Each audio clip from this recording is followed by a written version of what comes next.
Hey there. If you're looking for a little company tonight, you've come to the right place. I'm Nick, and I'll be here with you until sleep quietly takes over. You do not have to talk or explain or be anything other than tired right now. Just listen to these mysterious stories and let your mind wander into rest. A few ads in the first 10 minutes only, and then 7 hours of peaceful, uninterrupted storytelling. If this becomes your safe place for sleep, I would be honored if you subscribed and gave this a like. Drop a comment and share what corner of the world you are trying to rest in tonight. You belong here. Now let us breathe deeply and begin this journey together. I suppose I must tell it now. I have put it off for a long while. Years, in truth. And there have been times when I believed the not telling would be sufficient, that silence could serve as a kind of burial. But silence, I have learned, is not the same as peace, and the things we do not speak of have a way of settling into the joints and marrow until the body itself becomes the record. I am an old man. My hands shake when I hold a cup. And still, on certain nights when the wind comes off the sea in a certain way, I hear it again, that sound. And my hands go to my ears as though the copper were still clamped against them. It was the autumn of 1918, and I was 57 years old, and I was stationed alone at a listening post on the Kent coast between Dungeness and Hythe. The war had not ended yet, though there were those who said it would, and I had no reason to believe them or disbelieve them. The war had become for me a kind of weather, persistent, indifferent, unlikely ever to lift. My work was to listen. The War Office had built, on the chalk cliff above the shingle, a device they called an acoustic mirror, a great concave dish of poured concrete, 30 feet across, and curved inward like a cupped hand held to an ear. At the focal point of this dish, they had fixed a pair of heavy copper tubes, not unlike the stethoscopes used by physicians, though far larger and heavier, connected by a web of rubber hosing to a set of earpieces that one strapped to the head with a leather harness. The entire apparatus weighed nearly 4 pounds against the skull. The principle was simple and, in its way, rather beautiful. Sound arriving across the channel, the drone of an engine, the thrum of propellers, would strike the concave surface and be gathered inward, concentrated, amplified many hundreds of times over, and delivered to the listener's ears as though the source were only yards away rather than miles. I was the listener. I sat in a wooden chair bolted to the concrete platform at the dish's center, and I wore the copper earpieces and I listened for the enemy. I do not think many people, then or now, understand what such listening means. It is not the passive reception one might imagine, sitting quietly, waiting for a sound to arrive, the way one waits for a kettle to whistle or a clock to chime. It is active, consuming works. The mirror gathers everything. Every sound that strikes its surface is concentrated and delivered with equal fidelity. The crash of waves on the shingle below, the cry of kittiwakes on the chalk stacks, the groan of wind through the wire fencing along the cliff path, the distant percussion of channel shipping. All of it arrives at the focal point simultaneously, layered and amplified. And the listener must sort through this acoustic mass the way a man might sort through a basket of tangled thread, isolating each strand, identifying it, setting it aside, and listening for the one thread that does not belong, the one sound that is not sea, not wind, not gull, not shipping, the sound of an engine that has no right to be there. I had been at the station 11 weeks. In that time, I had heard nothing that required reporting. There had been false alarms in the early days, a fishing boat with a misfiring engine that I had taken for a distant Gotha, A colony of gray seals whose barking, when amplified 300 times, had sounded for one dreadful hour like the idling of a fleet. But I had learned patiently and with some embarrassment to distinguish the ordinary from the suspicious. I knew the sounds of my stretch of coast the way, I suppose, a shepherd knows the calls of his own flock, and I took a quiet pride in this knowledge. I had my logbook, in which I recorded each shift's acoustic conditions: sea state, wind direction and force, barometric pressure, visibility, and any sounds of note. I kept the logbook meticulously. It was the only ordered thing in my life. The station itself was a Spartan arrangement. The concrete platform on which the dish stood, and on which I sat during my shifts from dusk to dawn, was open to the sky and the wind, with only a low parapet wall on 3 sides and the great curve of the dish behind. Below the platform, accessible through a heavy iron hatch set into the concrete floor, was a network of pipes and access tunnels that ran through the dish's foundations and down to the chalk, connecting to the lower bunker where the original construction crew had stored their equipment. The lower bunker had its own entrance at the base of the cliff, a narrow iron door that opened onto the shingle, half concealed by a fall of chalk scree. I had been down once during my first week, entering through the upper hatch to inspect the ventilation valves that regulated airflow through the system. The pipes were narrow, perhaps 3 feet in diameter, and smelled of damp concrete and rust.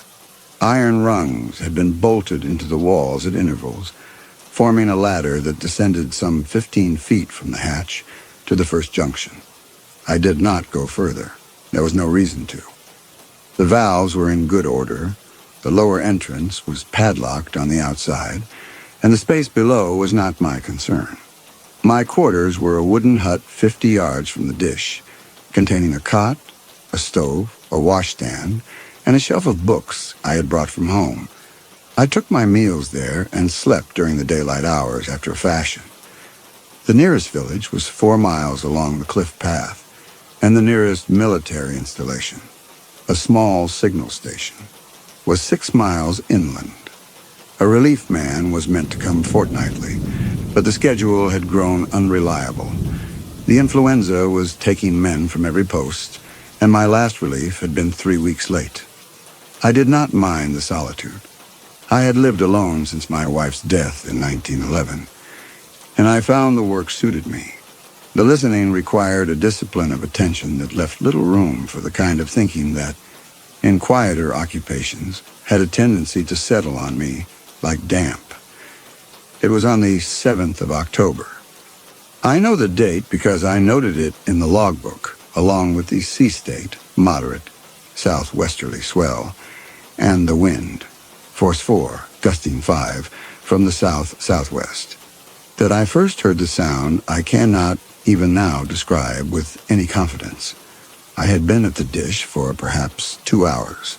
The night was dark, no moon, heavy cloud cover, and the ordinary sounds were all present and accounted for. The sea, the wind, the distant foghorn at Dungeness.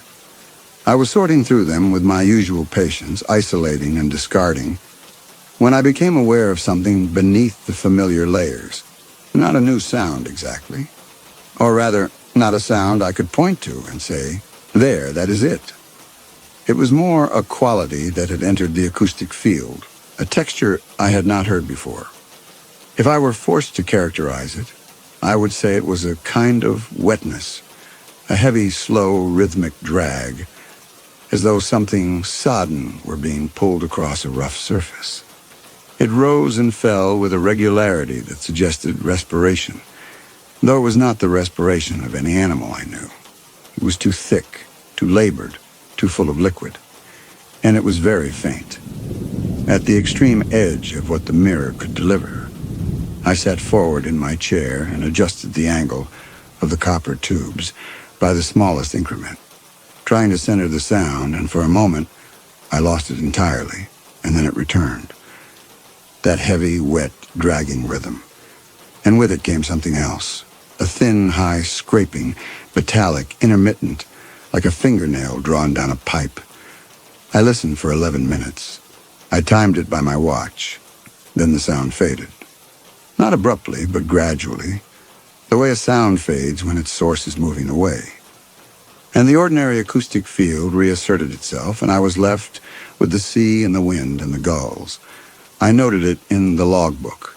I wrote, 10:40 p.m., anomalous sound bearing approximately 170 degrees. Character, rhythmic, wet, possible biological origin. Duration, 11 minutes.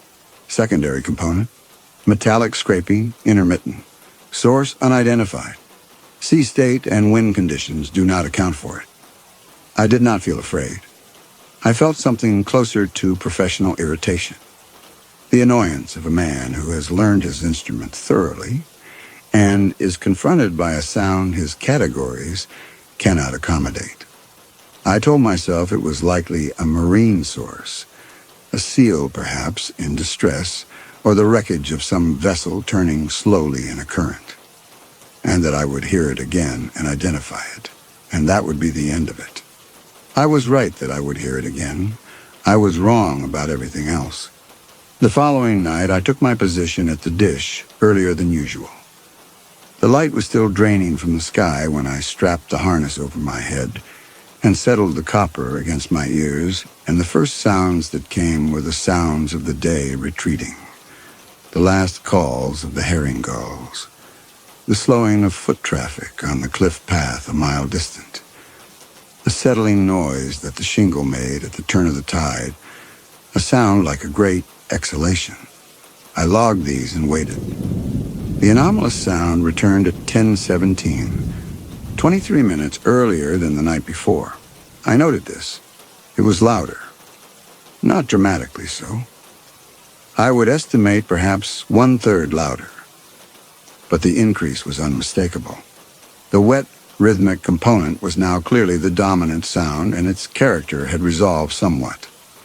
I could distinguish within the larger rhythm a double beat, a catch, a pause, and then a longer, slower drag, as though the thing producing it was laboring through some obstruction. The metallic scraping was also clearer and more sustained. Where the previous night it had come in brief, isolated episodes, it now continued almost without interruption, a high, thin keening that rose and fell against the heavier rhythm beneath it. The two sounds were not synchronized. They operated on different cycles, overlapping and separating, and there was something in this lack of coordination that I found deeply unsettling. It suggested two separate sources, or two separate parts of a single source, each working independently toward some shared purpose. I adjusted the bearing and found, to my alarm, that it had shifted. The previous night's reading had been approximately 170 degrees, roughly south-southeast, toward the open channel. Tonight the bearing was 163 degrees. The source had moved west, toward the coast. I logged everything. I was meticulous. I wrote the bearing, the estimated distance, the character and duration of the sound, the meteorological conditions. I did this because it was my duty, and because the act of recording helped me to think of the sound as data, rather than as something that had begun, quite against my will, to frighten me. The sound continued for 26 minutes that night. When it stopped, the silence it left behind felt inhabited. Not the absence of sound, but the presence of its aftermath, the way a room feels after someone has left it. I sat for a long while with the copper still pressed to my ears, listening to the ordinary night, and I found that I could not sort the sounds as I usually did. They remained tangled. The familiar sounds blurred together into a single, undifferentiated mass, and beneath it, at the very bottom of my hearing, I thought, I could still detect the ghost of that wet rhythm, though I knew this was impossible. And the sound had stopped. I had watched the seconds pass on my watch, 26 minutes exactly, and then nothing. What I was hearing was the echo in my own auditory system. the way a bright light leaves a shape on the retina after the eyes are closed. But I could not persuade my body of this. My hands were shaking. The harness straps were wet where they crossed my temples. I returned to my hut and lay on the cot without undressing. Sleep did not come. The sound, or my memory of it, occupied the dark behind my eyes the way a color occupies it after staring at the sun. I should say here what I believed. I believed with the careful, measured conviction of a man who has spent 11 weeks learning to interpret the acoustic output of an instrument he trusts, that something was approaching across the channel. Something that was not a ship or an aircraft. Something that was alive. The wetness of the sound admitted no other interpretation. I had heard engines. This was not an engine. I had heard animals. This was not any animal I could name. It breathed, or something in it breathed, and the breathing was laboring through fluid, and the fluid was thick, and it was moving. The bearing shift proved this. 7 degrees west in 24 hours. I calculated, lying on my cot, unable to sleep, and arrived at a figure that placed the source perhaps 4 miles offshore and closing at a rate that would bring it to the coast within 3 or 4 days. I considered what it might be. I had read in the signals bulletins that arrived fortnightly with the relief man accounts of the enemy's experimental weapons, the gas shells, the incendiary compounds, the rumored biological agents that had circulated since 1915. I had read of drifting mines that attracted barnacle colonies and produced, at certain tidal states, sounds that had been mistaken for engines. I had read of whales beaching themselves along the Kent coast, their distress calls amplified by underwater geology into frequencies audible at great distance. Any of these might account for what I had heard, but none of them accounted for the metallic scraping, which was not organic, which was the sound of metal against metal, and which suggested, I could not avoid the suggestion, that whatever was producing the breathing was also producing a deliberate, effortful movement against a hard surface. I decided to wait another night. If it came again and closer, I would send a report at first light. It came again, and closer. On the third night, the 9th of October, the sound began at 9:54, 43 minutes earlier than the night before, louder again, perhaps 1/3 louder, though it is difficult to quantify such things with confidence when the instrument of measurement is one's own perception, and perception, I was beginning to understand, is not a fixed gauge, but something that shifts and warps under the pressure of sustained attention. The bearing had moved to 151 degrees, 12 degrees further west in a single night. The thing, I had begun to think of it as a thing, though I knew this was a failure of discipline, was no longer in the open channel. It was, by my calculation, in the coastal shallows, and the change in the sound itself confirmed this. The wet rhythm was now accompanied by a deeper resonance, a kind of bass thrumming that I took to be the sound reflecting off the seafloor as the depth decreased. The metallic scraping had intensified and acquired a new character, a rhythmic quality it had not possessed before, as though whatever was producing it had found a more efficient method. Scrape, pause, scrape, pause. Each scrape lasting perhaps 2 seconds, followed by a silence of 4, then another scrape. Methodical. The word came to me unbidden, and I rejected it, and it returned. Methodical. I logged the bearing. I logged the time. I wrote, "The sound is approaching the coast. I can no longer attribute it to any known source. I intend to report this contact at first light." At 10:30, the sound still filling my ears, I did something I had not done before. I removed the earpieces, climbed down from the platform, and walked the perimeter of the dish's base, pressing my hands against the concrete, as though the structure itself might tell me something the instruments could not. The concrete was cold. It was always cold, the mass of it never warming, even in summer. And I felt nothing through my palms, no vibration, no tremor. The sound existed only in the realm the mirror created, the concentrated acoustic world at the focal point. And outside that world there was only the night and the wind and the distant sound of the sea and my own breathing, which I noticed when for the first time had acquired a raggedness that embarrassed me. I walked to the edge of the cliff. The shingle below was invisible in the dark, though I could hear it, the slow mineral respiration of the tide drawing over the stones. I looked out toward the channel. There was nothing to see. The darkness over the water was absolute, unbroken by any light or movement. And I stood there for perhaps 10 minutes, straining my eyes as I had strained my ears, searching for any visible correlate of the sound I had been hearing. A shape, a wake, a disturbance in the water's surface. There was nothing. Whatever was approaching, if it was approaching, was invisible as well as nearly inaudible, and this combination of qualities was, I realized, precisely what one would expect of a weapon designed to evade detection. I returned to the dish.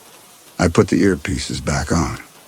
The sound was there, patient and vast, and I sat with it until 10:41, when it stopped, and I noted the duration, 47 minutes, and I wrote, contact bearing 151 degrees, duration 47 minutes, character unchanged, biological respiration through fluid obstruction, metallic scraping consistent with deliberate movement against iron or steel surface. Source estimated at 1.5 to 2 nautical miles offshore, closing west-southwest. Recommend immediate inspection of station infrastructure and coastal survey of approach bearing. It was on this third night, during those long minutes of listening, that I first felt something beyond professional attention and beyond fear, a sensation I can only describe as recognition. Not recognition of the sound itself, which remained unclassifiable, but recognition of a quality within it. The breathing, that labored, hitching, fluid-choked rhythm contained at a frequency I could not quite isolate, a thin whistle. It appeared on the intake at the top of each gasping breath, just before the drag through obstruction began. A high, faint, reedy note, almost lost beneath the heavier sounds, like a flute played through cotton. And this note, this particular note, did something to me that none of the other sounds had done. It reached past the trained listener, past the logbook, and the bearings and the professional categories, and touched a part of me that I had not used since I was a young man sitting up in the dark in a cold bedroom in Deal, listening through the wall to my younger brother's breathing. My brother had been asthmatic as a child, not severely. He outgrew it by the age of 12. But in his early years, particularly in winter and particularly at night, his breathing would take on a characteristic whistle, a high, thin note on the intake that I could hear through the plaster wall between our rooms. I was 18 years his senior and had in those years assumed a kind of parental attentiveness toward him that expressed itself most clearly at night, when I would lie awake and listen for the whistle, and count the seconds between each occurrence, and only allow myself to sleep when I was satisfied that the intervals were lengthening, that the constriction was easing, that the breathing was clearing, that the boy was safe. The sound from the mirror carried that whistle, not identically, not the clear high note of a child's constricted airway, but its ghost, its older and more damaged cousin. The same frequency distorted by fluid, and by years, and by whatever had happened to the lungs that produced it. And my body recognized it before my mind could intervene. I felt myself lean forward in the chair with the attentiveness of a man listening through a wall. And then the professional part of me reasserted itself, and I sat back and I wrote in the logbook, respiratory whistle on intake phase, approximately 1.2 kilohertz, intermittent. And I set the recognition aside, and I filed it as a coincidence, and I continued listening. But the recognition did not stay filed. It sat in the corner of my attention like something alive, and it waited. In the morning, I wrote my report. I addressed it to the signal station, and I stated, as calmly and precisely as I could, that I had detected an anomalous acoustic contact over 3 consecutive nights, that the contact appeared to be approaching the coast, that its character was biological and consistent with a respiratory source, and that I requested inspection by qualified personnel at their earliest convenience.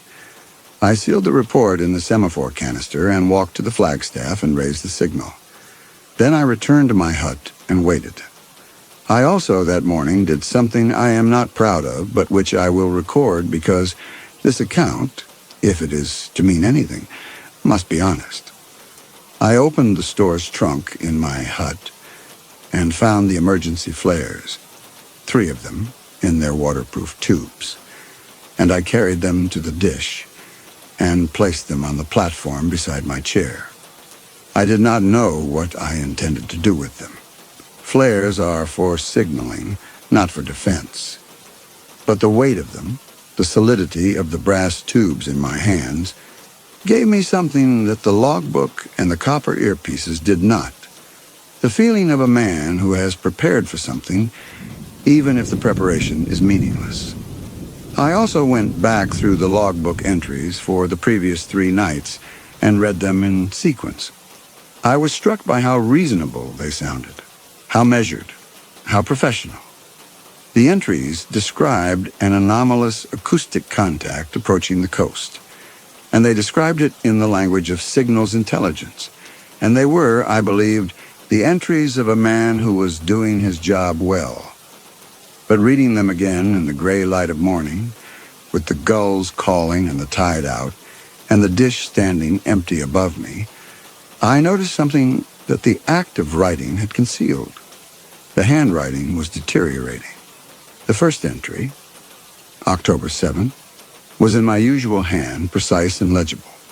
The second was slightly less steady. The third was cramped, the letters smaller than was natural, as though the hand that wrote them had been trying to control a tremor by restricting its range of movement. I stared at the entries for a long time. Then I closed the logbook and returned to the hut and lay down on the cot. No one came.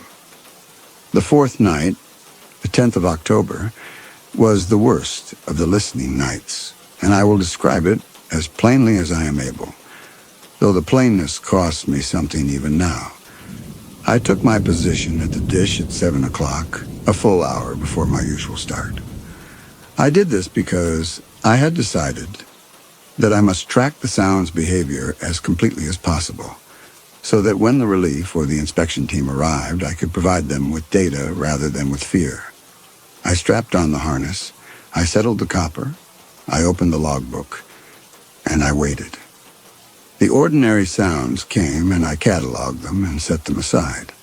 The sea, the wind, a trawler somewhere to the east, her engine running rough. The kittiwakes on the chalk stacks settling for the night. I noted each one. I was a professional. I was doing my job. At 7:38, earlier than any previous night, by more than 2 hours, the sound began. It was immediately shockingly louder.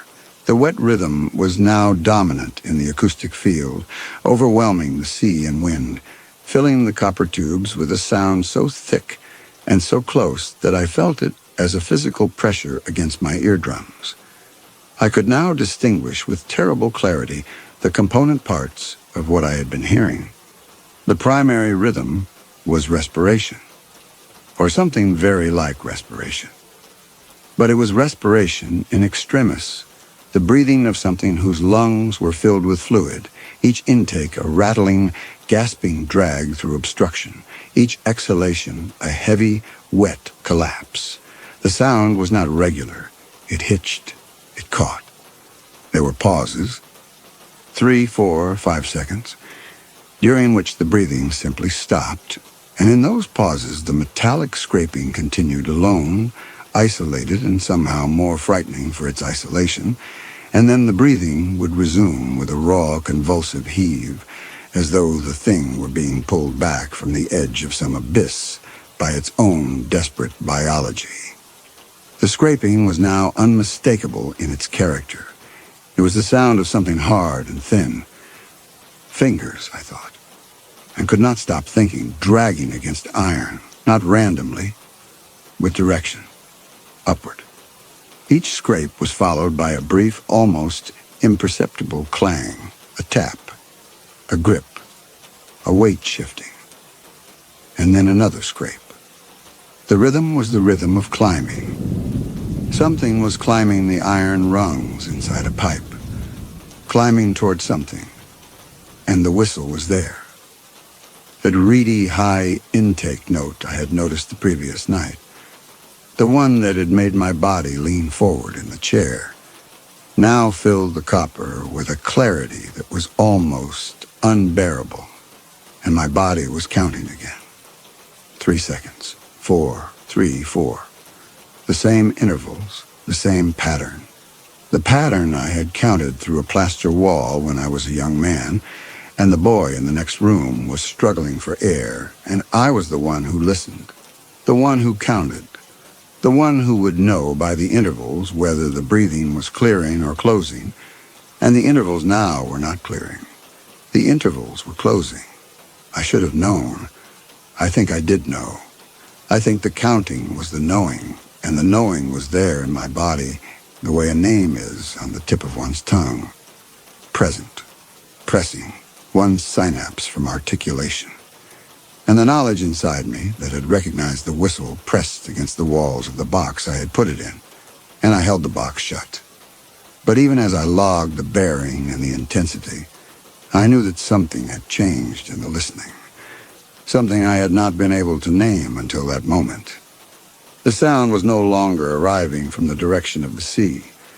The bearing readings had been drifting west, yes, but the sound, the way the mirror concentrated and delivered it, had changed in a way that bearings alone could not explain. The mirror was designed to focus sound arriving from across the water, from a source at or near the horizon. The curvature of the dish, the placement of the focal tubes, the angle of the copper, all of it was calibrated for distant, low-altitude, overwater sound propagation. And the sound I was hearing now did not have the character of sound carried from a distance. It was too close, too present. The amplification should have rendered it enormous, a distant sound magnified to overwhelming proximity. But instead it sounded intimate, as though the source were not miles away but very near, and the mirror were not amplifying distance but concentrating proximity. I stood up from my chair. I removed the earpieces. And in the silence that followed, the ordinary, unamplified silence of the cliff top at night, I heard nothing. Nothing at all. The sea, the wind, the distant sounds of the coast.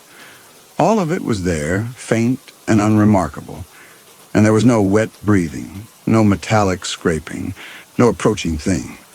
The sound existed only in the mirror. I sat down. I put the earpieces back on. The sound was there. I took them off. Silence. I put them on. The sound. And the whistle. That whistle. Thin and high and known. This was the moment. And I record it with a precision born of having returned to it 10,000 times in the years since, when the nature of my fear changed. Because if the sound was audible only through the mirror, it meant one of two things. Either the source was so distant and so faint that only the mirror's amplification could render it audible, in which case the bearing readings were meaningless and the thing might be anywhere. Or the source was not distant at all, but was located somewhere within the mirror's focal architecture itself, somewhere within the dish. somewhere within the concrete and iron and pipes that made up the structure on which I sat. I looked down at the iron hatch set into the platform floor. It was closed, as it always was. The 4 bolts were in their housings. The ventilation valve handles protruded from the concrete on either side, both in the open position, as they had been since my arrival. I had not touched them. There had been no reason to touch them. The sound rose through the copper and into my ears, and not my mind. My mind was still sorting categories. But my body knew. Whatever was making the sound was beneath me, below the hatch, in the pipes. The reaction was immediate and physical. I stood so quickly that the harness wrenched against my skull, and I had to catch the copper tubes before they struck the concrete. My hands were shaking badly. I backed away from the hatch until my shoulders struck the parapet wall, and I stood there with the earpieces dangling from their harness around my neck, and I stared at the hatch in the dark, and I listened. Without the earpieces, nothing. The ordinary night with all its ordinary sounds. I knelt. I pressed my bare ear to the cold iron of the hatch, and faintly, so faintly, that I could not be certain it was not the blood in my own ear, I heard something, a rhythm, wet, slow, and beneath it, or threaded through it, that whistle, that particular whistle. And my body did what it had done 10,000 nights in the house in Deal. It counted the seconds between each occurrence. 3 seconds, 4, 3, 4, the same interval, the same pattern. The counting was not something I chose to do. It was something my body did the way a heart beats. And it had not done it in 40 years, and it was doing it now against the cold iron of the hatch. And the part of me that was counting knew what the counting meant, and the part of me that was afraid would not let the knowing through. I stood up. I backed away. I did not kneel again. I have tried in the years since to reconstruct what I believed in that moment. It is difficult, because what I believed was not a single coherent thought, but a cascade of fragments, pieces of signals bulletins, rumors from the village about enemy agents landed by submarine, half-remembered accounts of biological weapons deployed in Belgium, the persistent story of a drifting German dirigible that had come down in the channel and never been recovered. My mind, starved of explanation, seized upon whatever was nearest, and what was nearest was the war. The war had taught me that the enemy was ingenious and patient, and capable of things that exceeded the imagination of reasonable men. And so I believed, or rather my fear believed, and the rest of me followed, that something had been deployed, something biological, something that drifted low and silent across the water and found its way into infrastructure, into pipes and tunnels and maintenance spaces, and took shelter there, and breathed and waited. A weapon, an organism, a carrier of the kind of death that came not as a shell or a bullet, but as a contamination, an infection, a sickness that spread through the air and killed by the thousand. I had watched the influenza take men from the nearby posts. I had heard through the signals bulletins how it was emptying the trenches more efficiently than any bombardment. And the sound from the pipes, that thick, laboring, fluid-choked breathing, was the sound of drowning lungs. I knew this. I had heard men cough themselves to death in the village infirmary, and the sound that came through the copper, amplified 300 times over, was that sound made colossal, made monstrous, made into the breathing of something far larger and far more terrible than a sick man. And the whistle that my body knew, a coincidence, a frequency produced by the geometry of the pipes. Concrete has resonant properties.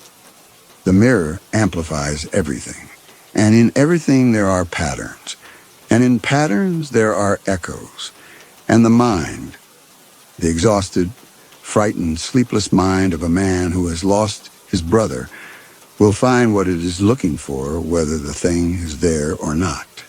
I told myself this. I told myself this with the discipline of a man shutting a door against a draft, knowing the draft will find another way in, but shutting the door all the same. I did not sleep that night. I sat in my hut with the door bolted, my service revolver on the table before me, and I listened to the ordinary dark and heard nothing, and the nothing was worse than the sound, because the nothing meant that whatever was in the pipes was still there, still breathing, still scraping against the iron, and I simply could not hear it without the mirror's help. In the morning, I walked to the dish. The hatch was as I had left it. The bolts were seated. I pressed my ear to the iron and heard nothing. But the wind was stronger by day and the sea louder, and I told myself that daylight sounds would mask anything below. I did not open the hatch. If what was below was a biological agent, a contaminated organism, a carrier, then opening the hatch would expose me to whatever it was breathing into that enclosed space. One does not open a sealed space that may contain an infectious threat. This was protocol, not cowardice. The distinction mattered to me at the time. I am less certain of it now. The fifth night, the 11th of October. I record the date because precision is the only discipline I have left, and without it, the telling would dissolve into the kind of shapeless horror that helps no one. What happened on the fifth night must be set down clearly, because it is the night on which everything I understood about the sound, and about myself, and about the nature of the thing I was protecting myself against, proved to be both completely correct and completely wrong. I went to the dish at 6 o'clock, earlier still, the compulsion to hear it. And I recognize now that it had become a compulsion, that the professional duty and the terror had fused into something that was neither and both, drew me to the platform before the light was fully gone, and I sat in the chair and strapped on the harness, while the sky still held a thin band of gray above the channel. I did not wait for the ordinary sounds to establish themselves. I put the earpieces on and I listened for the thing below. It was already there, not approaching, not growing louder, already there, present, as though it had been sounding all day and I had simply not been listening. The wet breathing filled the copper immediately. That labored, fluid-choked rhythm I now knew as intimately as I knew my own pulse. And the scraping was continuous, not intermittent, a steady rasping of metal against metal that no longer paused between efforts. Whatever was below had stopped resting. Whatever was climbing without stopping. And it was close, impossibly close. The amplification, which on the first night had delivered the sound as though from a moderate distance, now rendered it so near that I felt I could have reached through the copper tubes and touched the source. Each gasping intake of air was a thing I felt against my eardrums. Not heard, but felt, the way one feels a bass note in the chest. And the fluid that obstructed the breathing was so clearly present in the sound that I could distinguish, within the larger rhythm, individual bubbles collapsing, individual passages of air forcing through individual pockets of fluid. The recognition arrived with a force that transcended anything the previous nights had produced. Lungs that were more liquid than air, and the whistle. That whistle was now the dominant note on every intake, not buried beneath the heavier sounds, not threaded through the rhythm, but leading it. The constricted airway sound that had made my body lean forward 2 nights before now filled the copper with a clarity that was almost unbearable. But the rhythm had lost its steady, agonizing measure. There was no counting the intervals now. The pattern was breaking apart. The pauses stretched longer.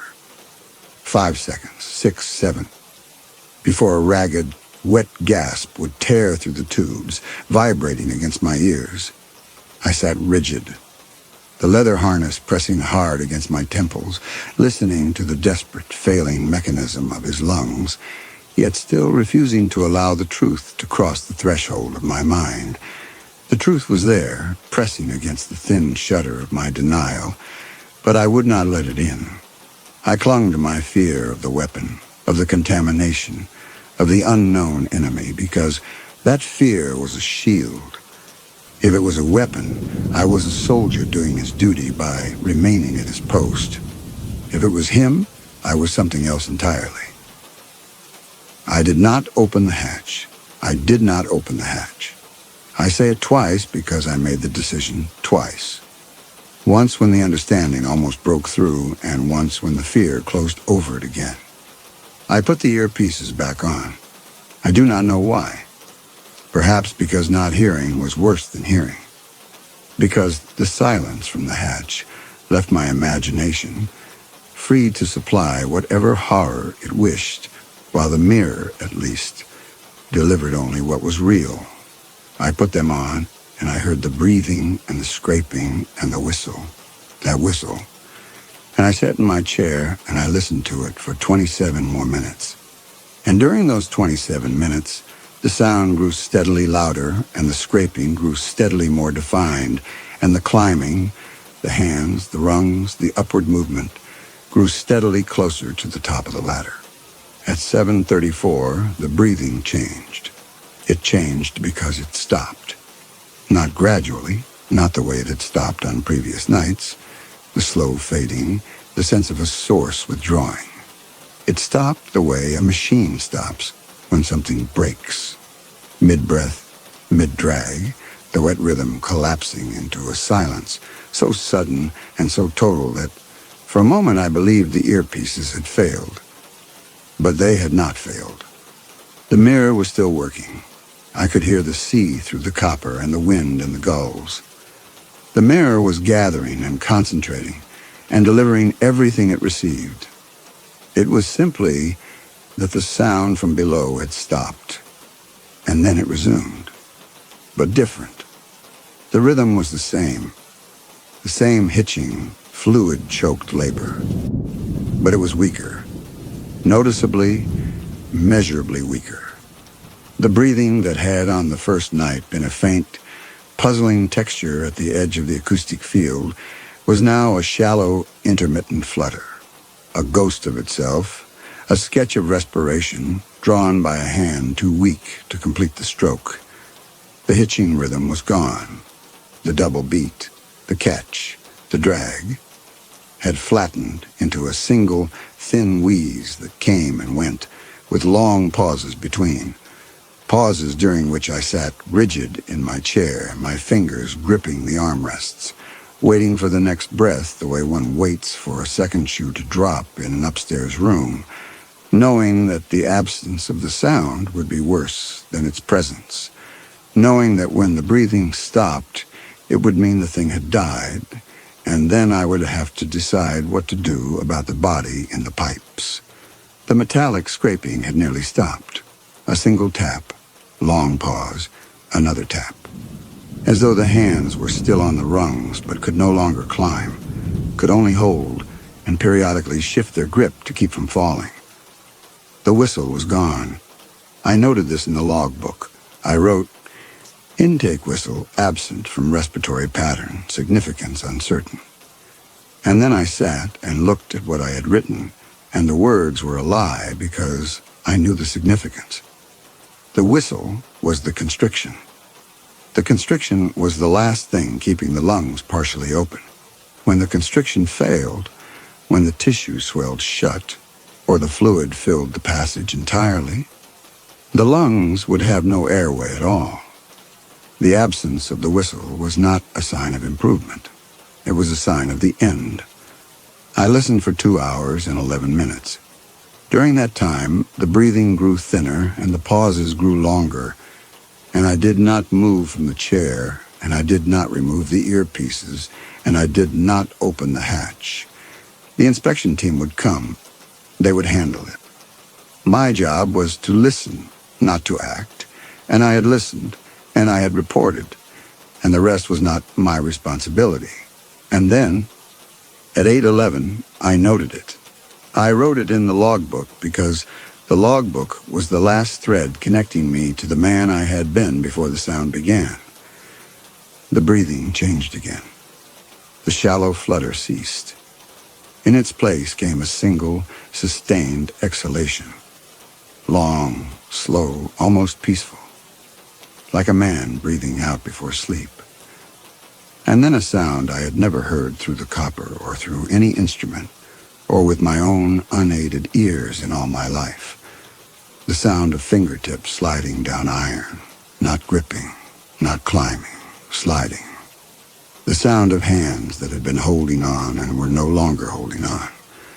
The sound of fingers opening one by one, releasing their grip on the rungs, and then the brief diminishing scrape of a body descending. Not falling, not crashing, but sliding slowly. The friction of cloth against iron slowing the descent. And then a soft, distant sound from far below, a sound like a bundle of wet cloth dropped on stone.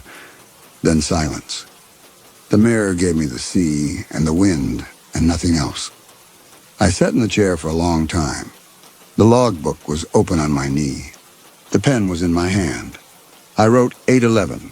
All sound from infrastructure ceased.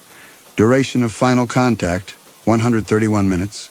Respiratory source appeared to fail at 8:09. Secondary scraping ceased at 8:11. Terminal sounds consistent with loss of grip and descent. Source is now silent. I read what I'd written. The handwriting was not mine. It was the handwriting of a man whose hand was shaking so badly that the letters had become a continuous, barely legible tremor. And the fact that the words were measured and professional and correct made the tremor worse. Not better, because it proved that the trained part of me was still functioning while the rest of me had come apart. I closed the logbook. I removed the earpieces. My fingers were cold. I sat on the concrete platform in the dark, and I listened to the ordinary night, and the ordinary night gave me nothing, and I sat there until dawn. That morning, the 12th of October, I went to the hatch. I did not plan to open it. I want to be very clear about this. I went to the hatch with no intention other than to confirm that the sound had stopped, that whatever had been below had fallen and was now at the bottom of the pipes, and that the situation was, in the language of my training, contained. I knelt beside the hatch, and I pressed my ear to the iron, and I heard nothing. Not the faint rhythm I had heard on previous mornings. Nothing. I stood up. But I did not leave. I walked to the left side ventilation valve, the one I had never touched, and I checked that it was fully open. It was. Then I walked to the right side valve, also open. Both valves had been open since my arrival, which meant that air had been circulating through the pipes below, in through the lower entrance at the cliff base, up through the tunnels, and out through the ventilation system. The pipes were not sealed. The thing below had been breathing the same air that circulated through the station, and I had been breathing it too for 5 nights, and I was not sick. This should have told me something. A contaminated organism in the pipes, breathing infectious air through an open ventilation system connected to the platform on which I sat. If the sickness could spread through air, I would already have it. The open valves meant I had been exposed since the first night. The logic of contamination, which had prevented me from opening the hatch, did not survive the existence of the open ventilation valves, and I saw this, standing there in the morning light with my hand on the valve handle. And for a moment, the whole structure of my reasoning trembled, and behind it, behind the trembling wall, I could feel the other knowledge pressing, the knowledge that had been there since the 3rd night, since the whistle, since the counting. And then a different thought came. Not from the part of me that was afraid, and not from the part of me that was rational, but from a part I had not known was there until that moment. A part that was simply, purely, beyond all reasoning, unwilling to let whatever was in the pipes still be alive. Because if it was alive, if the body had survived the fall, if it was lying at the bottom of the pipes, still breathing, that terrible shallow flutter, still dying by inches, then I would have to make a choice. I would have to open the hatch, or I would have to leave it closed, and either choice would require me to know what I was choosing, and I did not want to know. I had spent 5 nights not knowing. I had built a logic to protect the not knowing, and the not knowing had become more important than the truth, because the truth, whatever the truth was, would require me to act, and any action I took would destroy the man I had been before the sound began. I turned the right side valve to the closed position. The handle resisted. The threads were corroded and stiff with salt, and I put my weight on it and felt the handle turn, and heard, as I turned it, a change in the air, a faint sigh, almost imperceptible, as the flow through the right side vent was choked off, the sound of air finding a passage sealed. I stood still for a moment, listening to that sigh, that small, mechanical exhalation. And then I walked to the left side valve, and I closed that one too, and the sound came again, that sigh. And then the air on the platform was still in a way it had not been still before, and the ventilation to the space below was cut off. Then I went to the hatch. I drove the 4 bolts into their housings, though they were already seated. I struck each one with the heel of my hand to be certain. The iron rang with each blow. 4 blows, 4 rings. And the sound was very loud in the morning air, and I thought, if there is anything alive below, it heard that. It heard the 4 blows. It heard the valves close. It heard the air stop. I stood on the platform. I looked at my hands. They were steady. They were steadier than they had been in days, and the steadiness was the worst thing about them, because the shaking had been the last honest part of me, and now even that was gone. I must tell about the days that followed, though they are harder to tell than the nights, because the nights had the sound, and the sound, terrible as it was a thing that could be recorded and described, while the days had only the silence, and the silence was a country without maps. On the 12th, after sealing the valves, I returned to the hut. I sat on the cot. I ate a tin of bully beef and drank water from the barrel. I did not go back to the dish. The logbook remained on the platform where I had left it, beside the chair, open to the last entry. I did not want to see the logbook. The logbook contained the record of what I had heard, and the record was evidence, and I did not want evidence. I wanted the silence to be total, to have no history, no context, no connection to the sounds that had preceded it. But I could not stay in the hut. By mid-afternoon, I was at the dish again. I do not remember deciding to go. I remember standing on the platform, looking at the earpieces hanging from the harness on the chair. And then I remember the harness straps against my temples, and the weight of the copper and the sound of the sea amplified, and the wind amplified, and then, beneath both, something I had not anticipated. Silence. True silence from below. Not the living silence of previous nights. Not the silence that had left room for doubt, that my imagination could populate with continued breathing too faint to hear. This silence was different. It was dead, and I understood, sitting there with the copper pressed to my ears, why it was dead. I had closed the valves. The ventilation system had not merely regulated the air supply to the pipes below. It had been the acoustic conduit, the moving air, drawn in through the lower entrance, rising through the tunnels, exhausting through the valves, had been the medium through which sound traveled upward from the pipes to the focal point of the dish. Without that airflow, the column of still air in the sealed pipe transmitted almost nothing. The mirror could pick up only what the concrete itself conducted. The slow tick of the structure cooling as the afternoon temperature dropped. The faint, irregular drip of condensation collecting on the iron rungs and falling. One drop every 8 or 9 seconds. I counted them. I could not stop counting them.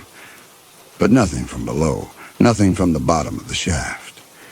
If there was breathing down there, if there was movement, if there was anything at all, the sealed valves had made it inaudible to me. I did not, at the time, understand the full meaning of this.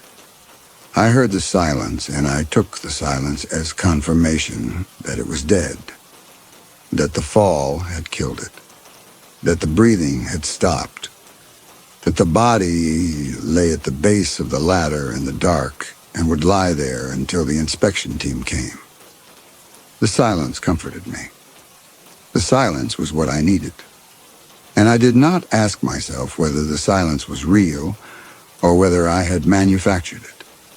Whether the thing I had done with the valves had not merely sealed the air below, but had sealed my own hearing, had placed a wall of still air between myself and whatever sounds might still be rising from the bottom of the pipe. I listened for 40 minutes. Then I removed the earpieces and walked back to the hut and out on the cot and looked at the wall. On the 13th, I went to the dish again. I pressed my bare ear to the hatch first. Nothing. But the hatch was 3 inches of iron, and the valves were closed, and I knew now that the sealed system would transmit almost nothing to my ear. I put on earpieces. The mirror gave me the structural sounds of the sealed pipe.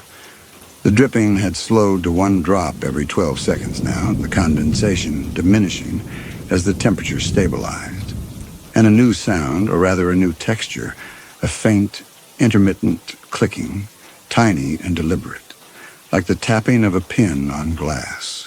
Insects, blowflies most likely, entering through the rusted lower door at the base of the cliff, the door whose padlock had failed, though I did not yet know this.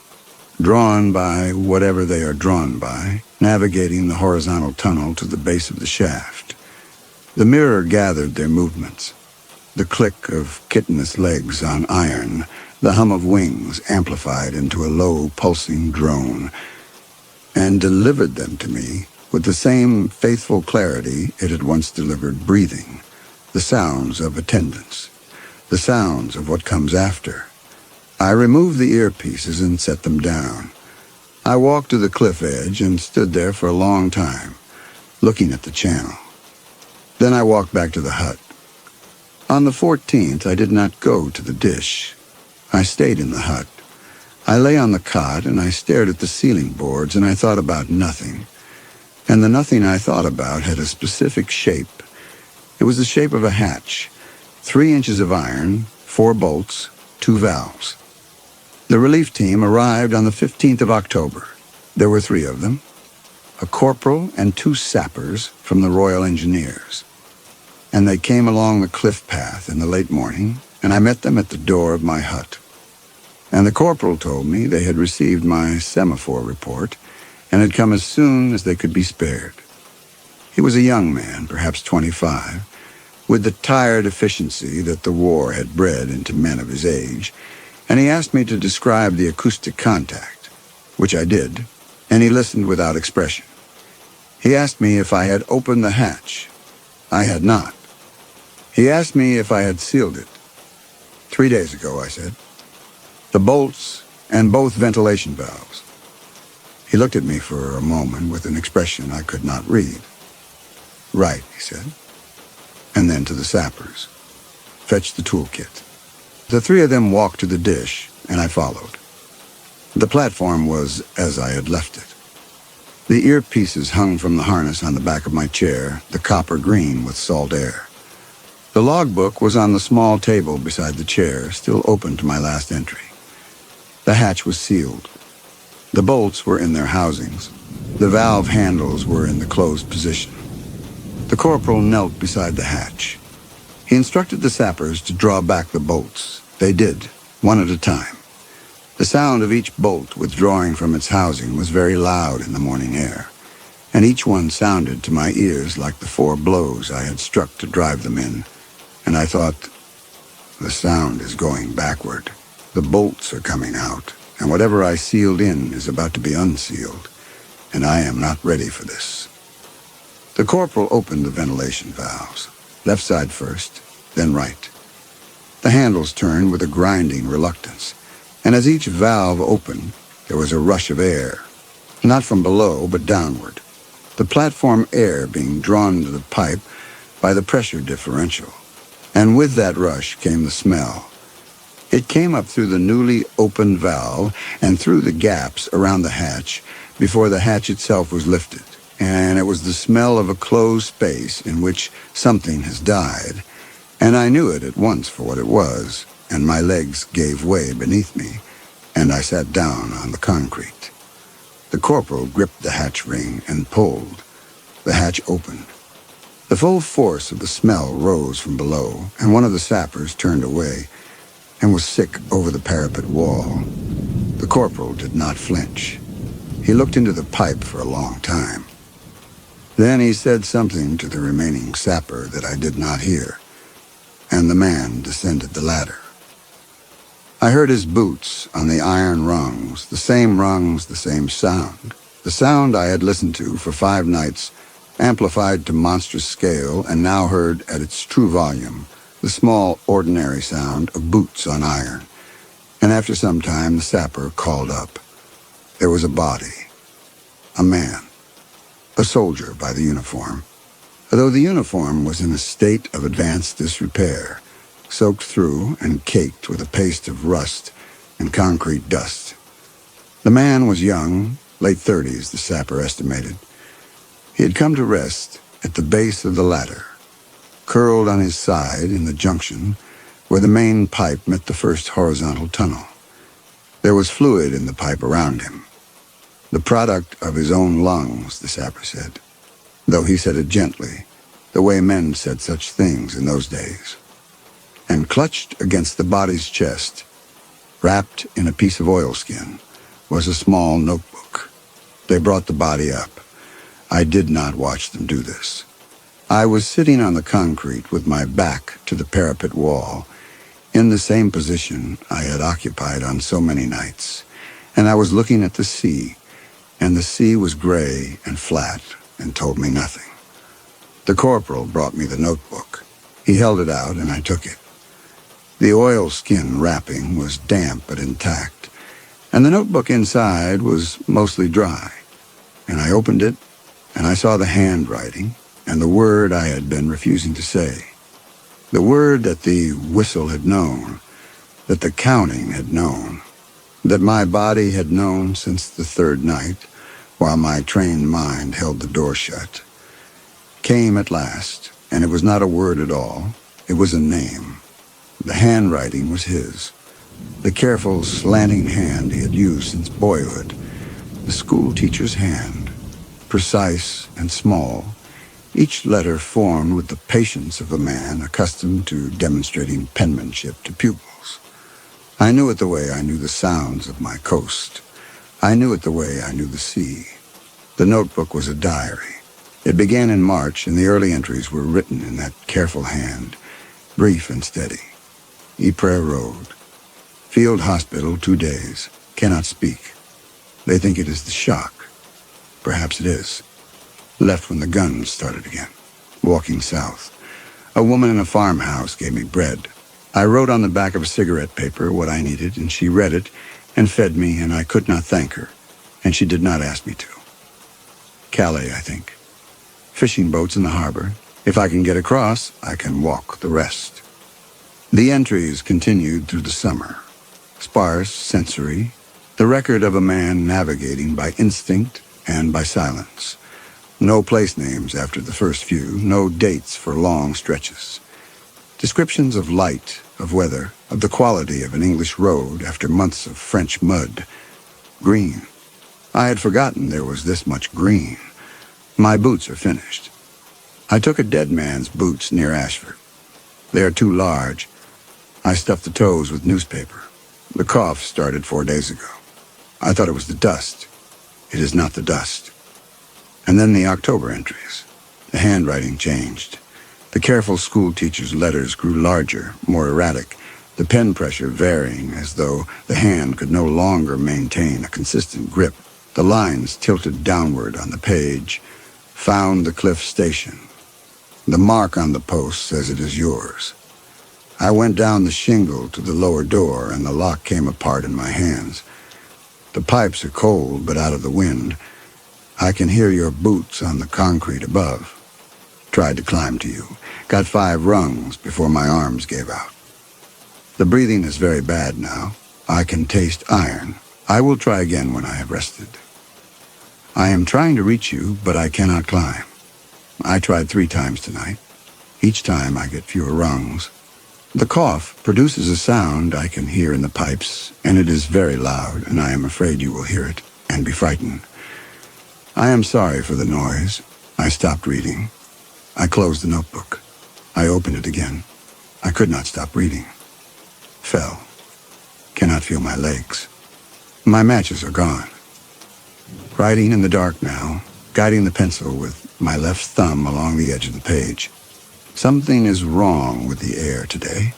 It is not moving. The lower door lets in a draft, but the draft from above has stopped. Your boots this morning on the concrete. I heard your boots.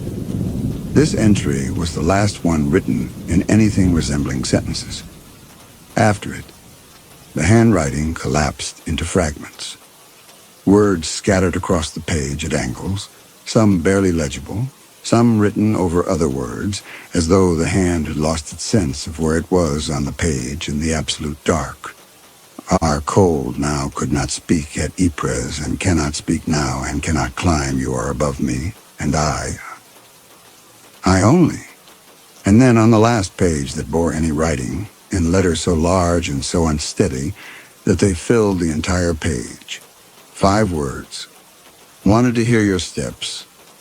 I sat on the concrete, with the notebook in my lap and the wind pulling at its pages and the sea gray and flat below, and I understood what I had heard. The wet breathing of a man whose lungs were filling with the fluid of the influenza, amplified 300 times over by 30 feet of curved concrete, rendered into something vast and monstrous by the very instrument designed to detect the approach of death from a great distance, and the metallic scraping. His hands, the schoolteacher's hands that had held chalk and formed careful letters, and had once in childhood gripped the bars of his cot when the asthma came, dragging themselves up the iron rungs in the dark, one after another, trying to reach the hatch, trying to reach me, because he was dying and he could not call out, and the only thing left was to climb, and the whistle. The whistle on the intake that my body had counted through a plaster wall for years and years and years. The sound of his lungs fighting for air in the same way they had always fought for air, with the same constriction, the same frequency, the same 3-4, 3-4 interval that had meant in childhood that the breathing was not yet clearing, that the boy was still struggling, that I must stay awake and listen. I had heard him. I had heard every breath and every desperate handhold, and every attempt to force his ruined voice through his closed throat. And I had heard it all through the copper earpieces that the War Office had clamped to my head, and the mirror had done what it was built to do. It had gathered the sound and concentrated it, and delivered it to me with perfect clarity, and I had listened, and I had recognized the whistle, and my body had counted the intervals, and I had filed the counting as coincidence, and the whistle as resonance, and the knowing as grief, and I had kept the hatch closed. And then I had closed the valves. And the closing of the valves had not merely sealed the air below, it had sealed my hearing.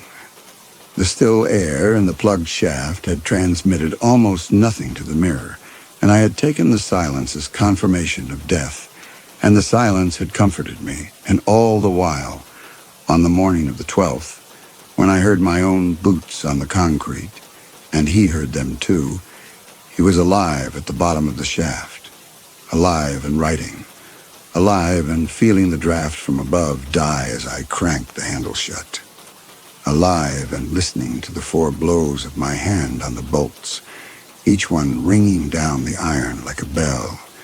He had heard me seal him in. He had heard it, and he had not been able to cry out, and he had written in the dark, with a hand that could barely hold the pen, "Your boots this morning on the concrete. I heard your boots." And then he had written the last thing he would ever write. And it was not an accusation, and it was not a plea, and it was not a farewell. It was 5 words that contained everything he had walked 6 months to say, and could not say, and would never say. "Wanted to hear your steps." The corporal eventually came and put a hand on my shoulder and said, "We'll see to him, sir." I must have answered because he went away again, and I was alone on the platform. I reached up and took the harness from the back of the chair. I held the copper earpieces in my hands for a moment. They were cold, heavy, green at the joints where the salt air had worked into the metal. I had worn them for 11 weeks. I had trusted them. They had done what they were built to do. They had gathered my brother's dying and delivered it to me with perfect clarity, and I had listened, and I had been afraid, and I had sealed the hatch, and I had closed the valves, and the air had stopped, and the counting had stopped, and the whistle had stopped. I lifted the earpieces and placed them against my ears one final time. The mirror gave me the sea and the wind and the gulls and the foghorn at Dungeness, and beneath all of it, faint and low and constant, the sound of air moving through the open pipe below, the pipe whose hatch the sappers had unsealed, whose valves the corporal had opened, the pipe that was now empty. Just wind, drawn through a hollow space, a sound like breathing that was not breathing, that would never be breathing again. I listened to it. I listened until I could not tell whether the sound was coming through the copper or from somewhere inside my own chest. Then I unstrapped the harness and set the earpieces down on the concrete and stood and walked away from the dish. The mirror is still there. I have been told it stands on the cliff above the shingle, weathered and cracked, the concrete slowly returning to the chalk from which it was quarried. People walk past it on the coastal path. They do not know what it heard. They do not know what it did. It is a piece of the landscape now, a curiosity, a relic of a war that recedes further each year from living memory. The copper fittings were removed long ago. The pipes below are open to the wind, and on certain nights, I'm told, when the wind is from the south-southwest and the sea is moderate, you can stand at the center of the dish and hear things, sounds that come from nowhere and everywhere, sounds that the concrete gathers and focuses and delivers with the same indifferent fidelity it has always possessed. The sea, the gulls, the wind in the pipes, just the wind in the pipes. That is all it is. I am sure of it. I have to be.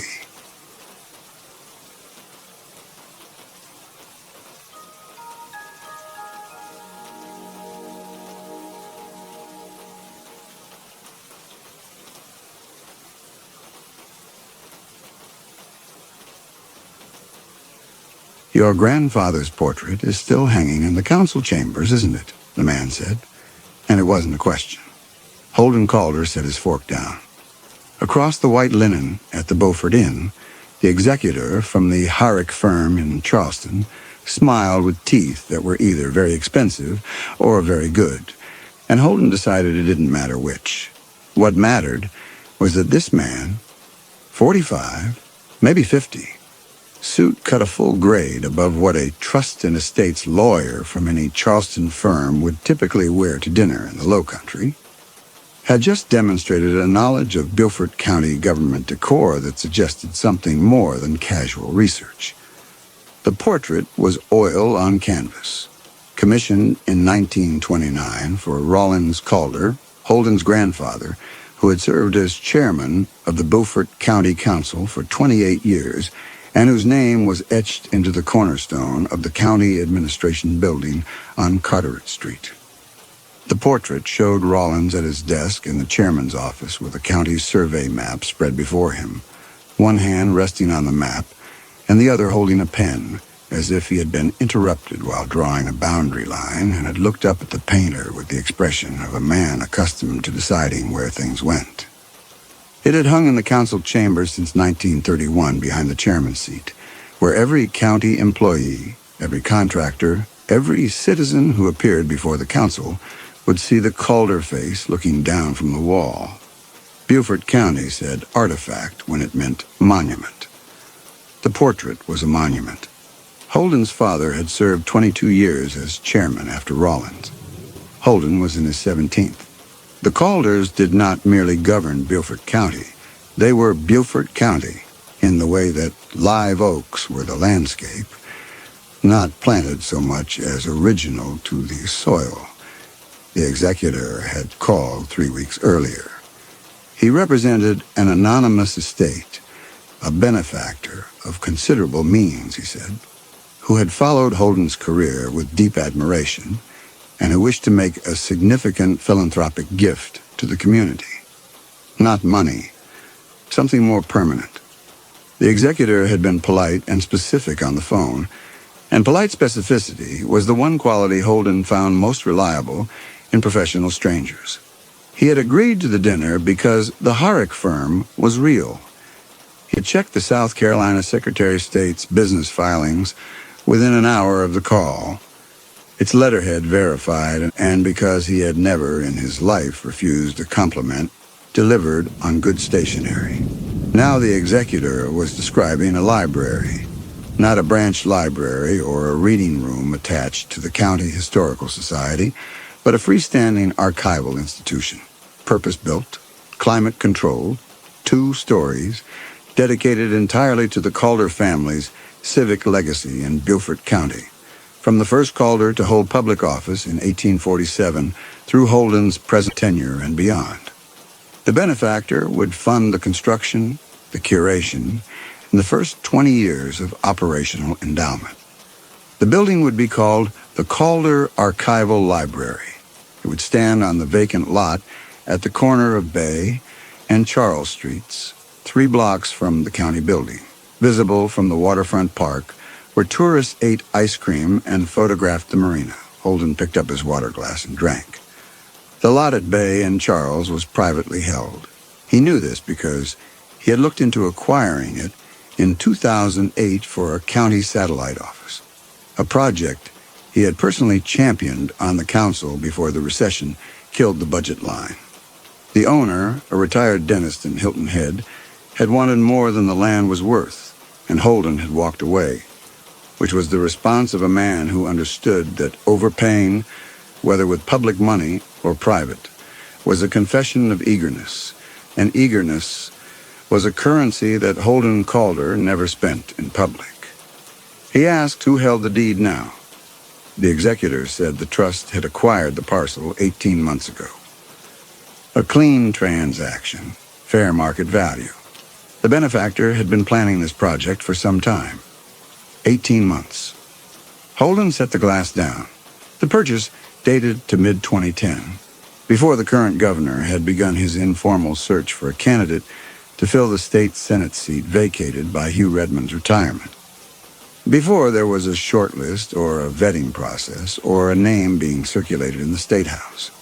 Someone had been laying groundwork for a monument to Holden Calder at a time when the only reason to build one was the name itself. He asked the executor when exactly the benefactor had first conceived of the project. The executor said he wasn't at liberty to discuss the benefactor's internal timeline. He smiled. He said the project spoke for itself. He said the benefactor's admiration for the Calder legacy was long-standing and deeply personal, and that the timing was driven by the availability of the parcel, nothing more. Something in the phrasing, long-standing and deeply personal, sat oddly in Holden's ear. Philanthropy was long-standing. Philanthropy was generous or civic-minded. Philanthropy was not personal. But Holden's mind was already reorganizing the oddness into a shape that fit. The benefactor was an admirer, and admiration was personal, and the word was therefore appropriate.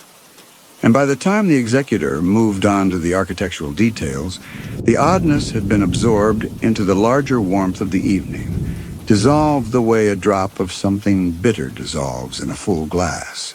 Holden looked at the man's hands, clean, manicured, steady on the stem of his wine glass. The cufflinks were brushed platinum, not silver, a distinction that most people couldn't make across a dinner table, but that Holden made automatically. He had spent his life reading the surfaces of men who wanted things from the county, their watches, their shoes, the weight of their handshakes, the pauses before they named a number. The executor's watch was a Patek Philippe Calatrava, which retailed for approximately $25,000 and which announced, without saying so, that the money behind this project was neither modest nor accidental. Holden told him he was honored by the benefactor's generosity. He said he would need to see a formal proposal, an architectural rendering, a projected timeline, and a preliminary budget. He said he would need to have his attorney review the trust structure before committing his family's name.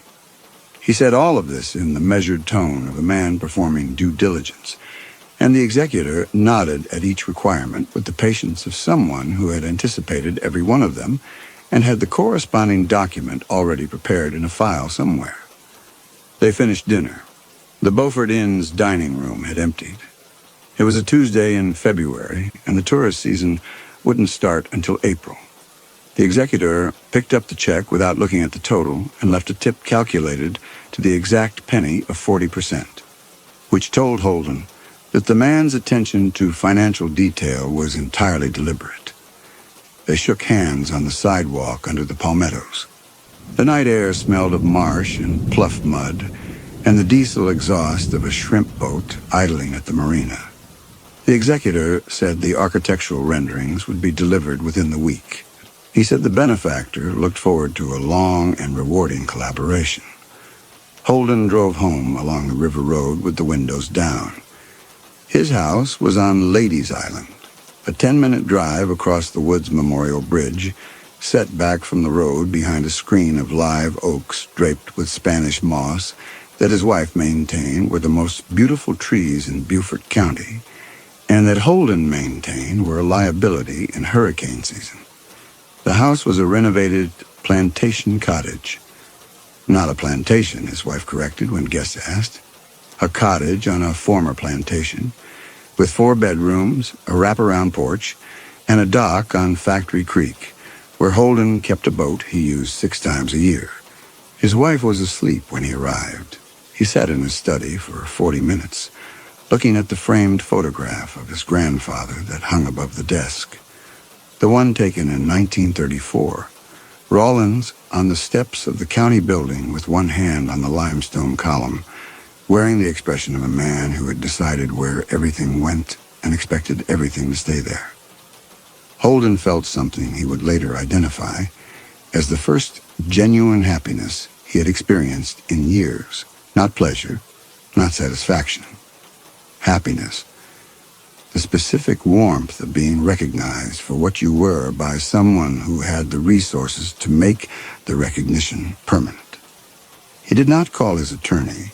He did not search the Hark firm's public filings to identify the trust's beneficial owner, which would have taken 4 minutes on the Secretary of State's online database and would have shown him that the trust entity funding the project had been incorporated just 16 months earlier with a registered agent in Colombia and no publicly identifiable owner. He did not do any of these things because the offer was perfect, and perfect things do not invite scrutiny. They invite acceptance.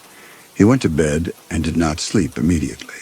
There was a sound in the house that he couldn't place, a low mechanical hum that he eventually traced to the HVAC unit cycling on in the crawl space beneath the study. He had heard it 1,000 times. It had never kept him awake before. The architectural renderings came by bonded courier the following week. They came in a black portfolio case embossed with the logo of a design firm in Savannah, Palmer and Wraith Associates, which Holden recognized from a spread in Southern Living. The Calder Archival Library was designed as a two-story structure in Beaufort's prevailing federal style, red brick with white limestone detailing, fluted columns flanking a portico entrance that faced Bay Street, a standing seam copper roof that would patina to verdigris within 5 years and matched the courthouse dome. The interior plan showed 2 exhibition halls on the ground floor, a climate-controlled document vault on the second floor, heart pine flooring salvaged from a decommissioned rice mill in Georgetown County, and a central atrium with a double-height ceiling and a skylight designed to wash a commissioned family portrait in natural light. The estimated construction cost was $4.2 million. The operational endowment was separately funded at $1.8 million. Total $6 million. Someone had been planning to spend $6 million to honor the Calder name, since before anyone outside the family had reason to believe the name warranted a monument. Holden sat with the renderings spread across his desk and studied them the way another man might study a sonogram. The proportions were correct. The brick color matched the county building. The column capitals replicated the Ionic order used on the original 1852 courthouse facade, a detail that only someone with an architectural historian's eye or access to the county's archival building plans would have known to specify. The placement on Bay Street meant that every tourist who walked the waterfront, every contractor who parked in the county lot, every citizen who entered the post office on Charles Street would see the Calder name above the entrance in gilt letters that the rendering showed as 2 inches tall in a serif typeface selected for legibility at distance. He studied the interior plans longer than the exterior. The exhibition halls were drawn with empty display cases, which was standard for a rendering, but Holden found himself imagining what would fill them. The portraits, the daguerreotypes, the charter documents, and the imagining produced a restlessness that kept him at his desk an hour past the time he would normally have driven home. He put his hand flat on the rendering and felt the paper under his palm, smooth and cool, and for a moment the coolness traveled up through his wrist, which was a strange sensation, and he pulled his hand back and closed the portfolio. He called the executor and said he was prepared to move forward. He had not yet reviewed the trust structure. He had not yet consulted his wife. He had done nothing except look at a building with his name on it and decide that it was right. The construction permits were filed in June of 2012, 4 months after the initial dinner. The county permitting office processed them in 4 days, which was 3 weeks faster than standard. The Calder name on a permit application in Beaufort County was its own expedient, and had been, without interruption, since 1923. The lot at Bay and Charles was cleared by a crew out of Savannah, and a temporary fence went up with a banner, "Future Home of the Calder Archival Library." The first gift arrived 2 weeks after the permits were filed. It was a crate, shipped from a fine art logistics company in Atlanta that specialized in museum-grade transport, delivered to Holden's office in the county building by 2 men in white cotton gloves. Inside, packed in acid-free tissue and custom archival foam, was a second oil portrait of Rawlins Calder, 3 feet by 4 feet. Academic realist style, early 20th century. It depicted Rawlins at the chairman's desk in the county building with a county map spread before him. A different composition from the council chamber's portrait, painted from a different angle, showing Rawlins in his shirt sleeves rather than his formal coat, with a severity in the eyes that the council chamber's portrait softened. It appeared to have been painted from life, which dated it to the 1920s, and it came with a handwritten note on cream-colored cardstock. recovered from a private estate in Savannah. Your grandfather's legacy deserves restoration and permanence. He hung it in his office that afternoon, on the wall facing his desk. His secretary admired it. His deputy chairman stood in the doorway and said the old man looked like he was about to redraw the county line, and everyone laughed. Holden did not laugh. He was looking at his grandfather's eyes. The painter had rendered them with a precision that felt less like artistry than documentation. Dark irises, a faint asymmetry in the left pupil, a gaze that did not land on the viewer so much as pass through the viewer to whatever was behind. Holden sat at his desk for an hour after the staff left, and the portrait watched the empty space above his head, and the light through the window yellowed and failed, and the eyes did not change. He told himself it was a fine painting, with the discipline of a man who intended to go on believing it, which he did for several weeks, until the fourth or fifth time. The gaze made him lose his place in a contract summary, and he moved the portrait to the wall beside the window, where it watched the door instead of the desk. The second gift followed a month later. 4 bound volumes, quarto-sized, each covered in burgundy Morocco leather with gilt lettering, packed in a fitted mahogany case with brass hinges. Each volume contained the full text of Holden's most significant public addresses, policy statements, and published writings from 17 years as county council chairman, typeset in Garamond on archival cotton paper, with marginal annotations identifying the legislative outcomes and policy precedents each address had influenced. The binding was hand-sewn. The gilt lettering read, "The public addresses of Holden Calder, Chairman, Beaufort County Council, State of South Carolina." He held the first volume in both hands and felt the leather cold despite having been packed in foam inside a heated building, cold in the particular way of things that had been stored in a basement archive. He opened it to his 2006 keynote at the Low Country Municipal Leadership Conference, a speech on infrastructure investment that had been reprinted in the Post and Courier and cited in a Clemson University policy paper. He read his own words in the clean Garamond type and found them sharper on the page than he remembered delivering them. He put the volumes on the shelf behind his desk, spines outward. He did not ask how the benefactor had obtained transcripts of his unpublished internal policy memos and council executive session remarks, documents that were not part of the public record and that could only be accessed through the county clerk's archive with administrative authorization. He did not ask because asking would have meant treating the gift as intrusion rather than homage, and the leather was already warming under the overhead light, and the coldness of its first minutes out of the crate was reorganizing itself in his memory as the ordinary temperature of a delivery truck on a cool morning.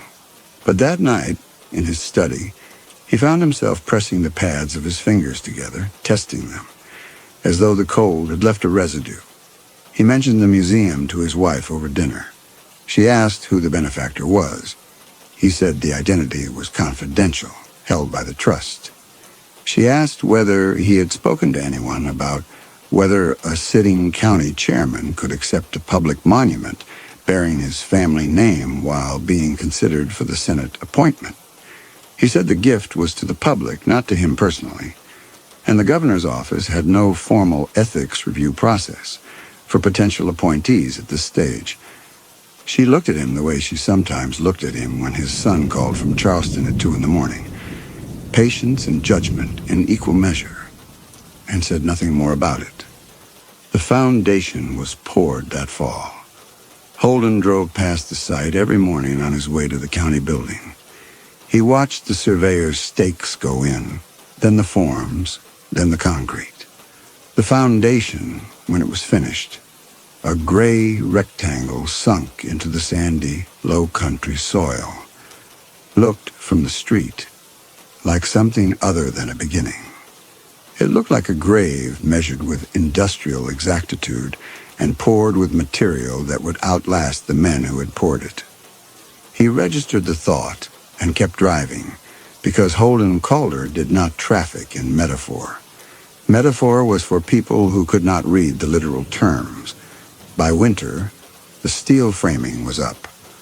By early spring of 2013, the brick had begun to climb the skeleton of the first floor, each course laid in the Flemish bond pattern specified by the architect to match the 1852 courthouse.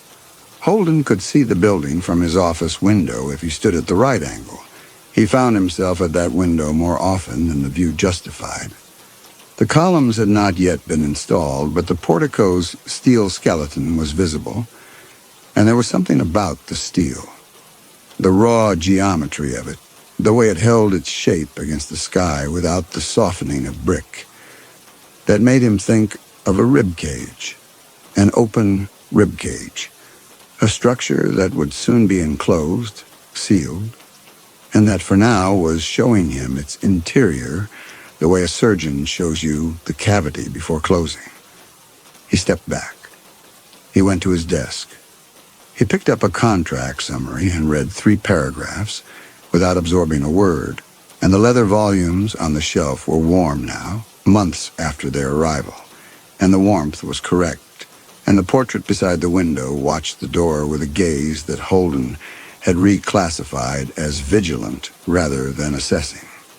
More gifts came over the long months of construction, at intervals of 3 to 4 weeks, a rhythm the benefactor maintained with the regularity of a medical dosing schedule, a folio of historical survey maps showing Calder family landholdings from 1847 through 1920, a restored daguerreotype of Elston Calder, great-great-grandfather, the county's first postmaster, a handwritten letter from a state legislator in 1873, a framed patent application from 1889 bearing Rollins' name, original meeting minutes from the county's first modern council session in 1923, with Rollins' signature as chairman, pages that should have been in the county clerk's vault, and that Holden did not ask how the benefactor had obtained. He stopped asking about provenance. The items were beautiful. The items were flattering. Curiosity, in his experience, revealed the limits of your access.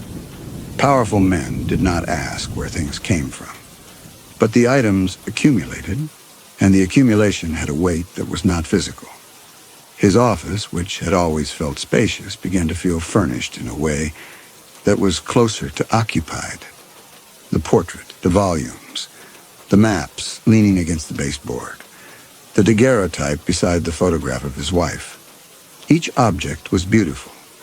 Each was his, and each, he noticed without admitting he had noticed, was present in the way that a room full of cameras is present, recording nothing but aimed. He began keeping a spreadsheet of the collection on his laptop, noting dimensions, condition, provenance, and his own suggestions for display placement. He emailed these to the executor every few weeks, and the executor always replied within 24 hours, thanking Holden for his curatorial insight. He was curating his own monument. He was sorting and labeling and arranging the contents of a building he did not yet understand, and the work absorbed him.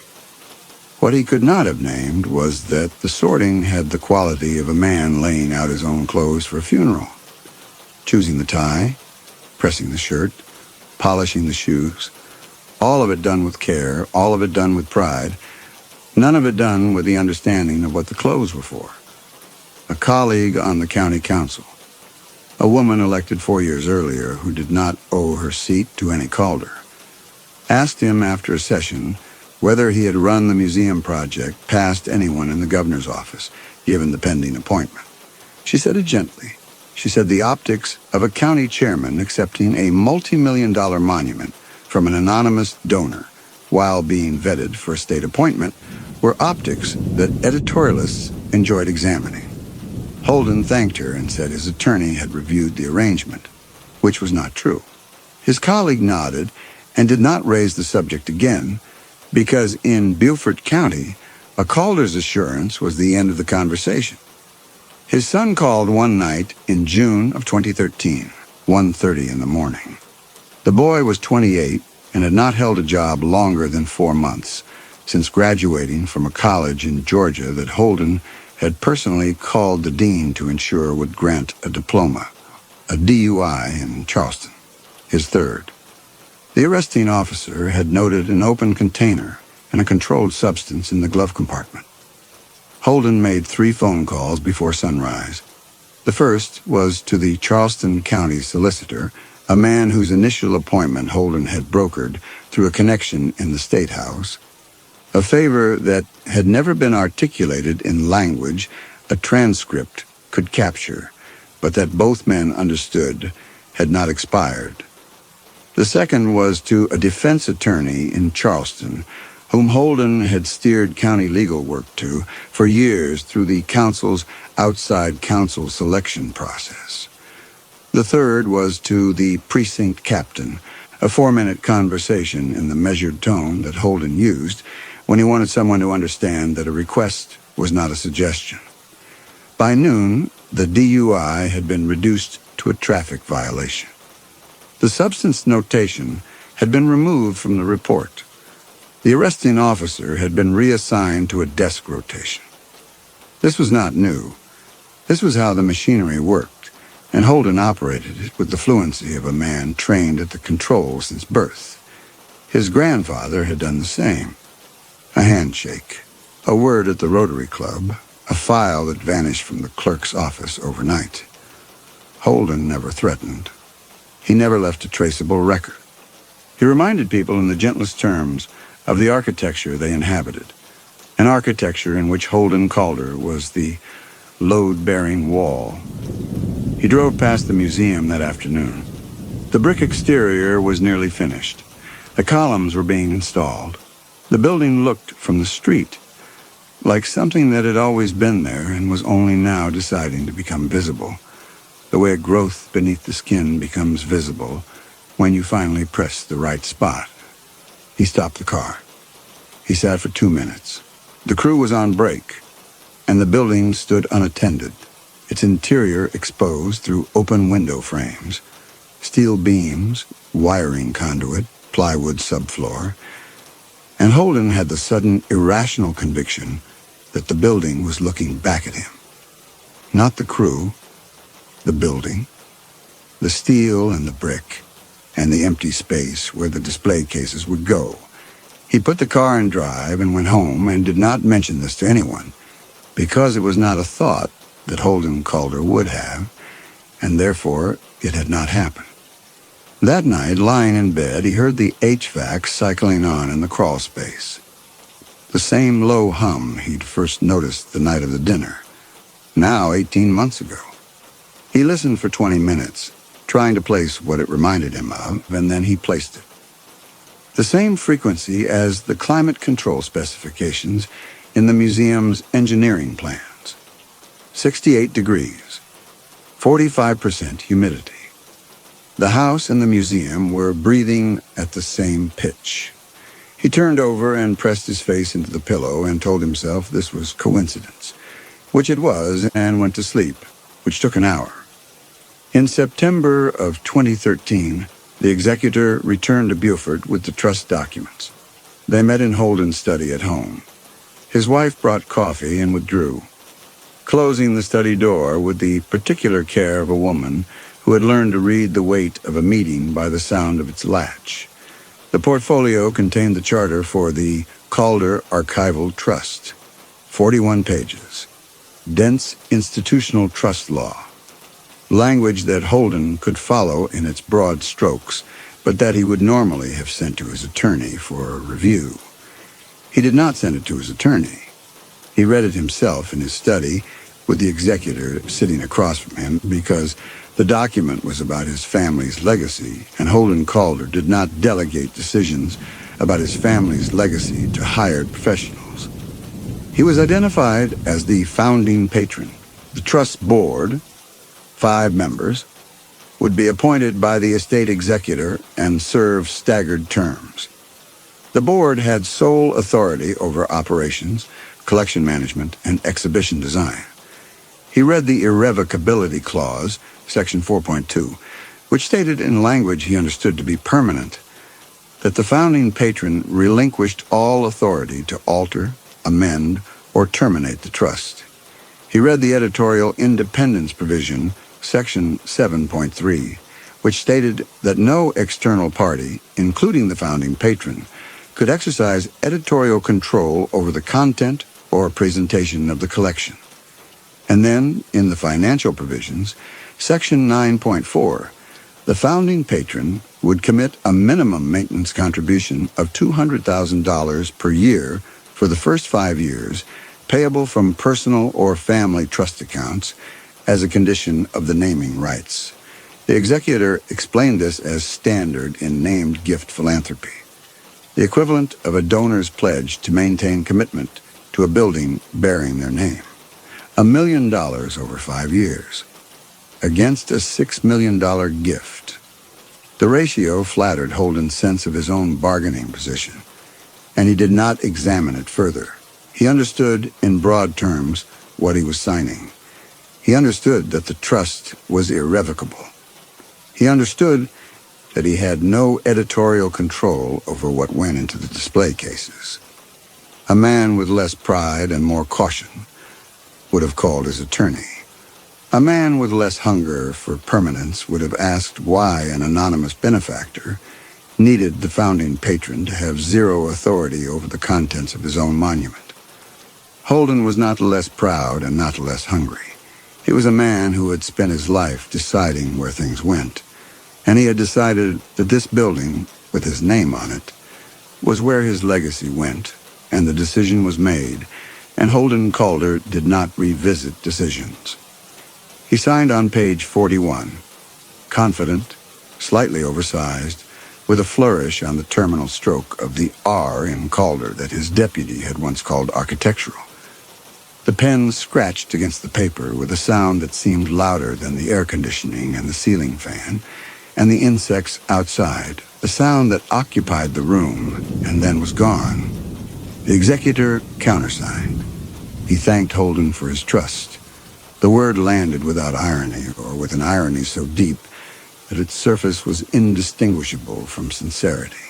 He left, and Holden sat in his study, and the charter was in transit, and by tomorrow the Calder Archival Trust would be a legal entity under South Carolina law, as permanent as a deed, as immune to his intervention as a contract he had countersigned and filed. His first maintenance payment, $200,000, would be due within 90 days, wired from the family trust account his father had established in 1981 and that Holden had used for 17 years to fund the invisible ledger of favors and obligations that the county chairmanship required. He looked at his grandfather's photograph. He flexed his right hand. The tendons were stiff, and the stiffness felt earned. He did not yet understand that what he had signed was not a charter, but a lock, that the flourish on the R was not a signature, but a seal, that the building on Bay Street was not a monument. It was a permanent container, and he had just signed away his only key. The following year, the building entered its final phase. The interior fit-out took 6 months. The specialized climate control, the heart pine floors, the display case fabrication. In January of 2014, the governor's office began its informal vetting for the vacant Senate seat, and Holden's name appeared on every published shortlist, and the museum's existence became, in his mind, not merely appropriate, but prophetic. The benefactor had seen what the governor was now confirming. The monument was not premature. It was prescient. The invitations went out in August of 2014. Holden drafted them on county letterhead, a choice his wife questioned. Holden overrode her because the museum was his legacy and the county seal was his authority, and the two belonged together, the way a man's name belongs on his headstone. He sent engraved invitations to the governor, to both United States senators, to the state attorney general, to the president of the University of South Carolina, to the editorial boards of the Post and Courier, the Beaufort Gazette, the Columbia State, and the Greenville News. He sent invitations to every county council member in the Low Country. He sent a handwritten note to the governor suggesting that the museum demonstrated the Calder family's commitment to public service. A note whose subtext, legible to any politician, was, "Appoint me, and you are appointing 3 generations of this." 43 acceptances. The governor's office confirmed. The Post and Courier assigned a reporter and photographer. Channel 5 requested a live camera. Holden had the invitations printed on the same cream-colored cardstock the benefactor used for the gift notes. A deliberate continuity. He wanted the evening curated end to end, every texture echoing the same message. This family matters, this legacy endures, this name is carved in stone. The museum's interior was completed in mid-September. Holden walked through the empty building with the construction foreman and the trust's project manager, a quiet woman from the Herrick firm, who answered his questions with the flat competence of someone whose opinions about the project she was not sharing. The exhibition halls were complete. White walls with a warm tint, recessed LED lighting, glass display cases with brushed brass fittings, heart pine floors sealed to a matte finish. The climate control maintained 68 degrees and 45% humidity. The air had a dry condition neutrality, the absence of smell, the absence of season, the institutional temperature of a space engineered to stop time. He walked through both halls. The display cases stood open, velvet interiors waiting. The building was silent except for the climate system's exhalation, a sound he recognized because he had been hearing it in his own house for over 2 years. The HVAC in the crawl space matching this frequency the way a tuning fork matches a struck note. He stood in the center of the first hall, and the sound was everywhere and nowhere. A pressure too low to be called noise and too constant to be called silence. The central atrium's family portrait. 6 Calder leaders, chronological, oil on canvas, hung beneath the skylight. Holden looked up at his own face. The painter had given him a slight squint, and he thought it was the most accurate depiction of himself he had ever seen. A man evaluating terms before committing. He stood under the portrait for several minutes. The emptiness had a quality he had not expected. Not the emptiness of a new house waiting for furniture, but the emptiness of a prepared space, the way a hospital room is empty but not vacant, its vacancy organized around the bed and the monitors that will soon be occupied. He was told the curatorial team would install the collection during the final 2 weeks. The display cases draped with ceremonial fabric until the gala. A grand unveiling format, the executor explained, standard for museum openings, the visual reveal timed to the ribbon cutting. The halls would be accessible only to curatorial staff during the installation period. Holden accepted this. He had signed a charter that gave him no authority to demand access. And demanding access would have meant acknowledging that he did not control what was happening inside the building that bore his name. And that acknowledgement was not available to him, because the apparatus of his self-regard had no room for it. He left the building and turned on the sidewalk and looked up at the gilt letters. Calder. They were beautiful. They were permanent. They were his. And standing on Bay Street in the September heat, Holden felt briefly, in a register below conscious thought, that the letters were not announcing him. They were labeling him, the way a specimen jar is labeled. A name and a date and a description, and behind the glass, the thing itself, preserved at 68 degrees forever. The feeling passed. He drove to the county building and chaired a session on infrastructure bonding, and the afternoon was ordinary. But that night the HVAC came on at 11:40, and he lay in the dark listening to it breathe, And for the first time in his life, Holden Calder was unable to fall asleep in a house he owned. His son showed up on Wednesday and by Thursday evening had gotten into an altercation at a bar on Port Republic Street. A thrown glass, a bartender who cut him off, a woman hit by the debris who called the Beaufort police. Holden called the police chief, a man he had appointed to the county's law enforcement advisory board. He asked whether a report had been filed. He asked whether the report needed to continue to exist. By morning, the report was reclassified as unfounded. This was the last call he would make as a man whose name carried more authority than a warrant. It did not occur to him that it was the last because it had never occurred to him that the calls might stop working. A man who has never seen a crack does not develop the habit of looking for one. October 11th was a Saturday. 72 degrees at sunset, no wind.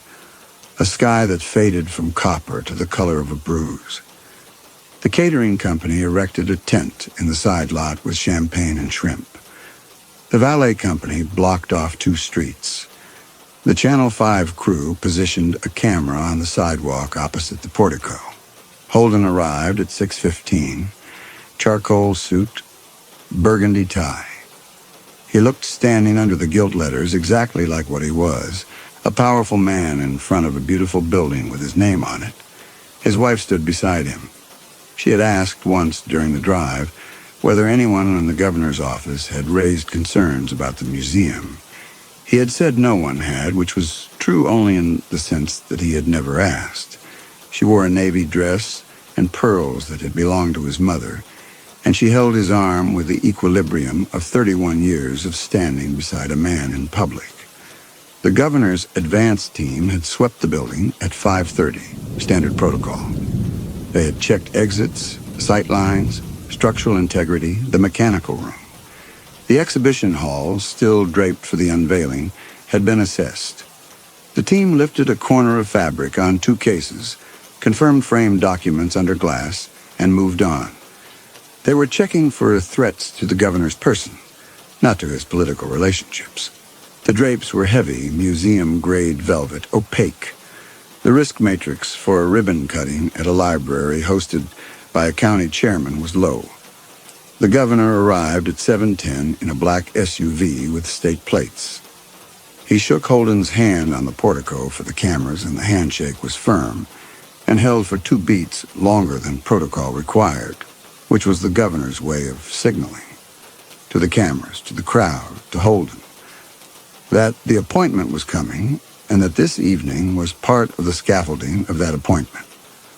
By 7:30, the tent held 160 people, county officials, state legislators, contractors, and developers from every firm between Charleston and Savannah who had done business with Beaufort County during Holden's tenure and who understood that attendance was not optional. The invitation carried an implicit ledger entry, and the ledger was always open. The university president, 2 former governors, the Post and Courier photographer, Holden's son, drinking champagne at a rate Holden registered and chose to ignore. At 7:45, Holden stepped to the microphone. The crowd migrated from the tent to the sidewalk. He thanked the benefactor. He thanked the Horrock firm. He thanked the architect and the crew and the permitting office. He thanked his wife. He thanked his son, who was not listening. He said the Calder Archival Library represented the principle that public service was a legacy worth preserving, that civic leadership was a tradition worth honoring, and that Beaufort County understood these things in its bones. He believed every word. The distance between what Holden Calder believed about himself and what was true about himself had never, in 56 years, been visible to him. And it was not visible now, standing under the gold letters with the cameras and the governor, and the autumn air that smelled of marsh and salt, and what he was certain was permanence. He cut the ribbon at 7:52. Applause. The doors opened. He stepped aside to let the governor enter first. The gesture would photograph well, and the governor walking through the first meant the governor would experience the collection before anyone could contextualize it. The governor crossed the atrium. He looked up at the portrait. He turned left into the first exhibition hall. The Trust's curatorial staff, stationed at the entrance to each hall, drew the drapes simultaneously. The fabric slid from the cases in a single coordinated motion, a gesture the audience read as theatrical showmanship, and the contents were revealed under the recessed lighting, legible through the glass. Holden followed 6 steps behind. The hall was designated, according to the brass plate, the Calder record. The name was right. He had suggested it himself. The air hit him first. Not the content. The air. The 68 degrees he had been hearing for 2 years in his own crawl space. The frequency that had kept him awake. The pressure against his eardrums. It was here, and it was not background. It was the room's atmosphere, the substance through which every document was being preserved. The air was not cold. 68 degrees was not cold. But his arms prickled, and the prickling was not temperature. And the air tasted of nothing, smelled of nothing, carried no moisture, and no season, and no decay, and the absence was its own presence. A sealed system operating exactly as designed. He saw the room in stages, the way a man sees a wreck. First the general wrongness, then the detail that makes it irreversible. The first display case did not contain the daguerreotype of Elston Calder. It contained a set of public records obtained through the South Carolina Freedom of Information Act, certified corporate filings for Coastal Partners, cross-referenced with Beaufort County Council minutes, showing that Holden had voted to award a county infrastructure contract to a Coastal Partner subsidiary in 2007, and with civil court dockets showing that a separate lawsuit against Glenn Hargrove, the Bluffton developer behind Coastal Partners, had produced discovery records of wire transfers from Coastal Partners to accounts linked to Holden Calder. The discovery documents had been unsealed by court order in 2011. They were public record. They had been public record for 3 years. No one had assembled them. Now they were assembled, mounted on acid-free board with museum-grade adhesive corners under gallery glass, annotated in archival ink with the precision of a forensic accountant who had spent a decade learning to read the gap between what was filed and what was true. Holden stopped walking. His left shoe squeaked on the heart pine, the sound of a soul pivoting. And the squeak was the only sound in the room except the climate system, breathing its sterile, seasonless breath. The second case contained a sworn affidavit, signed, notarized, from the Charleston County Solicitor, given voluntarily under a proffer agreement with the State Attorney General's office. The affidavit described, in the solicitor's own handwriting, the pattern of phone calls he had received from Holden over a 13-year period, the specific cases in which Holden had requested favorable treatment for associates and family members, and the implicit understanding, never spoken, always conveyed through tone and context, that the solicitor's continued support from Holden's political network depended on cooperation. Mounted beside the affidavit was the original incident report from the son's DUI, obtained through a public records request to the Charleston Police Department, side by side with the altered version. The arresting officer had provided his own sworn statement confirming the substitution and the reassignment order. The third case contained certified land records from Jasper County, public filings from the Register of Deeds showing Holden's purchase through shell companies in Georgia and Delaware of 62 acres of tidal wetland rezoned from conservation to commercial 3 months after the county council, under Holden's chairmanship, voted to support the rezoning application over the objection of the County Planning Commission. Purchase price, $14,000. Post-rezoning appraisal, $410,000. A flowchart, constructed entirely from public corporate filings, traced the shell companies back to the family trust account from which Holden's maintenance payments to the museum had also been drawn. Every document in the room was either a public record, a court filing, or a sworn statement from a cooperating witness. Every document had been obtained through legal channels. There was nothing in the display cases that could be seized, suppressed, or challenged as illegally obtained, because none of it had been stolen. It had been found. It had been waiting in filing systems and registries for years, lying in the open the way evidence lies in the open, when no one believes anyone will bother to assemble it. Someone had bothered. Holden was aware, in the way a man falling is aware of the ground, that the governor had stopped walking, that the lieutenant governor was reading the case nearest the window, that the Post and Courier photographer had lowered her camera, read the Coastal Partners filing, and raised it again. But what Holden was most aware of was the silence. Not the silence of a quiet room. The silence of a room in which every person had simultaneously stopped breathing, stopped shifting, stopped making the small, unconscious sounds that comfortable bodies make. The 160 people who had followed the governor through the door were standing in clusters of 3 and 4, champagne going flat, reading. Nobody spoke. Nobody moved toward Holden. Nobody moved toward anything except the cases, which drew them forward the way lit windows draw insects, automatically, without decision, pulled by the legibility of the thing behind the glass. And then the sound, not new, the photographer's shutter clicking. But in the silence, it was no longer background. It was rhythm.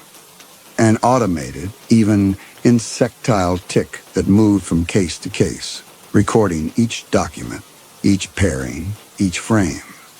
The clicking did not stop and did not deviate, and Holden understood that the clicking was the sound of the room doing what it had been built to do. He turned. Behind him, the guests were reading. Their faces had shifted from ceremonial pleasantness to the specific, focused attention of people absorbing information they had not been invited to absorb, and they were moving subtly, in small adjustments, shifting weight onto their back feet, opening inches of distance between themselves and the center of the room where Holden stood. The movement was involuntary, bodies responding to a social field that had reversed polarity. 5 minutes ago, Holden had been the center of gravity. Now he was the center of contamination, and everybody in the room was drifting away from him at the speed of social instinct. He walked to the second hall, the civic record. Both walls lined with framed documents, 47 total, chronological from 1997 to 2013. Each frame paired a Beaufort County Council resolution, or vote record on the left, with the corresponding financial transaction on the right. Arrows in archival ink connected the contractor or developer named in each resolution to the payment wired to one of Holden's accounts within 30 days of the vote. Amounts from $12,000 to $208,000. Contracts from road construction to drainage infrastructure to a waterfront development project that the council had approved over the Planning Commission's objection in 2011, and that had settled, through the family trust, for $640,000. He counted them without deciding to. Every one. 17 years wall to wall. The counting was reflexive, structural, the same reflex that had organized the world into columns of leverage and debt for 17 years. And the count was comprehensive. 17 years of corruption, organized chronologically, annotated forensically, displayed under gallery lighting at 68 degrees in a building he had authorized, promoted, curated, partially funded from his own family trust, and put his name on in 2-inch gilt letters. At the far end of the second hall, in a freestanding case with its own recessed lighting, was a document that Holden recognized from across the room. The internal county memorandum he had authored in 2004, directing the county finance office to open an audit of its own senior auditor, a woman named Nora Ashby, on the grounds of suspected embezzlement of county discretionary funds. The memorandum had triggered an emergency investigation.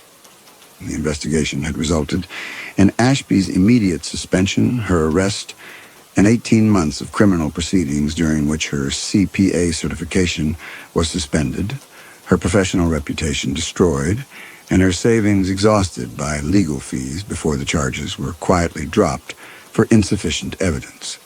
She had been 34. She had worked in the county finance office for 8 years. She had developed a forensic methodology for tracking county contract expenditures that was, in the opinion of the county manager, inconveniently thorough.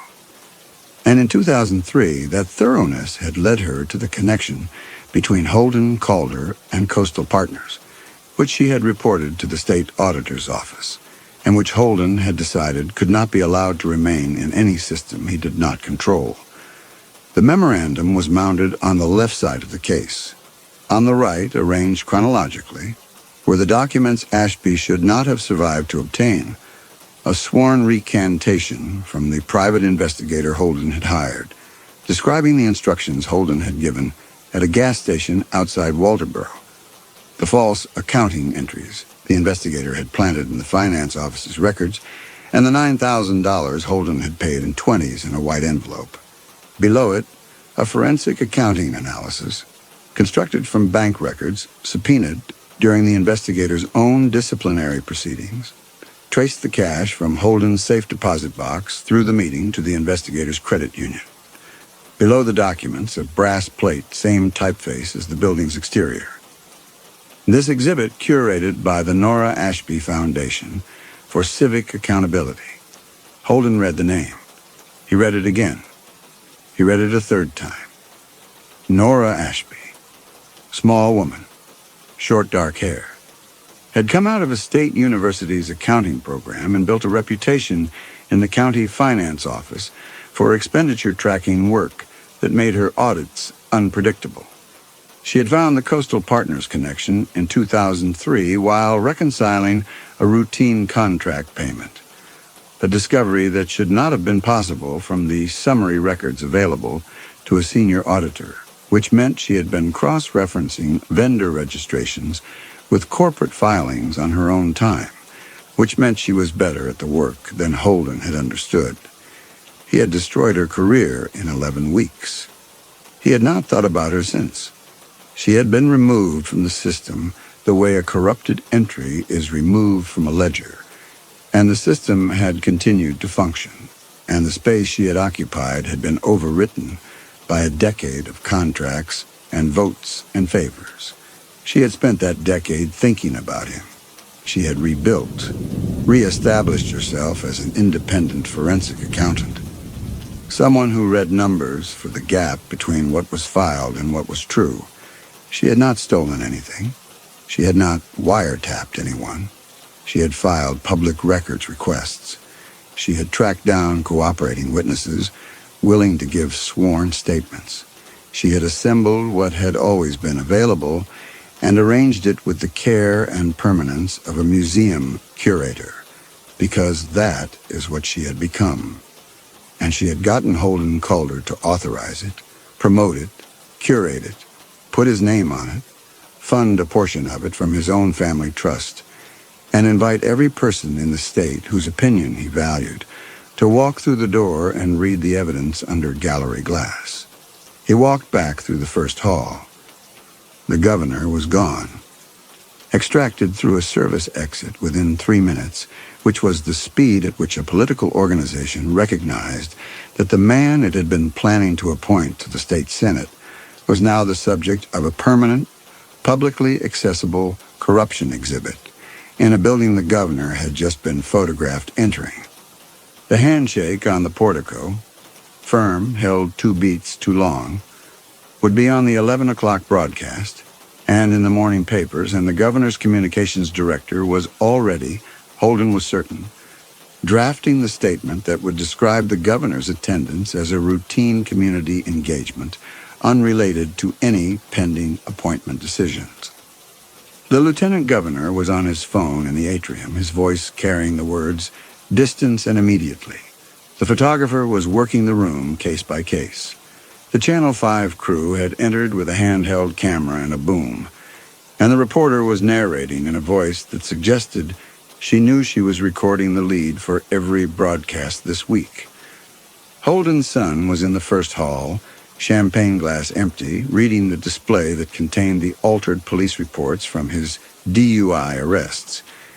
He was reading with the slack expression of a man who has discovered the floor has a basement, and the basement has a basement, and the foundation goes further down than he ever wanted to know. Holden looked for the executor. He found him in the atrium beneath the portrait, wearing the expression he had worn at every meeting, neutral, composed. Holden walked to him and asked whether the executor had known what would be in the cases. The executor looked at him. He adjusted his cufflinks, the same brushed platinum, and walked through the front door and down the portico steps into the October night, and did not come back. Holden would learn later that the Harrick firm had served as a blind administrative trustee, a standard arrangement in which the firm handled financial and legal frameworks without reviewing curatorial content, which had been managed by an independent contractor under the charter's editorial independence provision. The firm had transmitted the contractor's instructions to the installation team without examining the exhibits. The executor had been a legitimate Harrick attorney acting within scope. He had not known what the cases would contain. Section 7.3 had been designed to insulate the trustee from exactly this kind of content, and it had worked, and the firm's liability exposure was zero. The architecture was perfect. Every component, the blind trust, the editorial firewall, the public record sourcing, the cooperating witness affidavits, the irrevocable charter, had been designed to be legally unassailable, and every component was. Holden called his attorney at 8:17 from the back hallway, standing between the plant room and the fire exit. The plant room door was ajar, and the climate system was visible. Compressors and humidifiers running, the hum filling the hallway at the pitch he had been hearing for 2 years. The frequency that was now, and had always been, the sound of preservation. His attorney arrived at 8:39. Holden walked him through both halls without speaking. His attorney read the displays with the controlled attention of a man billing $425 an hour to comprehend the end of his most prominent client's career. They sat in Holden's car, engine off, windows up, the floodlights illuminating the building through the windshield. His attorney told him the truth completely. The charter was irrevocable. The board had sole authority. The founding patron had no editorial control, no veto, no mechanism to alter or dissolve. A court challenge would require proving the trust's charitable purpose. Public education and historical transparency was fraudulent, and the contents were accurate, legally sourced, and educationally relevant. Every document was either a public record or a sworn statement from a cooperating witness. The solicitor's affidavit had been given under a proffer agreement with the state attorney general's office, which meant the state was already involved. The investigator's recantation had been filed as part of a disciplinary record. You would be confessing, his attorney said, under oath, in writing, on the public record. The building could not be condemned. It passed every inspection. The collection could not be seized. It contained no stolen material. The trust could not be dissolved. The charter was irrevocable. The board could not be replaced. Appointment authority was vested in the estate executor, who had walked out the door an hour ago. The maintenance payments Holden had already made, $400,000 from his family trust, could not be recovered, because they had been contributed under a binding pledge he had signed with the same flourish he used on county contracts. Every avenue led to the same terminus. The charter he had signed, in his own study, in his own hand, was the lock, and he had turned it, and the mechanism was airtight, and the precision was the same precision he had admired in the renderings, in the Flemish Bond, in the gilt lettering, in the 68 degrees, and the 75-year preservation guarantee. The precision had been for him. Every detail he had admired, the typography, the archival foam, the acid-free mounting, the brass fittings, had been designed to keep his corruption legible, accurate, and publicly accessible for as long as the building stood. He had not been the patron. He had been the specimen. Through the windshield, the Calder archival library stood under its floodlights. The brick was the color he had approved. The columns were the order he had admired. The copper roof had begun to patina. The letters spelled Calder, at the distance calculated for maximum visibility, and they were visible, and they were permanent. And the building would open to the public on Monday at 9 in the morning. It would not close. His wife found him in the car at 9:15. She had walked through both halls. She had read the displays. She had stood in front of the fabricated memorandum and the investigator's recantation and the brass plate, and then she had walked out and opened the passenger door and sat beside him without speaking. After a while, she asked whether any of it was true. All of it, he said. She closed the door. The sound was small and final. Through the windshield, the floodlights cast the exterior in warm amber, and the gilt letters caught the light at the angle calculated for nighttime legibility, and they spelled his name, and the name was readable, and it would remain readable, and the building that bore it would open in 36 hours and would not close. And behind the glass of every display case, the documents would lie in their velvet, in their brass, in their acid-free mounts, at the temperature that stopped time, for 75 years, for longer, for as long as the endowment held, and the compressors ran, and the air remained conditioned, and the building's mechanical heart maintained its 68 degrees, and its 45%, and its constant, even permanent hum. Holden sat in the driver's seat. The engine was off. The interior was dark. Through the windshield, his face was faintly visible, transparent, superimposed on the facade, laid over the brick and the columns and the letters of his name like a watermark on a document. His features hovered across the building he had authorized, the monument he had curated, the container he had signed into existence and sealed with a flourish, and funded from his own family trust.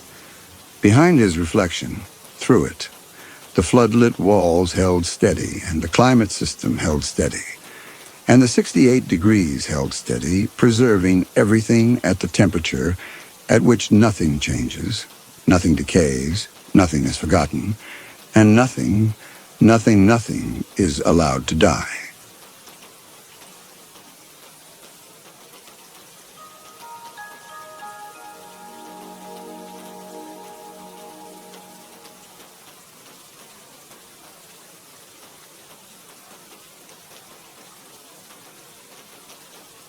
The tile had been cracked since before Declan Cahill's assignment to Our Lady of the Desert, cracked in a way that suggested not impact, but subsidence, the slow surrender of a foundation that had been asking for decades to be allowed to settle into the caliche beneath it. He had mixed the grout that morning using water from the parish's one functioning tap, a tap that delivered its product at a pressure so low the stream bent sideways in any breeze that found its way through the sacristy window, and now he worked the paste into the fracture with a putty knife while Mrs. Lozano stood above him, her orthopedic shoes level with his eyes, telling him that her daughter in El Paso thought the diocese would close the parish by Easter. The grout was the wrong color. He had known this when he mixed it.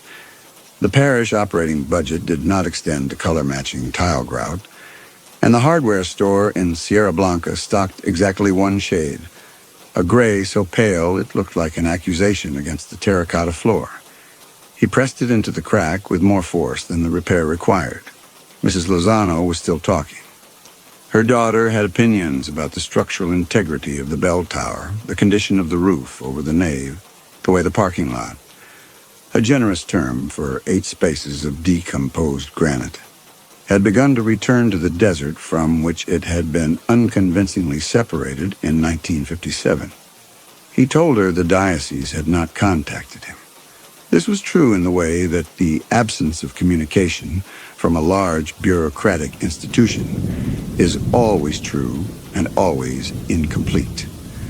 The Archdiocese of San Antonio administered a territory larger than many European nations, and within that territory, Our Lady of the Desert occupied a position roughly analogous to a capillary in the foot of a man who has stopped walking. Blood still reached it. Not much, and not with any apparent purpose, but the connection had not been formally severed. Declan had received his last piece of official correspondence, a form letter regarding updated liability protocols for parish social events, 7 months ago. He had placed it in the filing cabinet in the rectory office, where it joined a sedimentary record of diminishing institutional interest dating back to the tenure of Father Morales, who had served the parish from 1974 to 1996, and whose penciled margin notes in the liturgical calendar constituted the closest thing to a historical record the building possessed. Wednesday evening Mass had drawn 4 people. Mrs. Lozano, her nephew, a truck driver named Garza, whose route brought him through Salinas every second week and who attended Mass the way other men stopped for gas. A functional transaction with a provider he did not expect to find inspiring. And a woman Declan had never seen before, who sat in the last pew and left during the Eucharistic prayer without receiving communion. The nephew had fallen asleep during the homily. Declan did not blame him. The homily had been about patience, and he had delivered it with the mechanical sincerity of a man who had given the same sermon in minor variations 11 times in the past year, and could hear in his own voice the worn quality of repetition that has abandoned all hope of being heard and now serves merely to fill the liturgical obligation, the way the grout filled the crack, functionally, without beauty, and with the full knowledge that the repair would not hold. Mrs. Lozano's shoes made a sound like a deliberate argument against silence as she walked toward the door. She stopped and turned. She told him the Rivas boy was still missing. 2 weeks now. His mother had stopped coming to church, she said, and Declan should visit. He said he would. She studied him for a moment, and the putty knife, the pale grout, the crack that ran from the 3rd pew to the communion rail. And whatever judgment she reached, she kept. The door scraped closed behind her. The sound carried in a building designed for 400 and occupied by 1. Declan finished the tile. He washed his hands in the sacristy sink and dried them on a towel that had once been white and now occupied a color spectrum that defied domestic categorization. He checked the lock on the tabernacle, a habit he maintained despite the fact that no one had stolen communion wafers from Our Lady of the Desert in its 44-year history, and the gold plate tabernacle itself would fetch perhaps $11 at any pawn shop, realistic enough to weigh the actual metal content.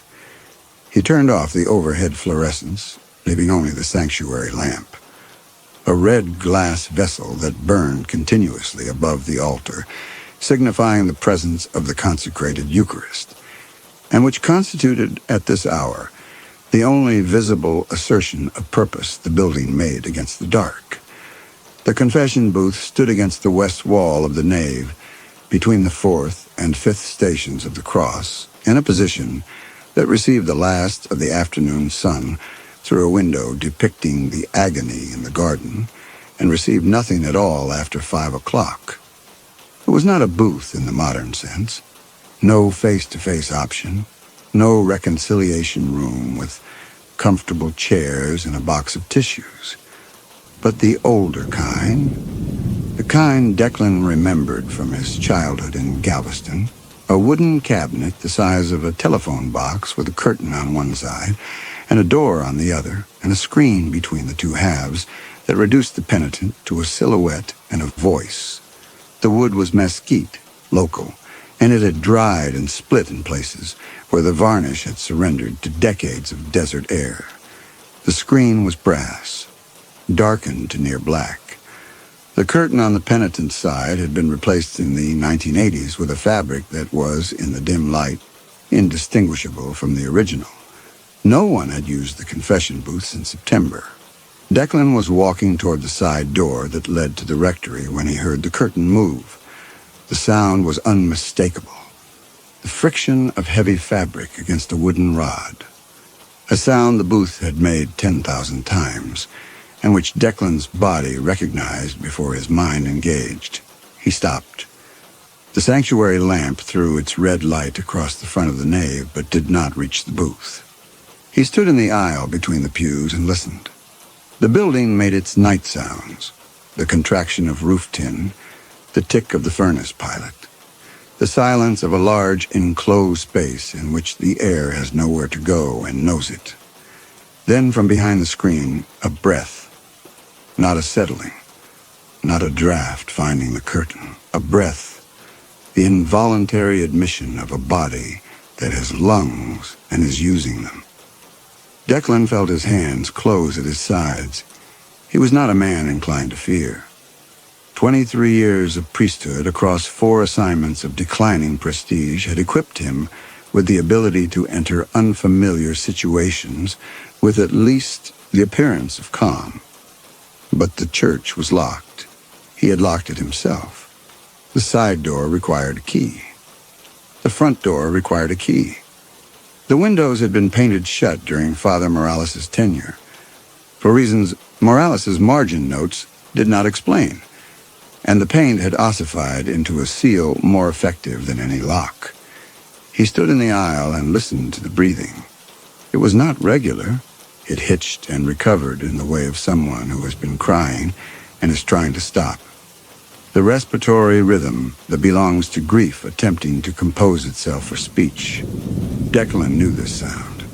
He had sat on the other side of the screen and listened to it hundreds of times across his career, in parishes where people still came to confession, in the years when the booth was not a museum piece but a functioning instrument of the sacrament, and the sound had always preceded the hardest confessions, the ones where the penitent had to climb over their own body's objections to get the words out.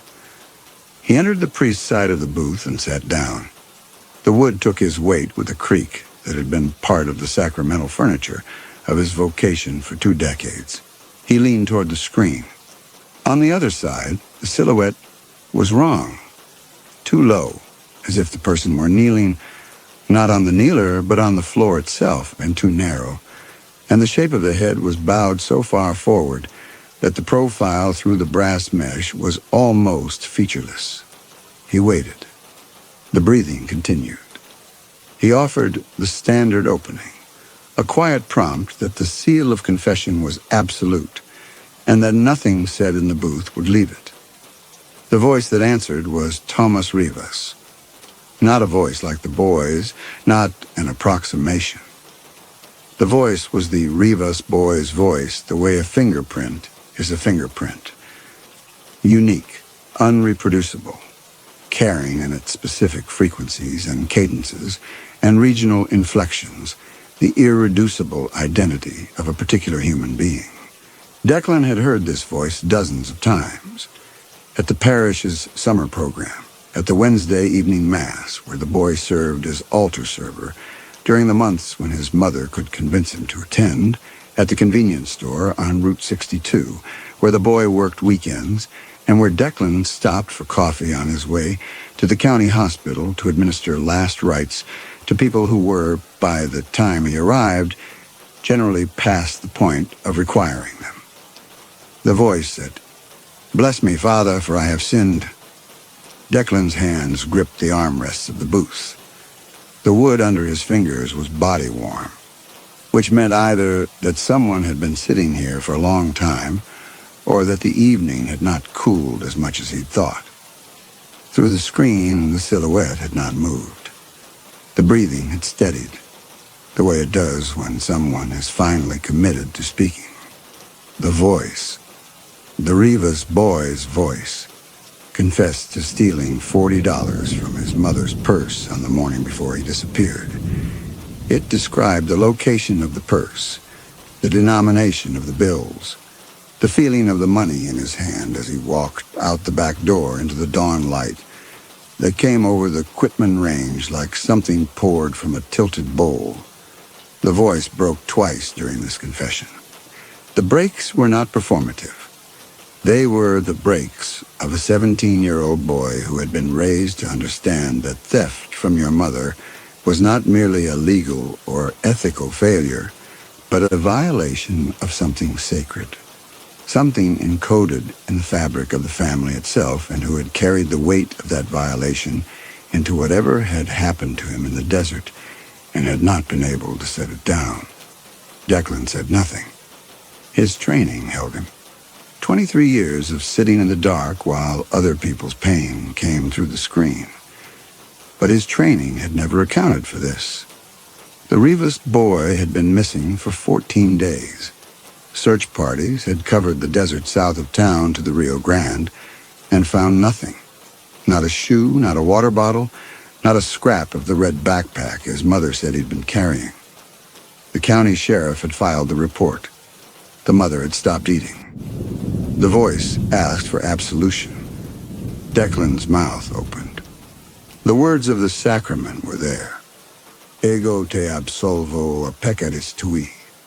Words he had spoken thousands of times. Words that lived in his body the way a pianist's repertoire lives in the hands.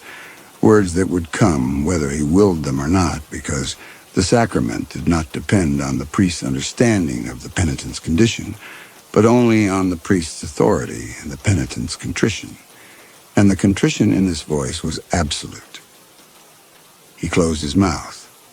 He sat in the dark booth and listened to the Rivas boy's breathing and said nothing because the Rivas boy was dead.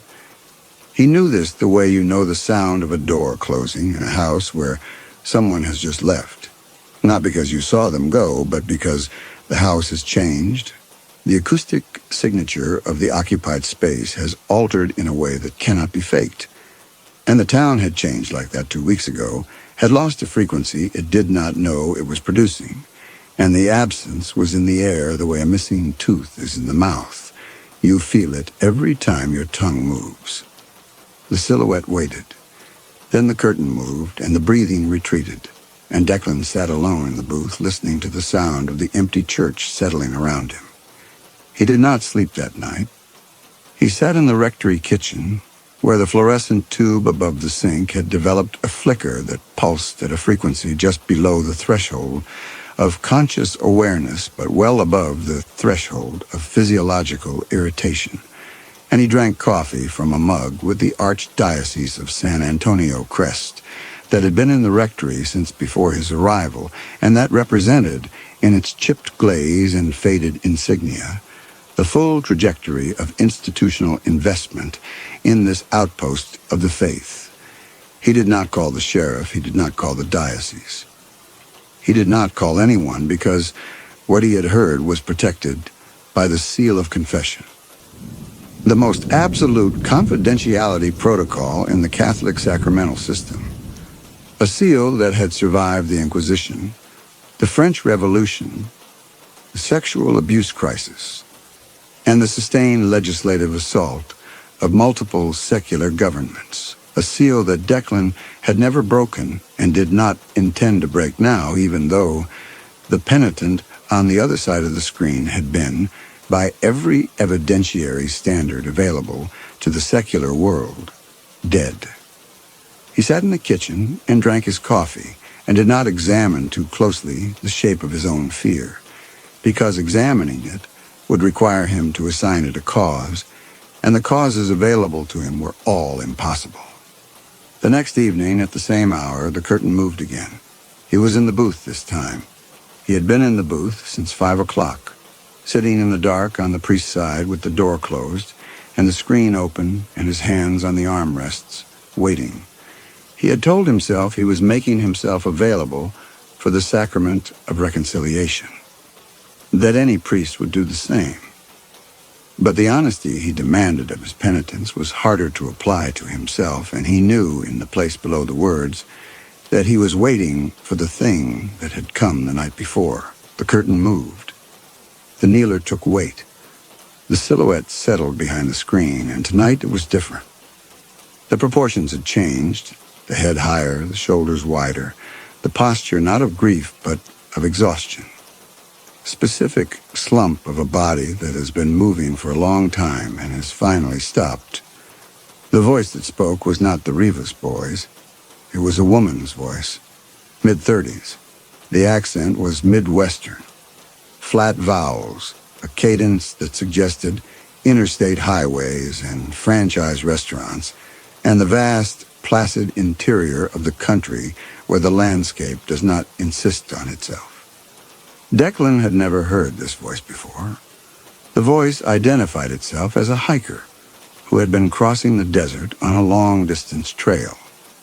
The name of the trail was one Declan recognized, a route that passed through the Quitman Mountains and attracted a certain kind of recreational masochist who confused suffering with spiritual practice, and who had gone missing 11 days ago. The voice confessed to infidelity. The details were specific and unremarkable. A colleague, a conference in Denver, a hotel room with a view of the mountains that she had described to her husband as the view from her single room, which it was, technically, because the colleague had gone back to his own room before dawn. The voice described the weight of this deception, not in moral terms, but in architectural ones. The lie was a room she had built inside her marriage, a room her husband did not know existed, and she had furnished it with silence and misdirection, and the particular cruelty of being kinder to him than she needed to be, because guilt makes generous what honesty would make austere. The confession took 11 minutes. Declan knew because the clock in the sacristy chimed the quarter hour during the account of the Denver hotel, and the voice paused and then continued, as if the chime had reminded it of something. The passage of time, perhaps, or the world outside the booth, or the fact that time, for the voice's owner, had acquired a different quality than it possessed for the living. The voice asked for absolution. Declan did not give it. Instead, he sat in the dark and felt the presence on the other side of the screen. Not a human presence, he understood now. Not the ghost of the hiker or the Rivas boy, but something wearing their voices the way a hand wears a glove. Something that had taken those voices from their owners along with everything else, and that had come to this booth because the voices would not stop talking inside it, would not stop confessing, would not stop demanding the one thing they had been raised to believe could lift the weight of what they had done. He asked the shape behind the screen to come back the following night. The silhouette held still for a long moment. Then the curtain moved, and the kneeler released its weight, and the presence withdrew from the booth, and from the church in a way that Declan tracked not through sound, but through the air itself, a heaviness departing, as if the room's barometric pressure had been wrong and was now correcting itself. He locked the church and walked to the rectory and sat at the kitchen table and opened the drawer where he kept a bottle of Jameson he had brought from his previous assignment in Corpus Christi, and never opened, because he had promised himself he would only open it when the loneliness of the parish became unbearable, and he had not yet granted himself that designation. He did not open it now. He closed the drawer. He placed his hands flat on the table, the same hands that had repaired the tile, the same hands that had gripped the armrests of the confession booth. And he looked at them and tried to understand what he was feeling, and what he was feeling was this: power, not fear, not revulsion, not the gibbering existential panic that his seminary training, which had included a module on discernment of spirits that he had regarded at the time as a quaint relic of the pre-Vatican II curriculum, would have predicted as the appropriate response to the presence of a predatory, non-human entity in a Catholic church. What he felt was the unmistakable recognition that the thing in the booth needed something only he could provide. It needed absolution. It did not understand what was happening inside it. The borrowed consciences of its victims were producing an experience it had no framework to process. And in its confusion and its pain, it had come to the one place in 100 miles of desert where that experience could be addressed. It had come to his booth, to his screen, to his authority. For the first time in the 7 years since his assignment to Our Lady of the Desert, Declan Cahill felt like a priest. The thing came back the next night, and the night after that. Each time a different voice, each time a person who had died in the desert. Some reported missing, some not, some from towns Declan recognized, and some from places so far away that their presence in the Trans-Pecos could only be explained by the kind of catastrophic navigational error that the desert invited and punished in equal measure.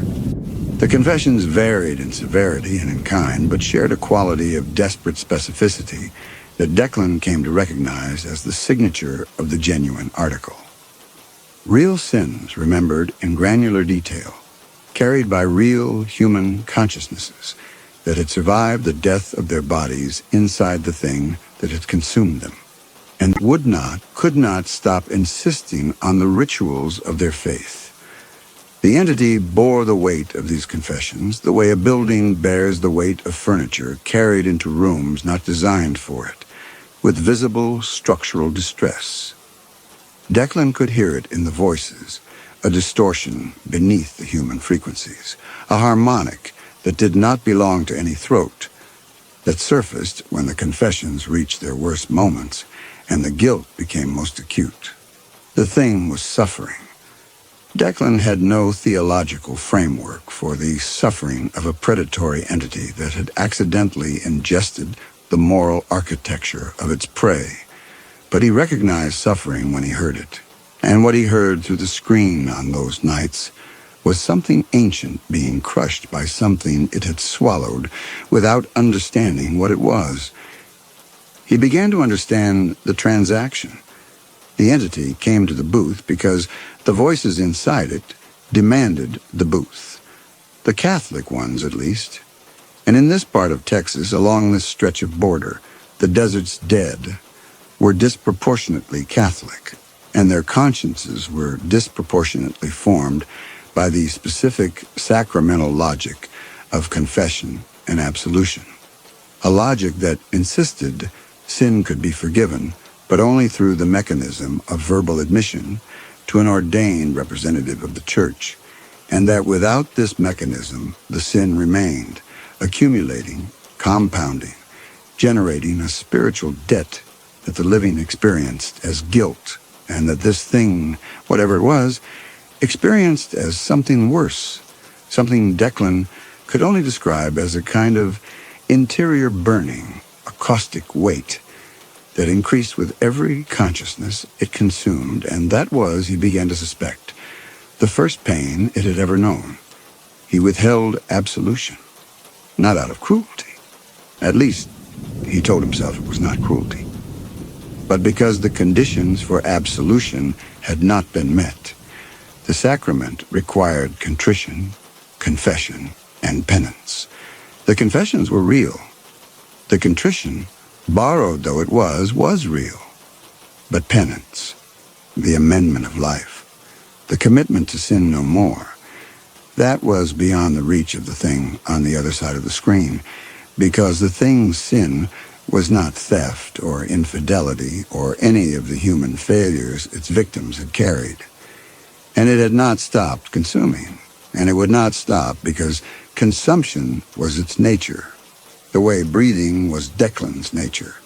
And you could not ask a man to stop breathing and call it penance, unless you could redirect the breaths. The idea did not come all at once. It assembled itself slowly over the course of the autumn and into the winter. Months of nightly visits, months of voices, months of sitting in the dark, while the accumulated dead of the Trans-Pecos desert spoke their failures through a predator's borrowed throat. and it assembled itself from materials Declan had been carrying for 7 years without knowing he was carrying them. Not the grand injustices, not the Arnett family's water deal, or the deputy's brutality, or the cartel routes through the Arroyo. Those were too large, too abstract, too much like the concepts he preached about in homilies that no one heard. The materials were smaller than that. They were specific. They were in his body. They were in the way Eliseo Garza's jaw had healed crooked after the deputies beat him on Route 62.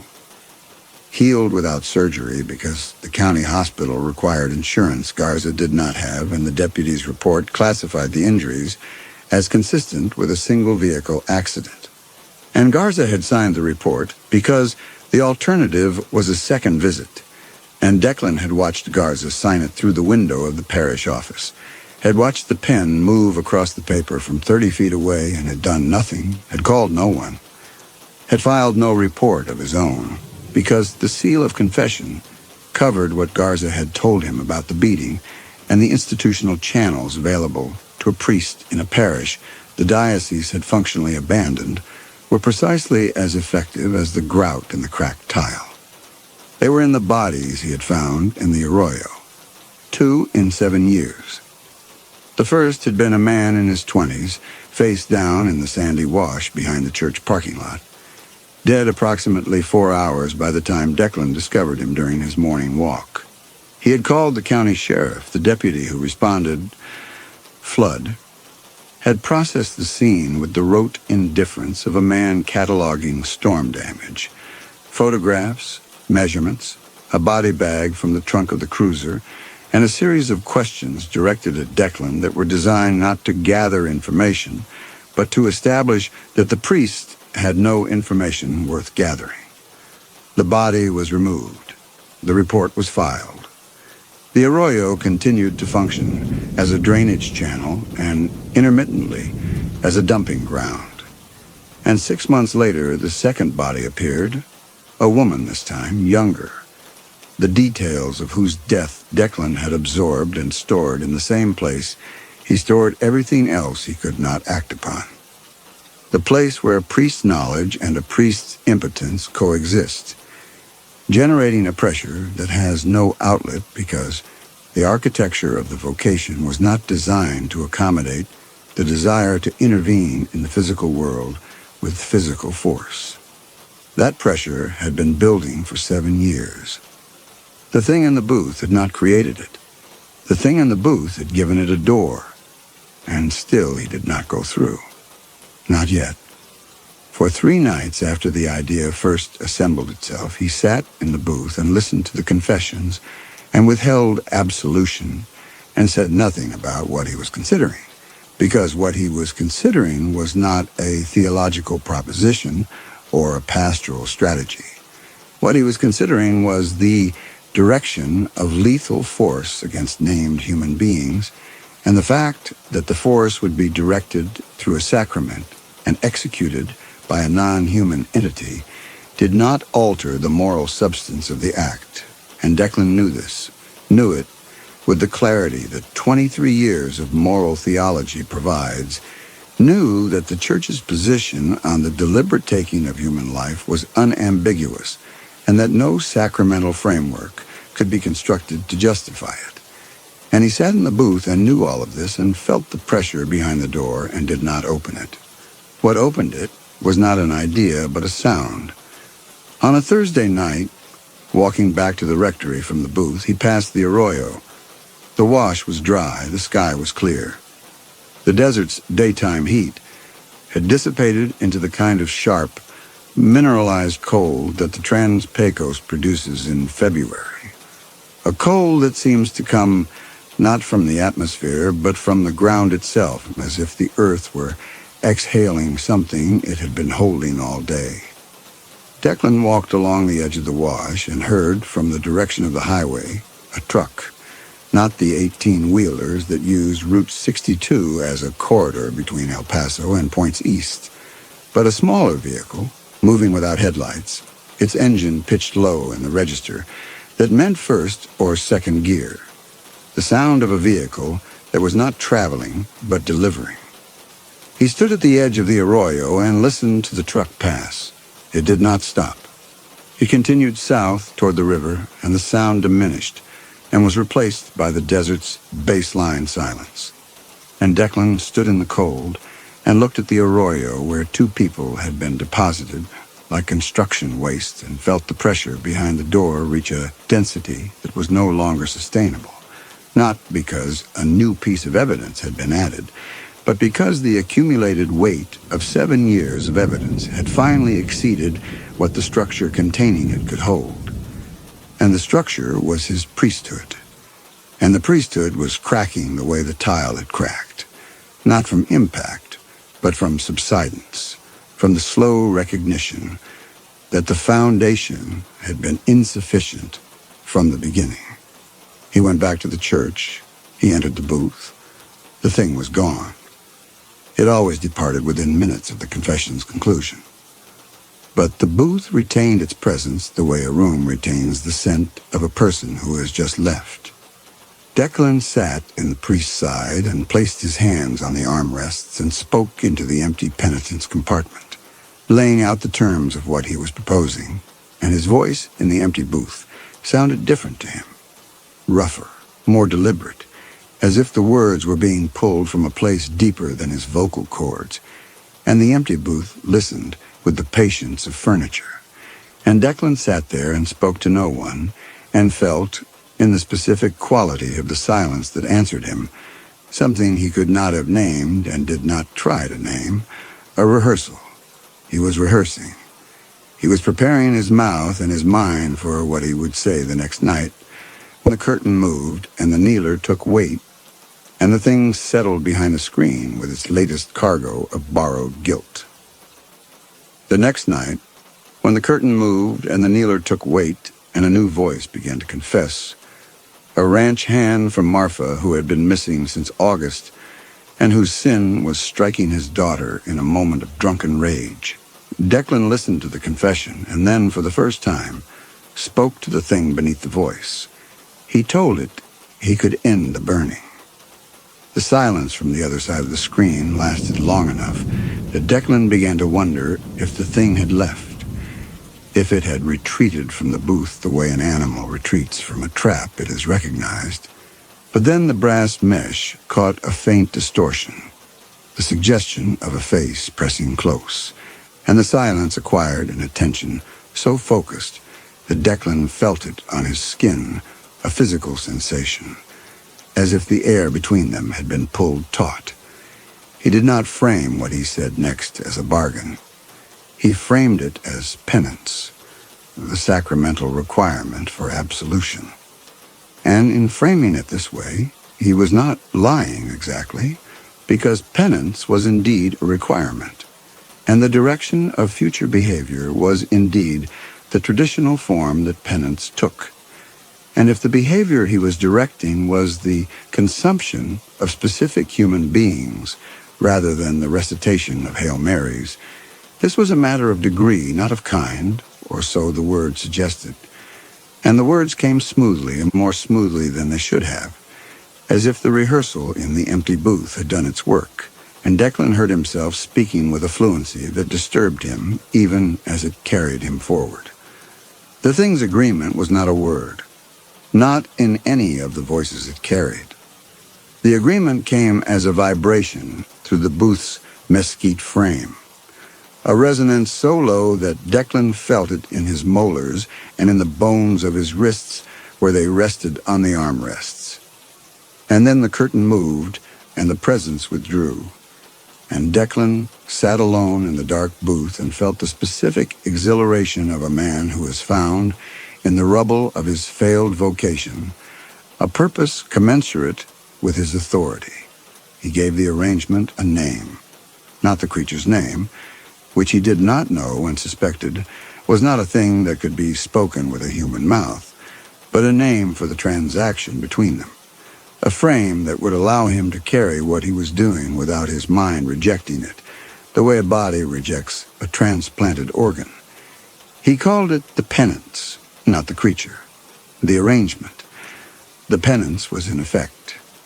The penance was being served. When the penance was complete, absolution would follow. The first name he gave was Wade Arnett. Wade Arnett was the eldest of the three Arnett brothers, and the operational intelligence behind the family's acquisition of Salinas's water rights. He was 57 years old, lived in a ranch house 15 miles north of town that had been built with the profits of the water deal, and drove a white Dodge Ram with county plates that he had obtained through a relationship with the county clerk's office that was not technically illegal, but that occupied the same moral space as the Rivas boys' stolen $40. The space where the law's letter and the law's spirit diverge, and where people with money walk through the gap and people without money are crushed in it. Declan wrote the name on a slip of paper torn from the margin of the parish bulletin. The bulletin he printed weekly on the rectory's inkjet printer for a congregation of 4. A bulletin whose content had dwindled over the years from a full page of announcements to a single paragraph listing the Mass schedule and the number for the Archdiocese prayer line. And he placed the paper in the brass dish that sat on the shelf below the screen. The dish had once held the priest's copy of the Act of Contrition in the years when the booth was used regularly enough to warrant laminated reference materials. Now it held a man's name. He did not sleep. He lay in the rectory bedroom and listened to the desert silence and thought about Wade Arnett. And what he thought about was not the water deal or the poisoned wells or the systemic corruption that the Arnett family had engineered over the course of a decade. What he thought about was Wade Arnett's face. He had seen it dozens of times.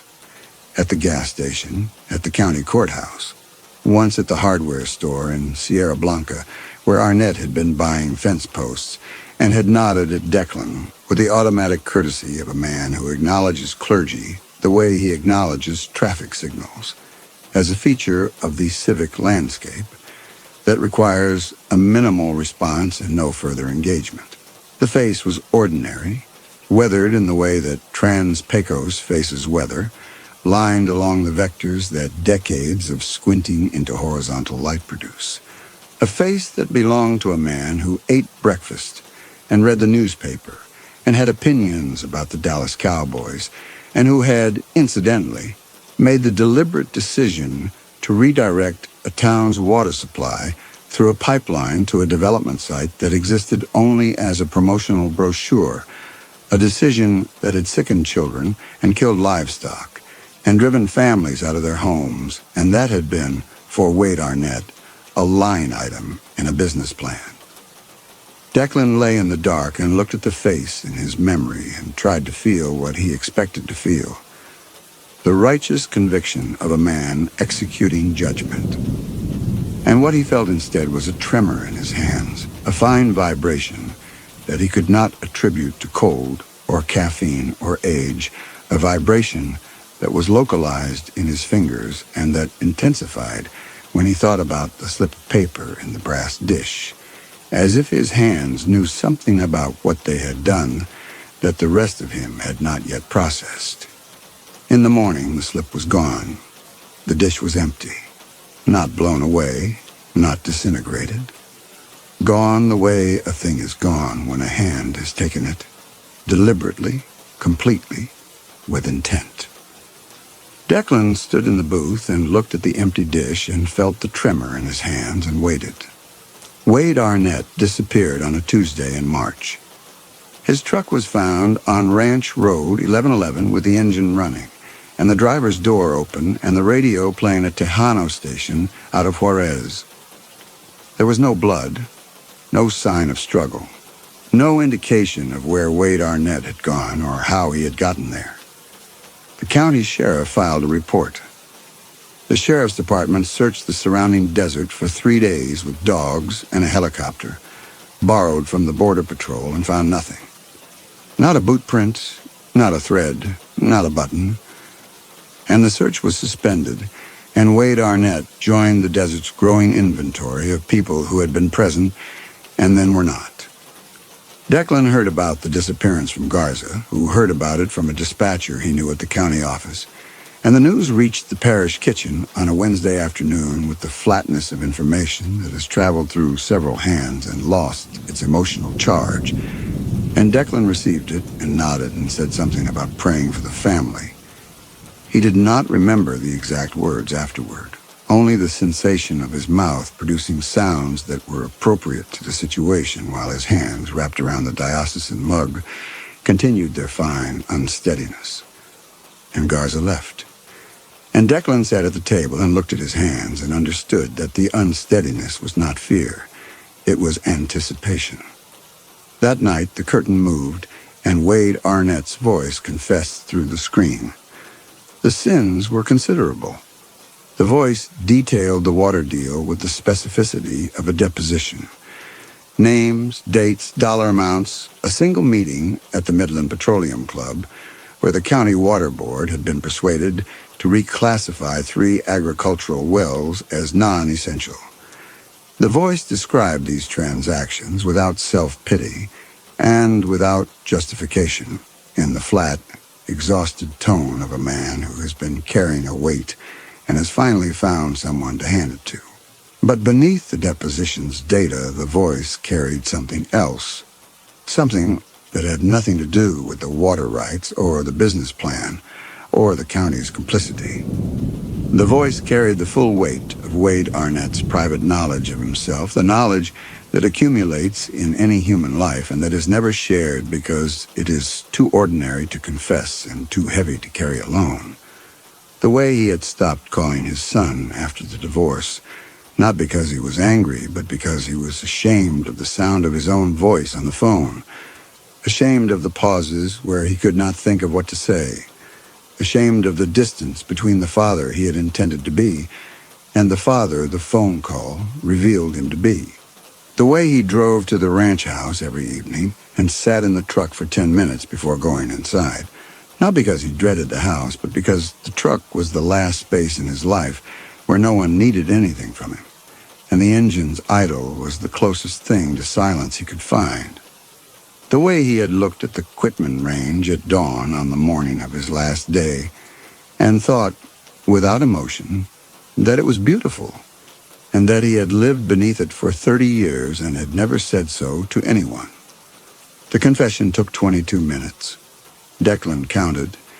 He counted because counting was the only operation available to him that did not require engagement with the content of what he was hearing, because the content was doing something to the structure of his justification that he had not anticipated.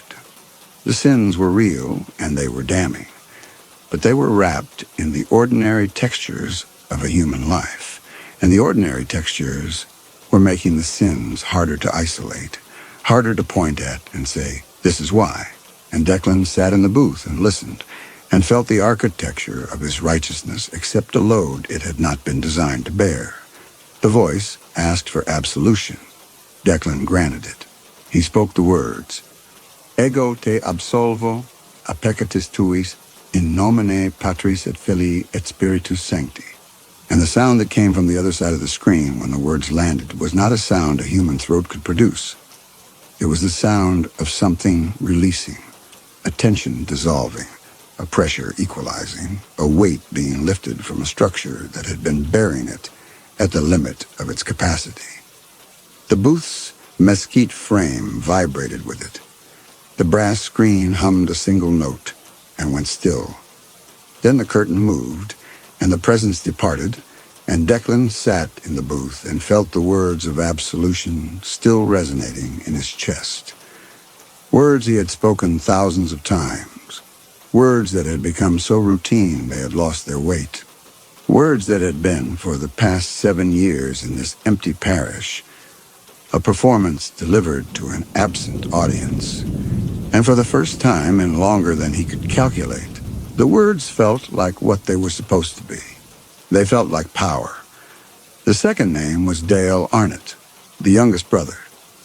Declan wrote it with a steady hand. The slip went into the dish on a Friday night.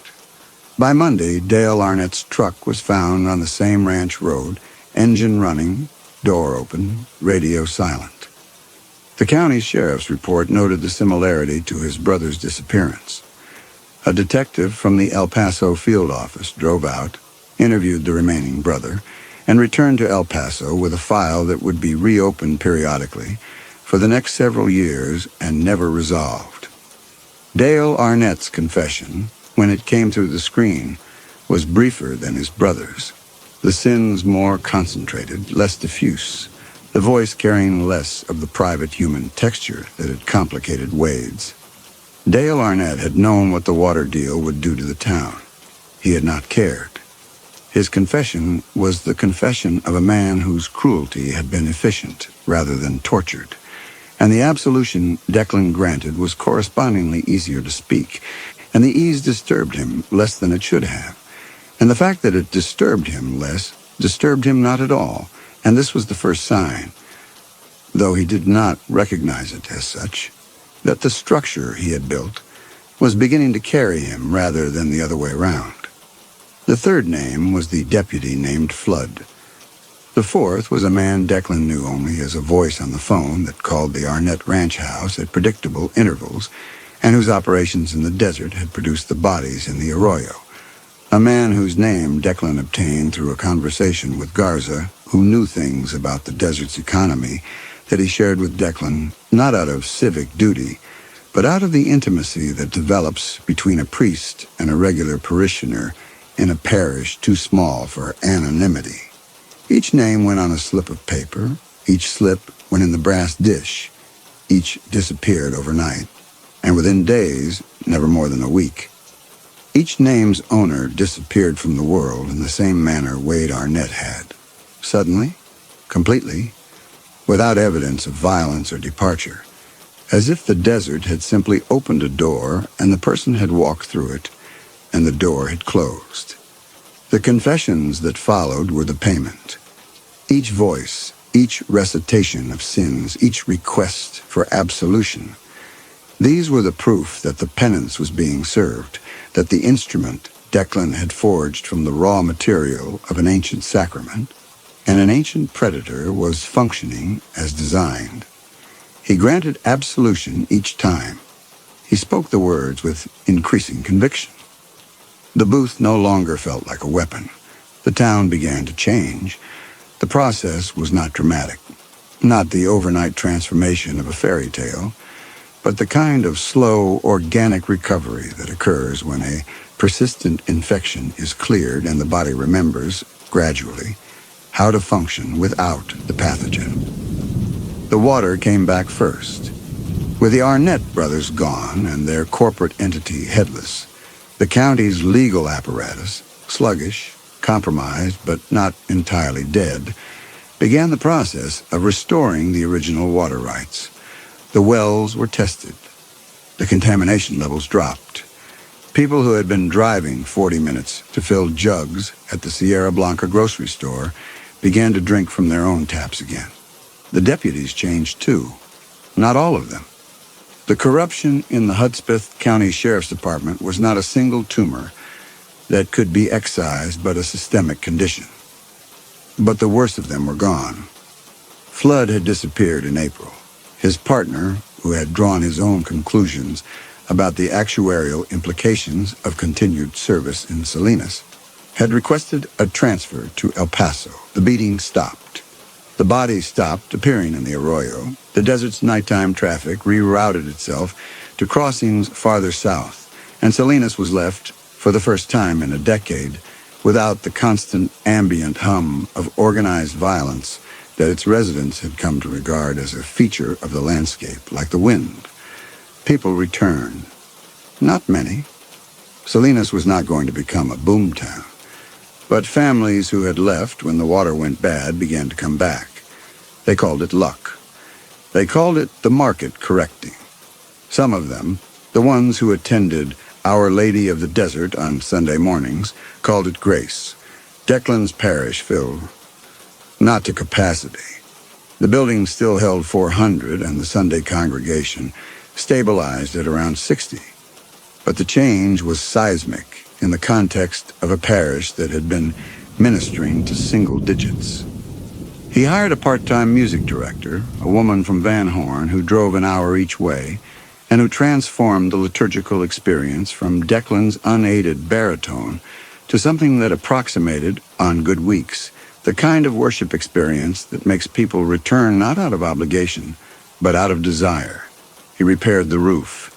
He replaced the parking lot's decomposed granite with actual asphalt. The bell tower received structural attention from a contractor in Marfa who owed Garza a favor, and on a Sunday in August, for the first time in 11 years, the bells of Our Lady of the Desert rang for Mass, and the sound carried across the town and into the desert beyond it. And Declan stood in the sacristy and listened to the bells and felt in his chest the specific resonance of a man who has been given a task equal to his gifts and has risen to meet it. He felt like a prophet. The words surfaced in his prayers, not as vanity, he told himself, but as recognition. The Old Testament was populated with men who had been given authority over terrible instruments and had used that authority to execute God's judgment against the wicked. Moses had called down plagues. Elijah had summoned fire. Joshua had leveled cities. These men had not been gentle. They had not been asked to be gentle. They had been asked to be righteous, and they had been given the tools to enforce that righteousness. And the tools had been, without exception, devastating. And the use of those tools had been, without exception, sanctioned by the God who provided them. Declan was not Moses. He knew this. But the mechanism was the same. The same transaction, the same authority, the same willingness to direct terrible force against those who had earned it. And the results were the same. A people liberated, a land restored, a parish reborn, and a priest who had spent 7 years administering the sacraments to empty pews and who now administered them to a congregation that looked at him with the gratitude that attaches to a leader who has delivered his people from something they could not have escaped on their own. He continued to sit in the booth on weeknights. The thing continued to come, but the visits had changed. In the early weeks, the voices had carried a quality of raw, unprocessed anguish, the sound of consciences being crushed by the weight of their own transgressions. And the absolution Declan granted had produced a visible, physical relief, a relaxation of whatever mechanism the thing used to hold itself in human shape behind the screen. Now the anguish was less acute. The confessions came more smoothly, as if the thing had learned the rhythm of the sacrament and could execute it with something approaching fluency, and the absolution, when Declan spoke it, landed with less impact.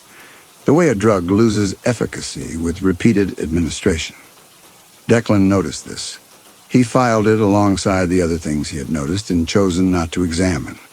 The way the thing's silhouette had changed over the months, growing more defined, more human in its proportions, as if the accumulated voices inside it were teaching it something about the shape of the bodies they had once inhabited. The way the booth's mesquite frame had darkened in the area where the thing knelt, not with moisture, but with something else, something that had seeped into the wood's grain and altered its color the way age alters skin. The way the temperature in the booth had stabilized at a degree that was neither the building's ambient temperature nor the thing's own heat, but something between, a negotiated climate, as if the booth had become a space that belonged to both of them and to neither. He filed these observations and continued. There were more names to give. But the names were becoming harder. The Arnett's were gone. The worst of the deputies were gone. The cartel route had moved. The people who remained in Salinas' orbit of corruption were not the architects of the town's suffering, but its middle management. The county clerk who had processed the water rights transfer, the notary who had certified the documents, the real estate agent who had facilitated the Arnett's land acquisitions. These were people who had participated in Salinas' destruction not out of malice, but out of the ordinary human weakness that collaborates with power because the alternative, refusal, resistance, unemployment, is more immediately costly than compliance. They were not wicked. They were not good. They were the same thing most people are, insufficient. The first name from this category was the county clerk. Her name was Portillo, 53.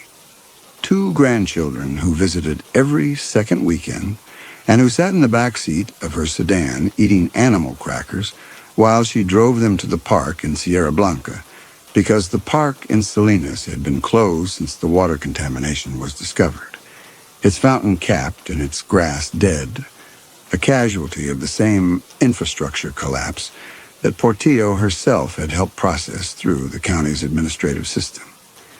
Declan wrote her name on a slip of paper on a Wednesday night. He held the pen over the brass dish and did not release the paper. He held it for 9 minutes. He knew because the sacristy clock chimed the quarter hour while his hand was still suspended above the dish, and the chime passed through the empty church and through the booth and through his arm and into the hand that held the pen and the paper and the name, and the hand trembled. Not the fine anticipatory shaking of the early weeks, but something coarser, less controlled, a vibration that felt less like excitement and more like the involuntary response of a muscle being asked to perform an action it has identified at some level below conscious control as wrong. He placed the slip in the dish. He did it the way a man steps off a ledge, not with conviction, but with the specific exhaustion of a person who has been standing at the edge long enough that the effort of remaining has exceeded the fear of falling. He told himself that complicity was a sin, regardless of its motivation. He sat in the kitchen afterward and believed it, the way he believed it when the coffee was cold and the fluorescent was flickering, and the drawer with the Jameson was closed, and the belief was available to him in all of these circumstances, and he used it, and it worked.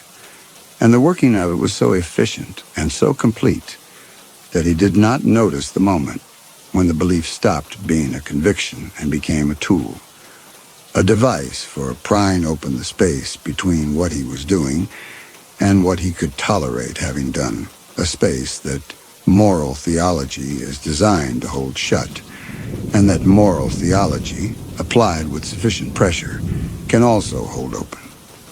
The county clerk disappeared on a Friday. Her sedan was found in her driveway with the door open and her radio off. Her purse was on the passenger seat.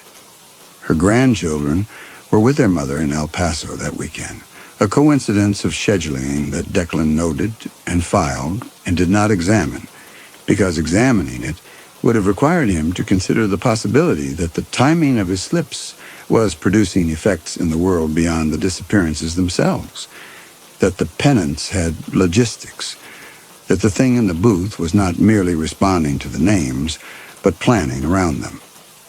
And this consideration would have introduced into his model of the arrangement a variable he was not prepared to accommodate, the possibility that the thing was thinking. That night, the county clerk's voice came through the screen. Her sins were mundane, a lie to her sister about a recipe, a library book she had never returned, the time she had pretended not to hear her neighbor's dog barking at 3 a.m. because she did not want to get out of bed. The voice recited these failures with the same desperate specificity that all the voices carried, the specificity of a consciousness that is reviewing its entire moral inventory and finding, in the vast catalog of a human life, nothing dramatic enough to justify the weight it feels, and concluding that the weight must therefore be the accumulated mass of 1,000 small delinquencies, 1,000 moments of insufficient attention, 1,000 times the right thing was visible, and the effort of doing it was slightly greater than the effort of not doing it, and the difference, compounded over 53 years, had produced the specific gravity of this confession, this booth, this voice asking a priest in the desert for the one thing the church had told it could set the account to 0. Declan sat in the booth and listened to the catalog of a life's minor failures and felt, for the first time since the penance had begun, something he could not immediately classify. It was not guilt. Guilt was specific, actionable, the domain of the confessional. What Declan felt was adjacent to guilt, but larger, less defined, more architectural, as if a load-bearing wall inside him had developed a crack, not enough to compromise the structure, but enough to produce, at certain hours and in certain lights, a sound that should not have been there. He granted absolution. The words came.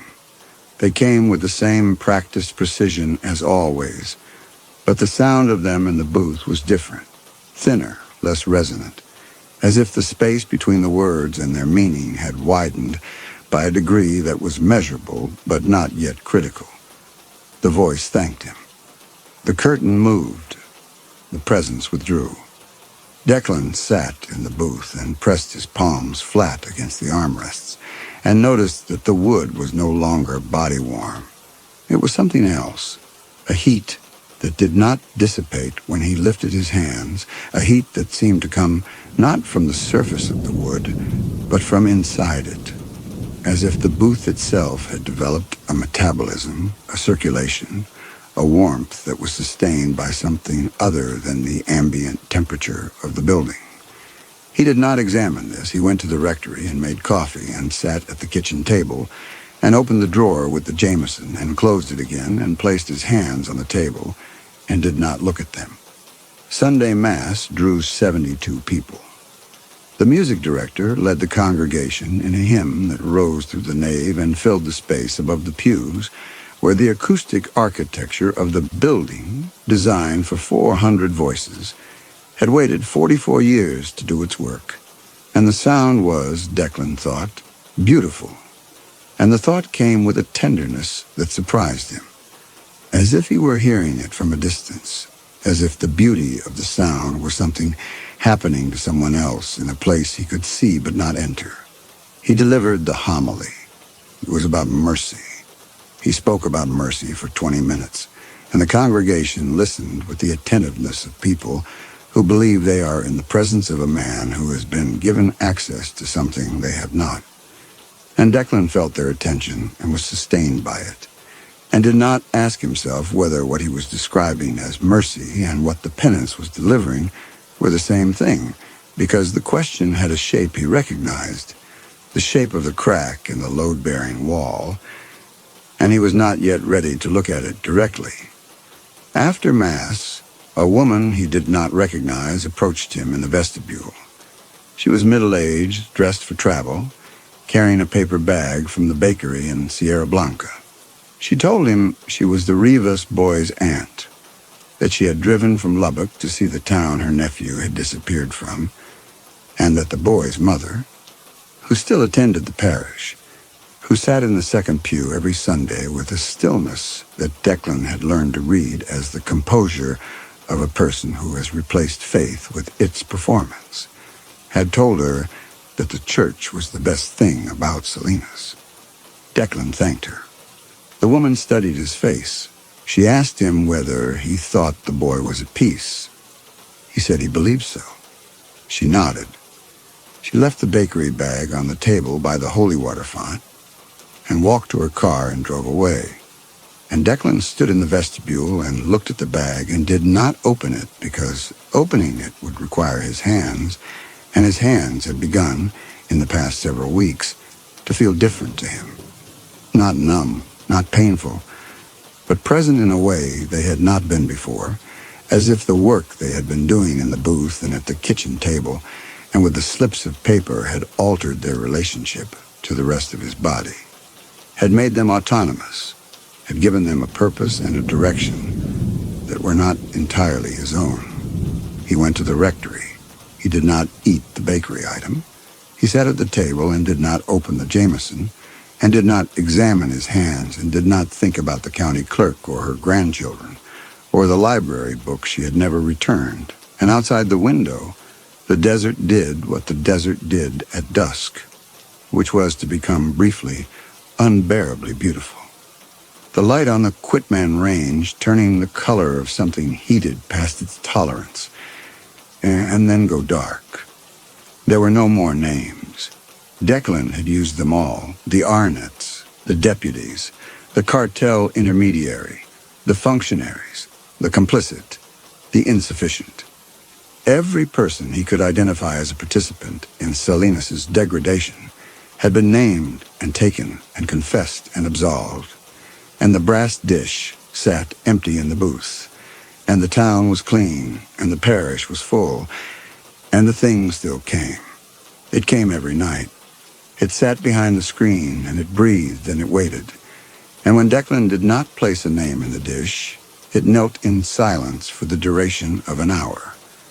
Declan knew because he had begun counting the sacristy clock's chimes, tracking the duration of the visits with the instinctive record-keeping of a man who suspects that a transaction he initiated has developed terms he did not authorize. And then the curtain moved, and it departed, and the booth's warmth persisted, and the smell in the mesquite grew stronger. He told it the penance was complete. He said this on a Thursday in October, 1 year and 2 weeks after the first voice had come through the screen. He said the sins had been confessed, the absolution granted, the penance served in full, and that the arrangement between them was concluded. He spoke with the authority of his office and the conviction of a man who has successfully navigated an unprecedented sacramental situation and who is now exercising the administrative prerogative of the confessor to declare the account settled. The thing did not leave. It sat behind the screen for 3 hours. Declan sat on his side for 3 hours. Neither moved. The sacristy clock chimed 9, 10, 11. The sanctuary lamp's red light reached the edge of the booth and stopped. At some point during the second hour, Declan became aware that the breathing from the other side of the screen had changed. Not faster, not slower, but deeper, more resonant, as if the chest cavity producing it had expanded, as if the body behind the curtain had grown to fill the available space, and the booth's wood creaked in the way wood creaks when weight is applied to it from the inside, a sound of containment under pressure. At 11:15, the curtain moved. The thing departed. The next night it was back. It came every night for a week. It did not speak. It did not confess. It sat behind the screen and breathed and waited and departed. And each night the breathing was deeper and the wood creaked louder and the smell, sage, copper, the thing beneath both, was stronger. And Declan sat on his side and said nothing, because there was nothing to say, because the penance was complete and the dish was empty and the sacrament had been administered and there were no more names. Except there was one name he had not written. He knew this. He had known it for weeks, since the county clerk, since the homily about mercy, since the Rivas boy's aunt had studied his face in the vestibule, and Declan had seen in her eyes the reflection of something she could not have named, but that she recognized, the way animals recognize a change in atmospheric pressure before a storm.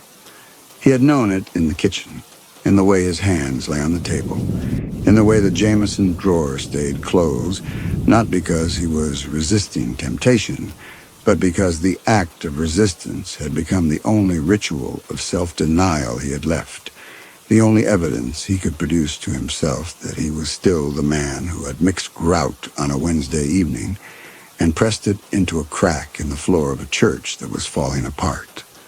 The name he had not written was his own, not as a target, not as a slip in the brass dish, but as a confession, the acknowledgement in the sacramental format that he had used to launder his own moral authority for 12 months, that what he had done bore a name, and the name was not justice.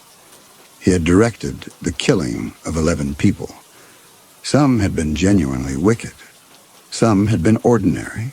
One, the county clerk, whose grandchildren visited every second weekend, and who had processed paperwork she did not understand because her supervisor told her to, had been innocent in every way that mattered, and guilty only in the way that everyone is guilty who lives inside a system and does not tear it down. He had done this from a wooden box in a dark church using an ancient sacrament as a contract and a predatory entity as an executioner. And he had called it the penance.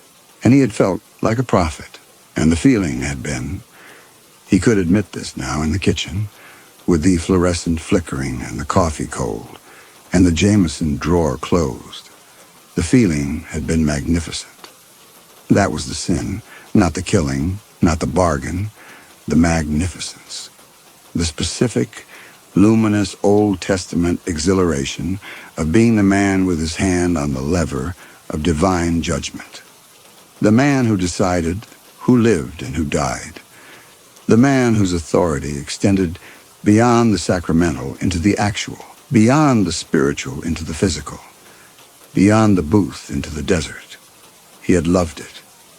He had loved every name, every slip of paper, every confession that proved the slip had been received, every absolution that proved the system worked, every Sunday when the pews were fuller than the week before, and the congregation looked at him with gratitude, and he received their gratitude and gave them mercy and believed, genuinely, without reservation, with the full force of his 23 years of ordination and his 7 years of desert exile and his lifetime of faith, that he had earned it. Pride. The word found him in the kitchen at 2 a.m, and it came not as an abstraction, but as a physical sensation, a settling, a subsidence, the slow surrender of a foundation that had been asking to be allowed to collapse. And Declan sat at the table and felt it happen and did not resist, because resistance required the same muscles that pride had used, and those muscles were exhausted, and the thing they had been holding up was heavier than he had known. He went to the church. He did not turn on the lights. The sanctuary lamp painted its red geometry across the nave, and he walked through it to the booth and entered the priest's side and sat down and waited. The curtain did not move. He sat for an hour. The booth was silent. The wood was warm. The brass screen gleamed faintly in the red light, and beyond the screen, the penitent's side was empty. He was certain of this, could feel the emptiness the way you feel the absence of a person who has been standing behind you and has stepped away. And the emptiness was, in its way, worse than any presence, because it meant the thing had not come. And if the thing had not come, then Declan was alone with what he had done, and there was no screen between himself and his own accounting. He left the booth. He walked to the sacristy. He washed his face in the sink and dried it with the towel that had once been white. He walked back to the nave. The curtain was closed. He stopped in the aisle.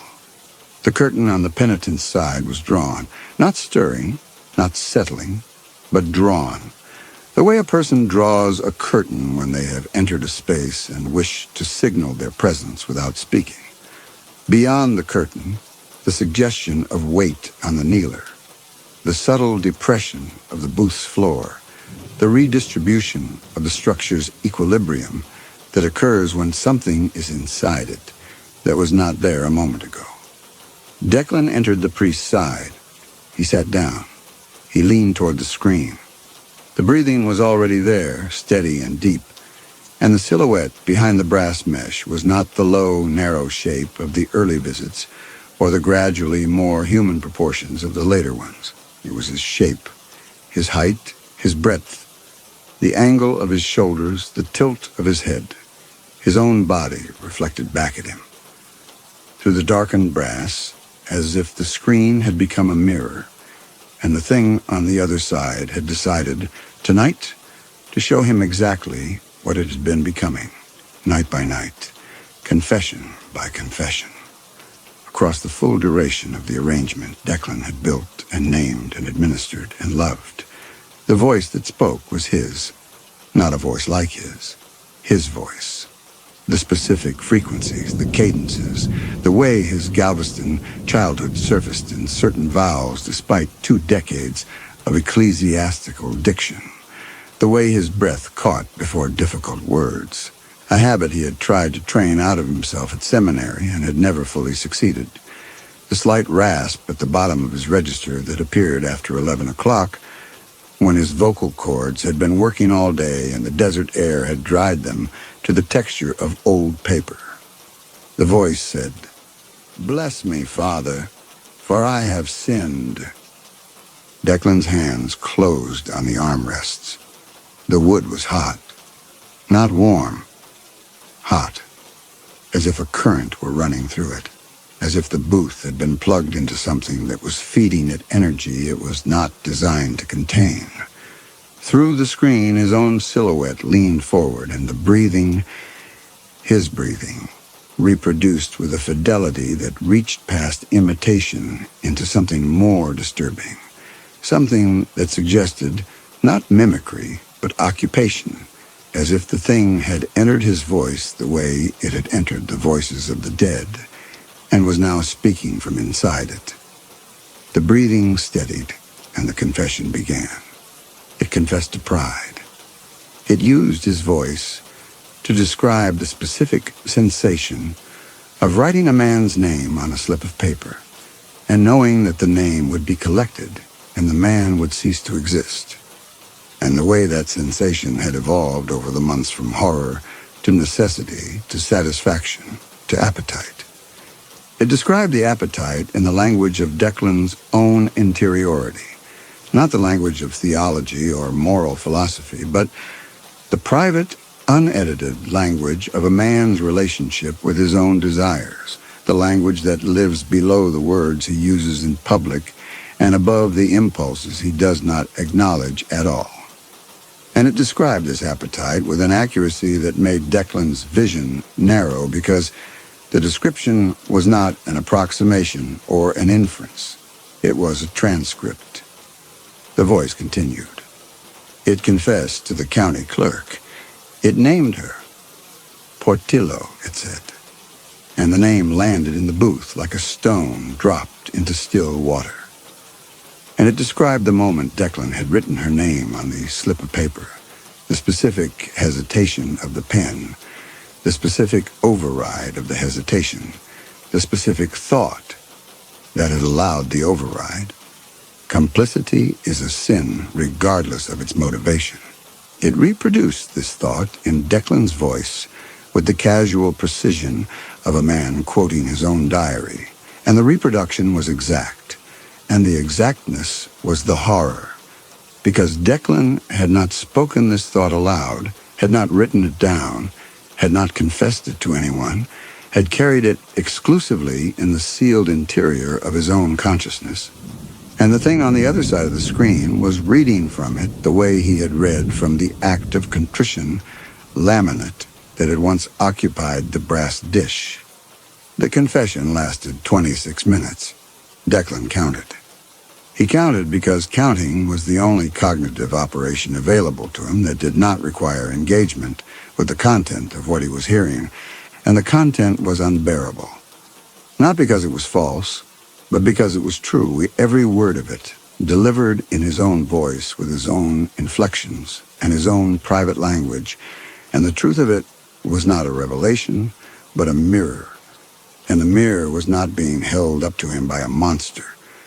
The mirror was being held up to him by himself, by the version of himself that the thing had been assembling, night after night, on the other side of the screen, from the material Declan had been providing without knowing he was providing it. His voice, his posture, his breath catch, his private thoughts, his sins. 12 months of sitting opposite the thing in the confined space of the booth. 12 months of speaking the words of absolution with increasing conviction. 12 months of providing the thing with a complete, granular, unreproducible model of a Catholic priest. Not the theology, not the vestments, not the institutional apparatus, but the interior. The specific way a specific man holds his authority, exercises his power, justifies his compromises, and believes in the deepest interior of his self that he is good. The voice stopped. The booth was silent. Through the screen, his own silhouette sat motionless. The wood was so hot that Declan's palms had begun to sweat against the armrests, and the smell, sage, copper, the thing beneath both, was so strong that it had ceased to be a smell and had become an atmosphere, a medium, as if the air in the booth had been replaced by something denser and older, and Declan was breathing it, and it was breathing him. The silhouette shifted. The brass screen caught the movement and held it. A tilt of the head, his tilt, the specific angle of inquiry that he used when a penitent had finished speaking and was waiting for his response. Then the voice spoke again, and it was still his voice, and what it said was, "I absolve you." The words of the sacrament. His words, in his voice, from the wrong side of the screen. Spoken not as a request, but as a performance. The thing demonstrating that it had learned the transaction from both directions, that it could sit on either side of the booth, that the screen between priest and penitent was not a wall but a membrane, and the membrane was permeable, and the thing had been passing through it for 12 months. And what had passed through was not forgiveness or guilt or penance, but something simpler and more devastating. Fluency. The thing had learned to be a priest. Declan's hands released the armrests. He looked at them in the red-tinged dark of the booth. His hand, the hands that had repaired the tile and written the names, and gripped the wood for 12 months of confessions. And they were cold. Not the cold of the desert night, which was a dry cold, a surface cold, a cold that came and went with the sun. This cold was internal. It was in the bones. It was in the joints that had absorbed the booth's unnatural heat, night after night. And the heat was gone from them now, transferred somewhere, given to something, and the cold that replaced it was the cold of a thing that has been emptied of a resource it did not know it was spending. The fingertips withdrew. The screen flexed back. The silhouette stood. It had been kneeling, as a penitent kneels, but now it stood, and standing its height filled the penitent's compartment in the way that Declan's height filled the priest's side, and the two shapes faced each other through the brass mesh with the symmetry of a reflection, and the reflection adjusted its shoulders and turned and moved the curtain and stepped out of the booth. Declan heard it walk, not the retreating absence of the earlier departures, the barometric normalization, the sense of a room being vacated. This was footsteps, footfalls on terracotta tile, spaced at the interval of a man's stride, carrying the weight of a man's body, producing the specific acoustics of a man's shoes on a church floor, and the footsteps moved not toward the locked front door or the locked side door or the painted shut windows, but toward the sacristy, toward the sink where Declan washed his hands, toward the towel that had once been white, toward the door that led from the sacristy to the rectory, toward the kitchen where the coffee was cold and the fluorescent flickered and the Jameson waited in its drawer and the table bore the marks of a man's palms pressed flat against its surface night after night while the desert outside did what the desert did. The sacristy door opened. The sacristy door closed. The rectory door opened. The rectory door closed. The footsteps stopped. Declan sat in the booth. He tried to stand. His legs did not respond, not the way legs fail to respond when they have fallen asleep. That failure is preceded by pins and needles, by the fizzing awareness of circulation returning, by the body's insistence on announcing its own dysfunction. This was different. This was the absence of the announcement.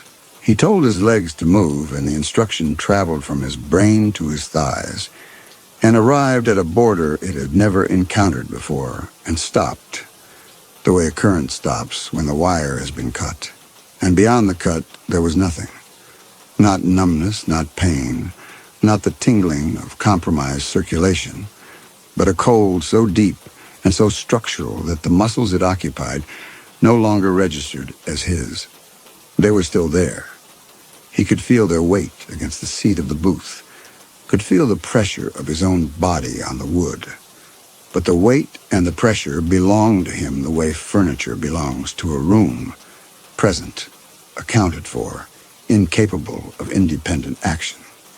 He tried his hands. The right hand responded, barely with a delay that felt like moving through something thicker than air, a sluggishness that was not muscular but proprioceptive, as if the hand were receiving his commands through a relay that was losing signal strength. He managed to lift it from the armrest. The effort produced a fine tremor in the wrist that traveled up his forearm and stopped at the elbow, where the cold had established itself with the permanence of a thing that intends to stay. The left hand did not move at all. It lay on the armrest with the fingers slightly curled in the exact posture it had held when the thing on the other side of the screen had pressed its fingertips against the brass, and the posture was fixed, was no longer a posture but a position, the position of a hand that has been set down by someone who has finished using it. The sacristy clock chimed midnight. Declan sat in the booth and felt the cold advance.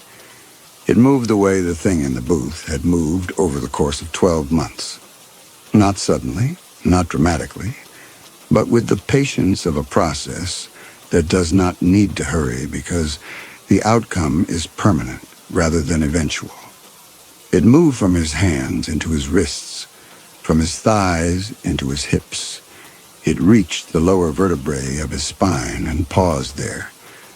Not because it met resistance, but the way water pauses at a seam in rock, finding the path. And during the pause, Declan became aware of a nail in the booth's frame that he had never noticed before. A finished nail whose head had worked free of the mesquite by 1/16 of an inch, and that pressed against his left shoulder blade with a precision that was, in the context of everything else that was happening to his body, absurdly material. The kind of detail that belongs to a world where nails and wood and shoulders still operate under the old physics. And then the cold found its path and settled into the vertebrae with the specific weight of something finding its permanent location. And the weight was not painful, but it was final, and the finality was in the cold itself, which was not the cold of absence, not the cold of heat departing, but the cold of replacement, the cold of a space that has been vacated and occupied simultaneously, emptied of one thing and filled with another, the way the booth's penitent side had been emptied of the thing and filled with the depression it left in the velvet. He was in the booth. The booth's door was 18 inches from his right hand. The handle was brass, the same brass as the screen, and it operated with a simple latch mechanism that required the pressure of a thumb and the rotation of a wrist. And Declan's right thumb was still marginally his own, and his right wrist was still marginally capable of rotation, and the door was 18 inches away. And beyond the door was the nave, and beyond the nave was the side entrance to the sacristy. And beyond the sacristy was the rectory, and beyond the rectory was the parking lot, where his 11-year-old Corolla sat with the keys in the ignition, because no one in Salinas locked their cars. And beyond the parking lot was the highway, and beyond the highway was the world, 18 inches. His right hand could reach the latch, probably, if he committed what the hand had left to a single motion, a single extension, a single grip. But the hand that could reach the latch was the same hand that had written the names on the slips of paper, and the muscles it would use to grip the brass handle were the same muscles it had used to grip the pen, and those muscles were cooling degree by degree, as if the thing in the rectory were drawing on them through the same invisible circuit that had connected them through 12 months of the booth's shared atmosphere, pulling the last of what it needed to complete the model, to finish learning the exact way Declan Cahill's hands operated in the world. The grip strength, the fine motor control, the distribution of force between thumb and forefinger that made his hands and not anyone else's. The right hand shook harder. The fingers extended toward the latch. The distance closed from 18 inches to 12 to 9, and at 9 inches the cold arrived in the right wrist with the conclusiveness of a lock engaging, and the hand stopped, and the fingers remained extended in the dark, reaching for a handle they would not reach, and Declan looked at them. His fingers, in the red-tinged dark that the sanctuary lamp's light did not quite penetrate, and they did not look like his fingers anymore.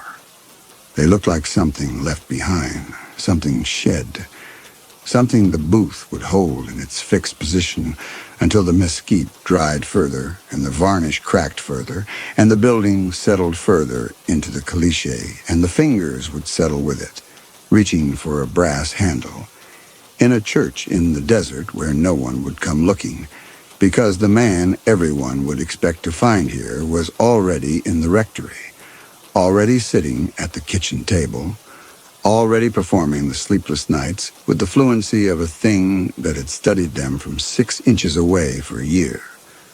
The sanctuary lamp's red light reached the edge of the booth and stopped. On the other side of the screen, the penitent's kneeler held its depression.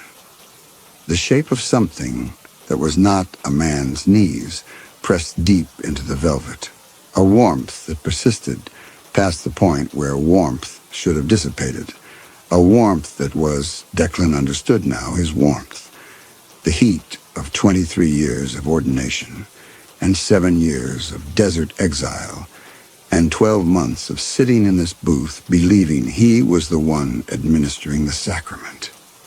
The cold reached his chest. It registered not as a sensation, but as a subtraction. The removal of something that had been there so long, he had mistaken it for himself.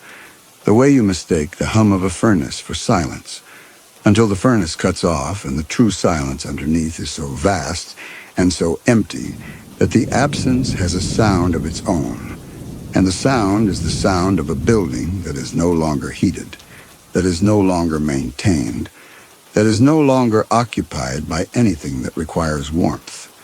His lungs still worked, his heart still beat.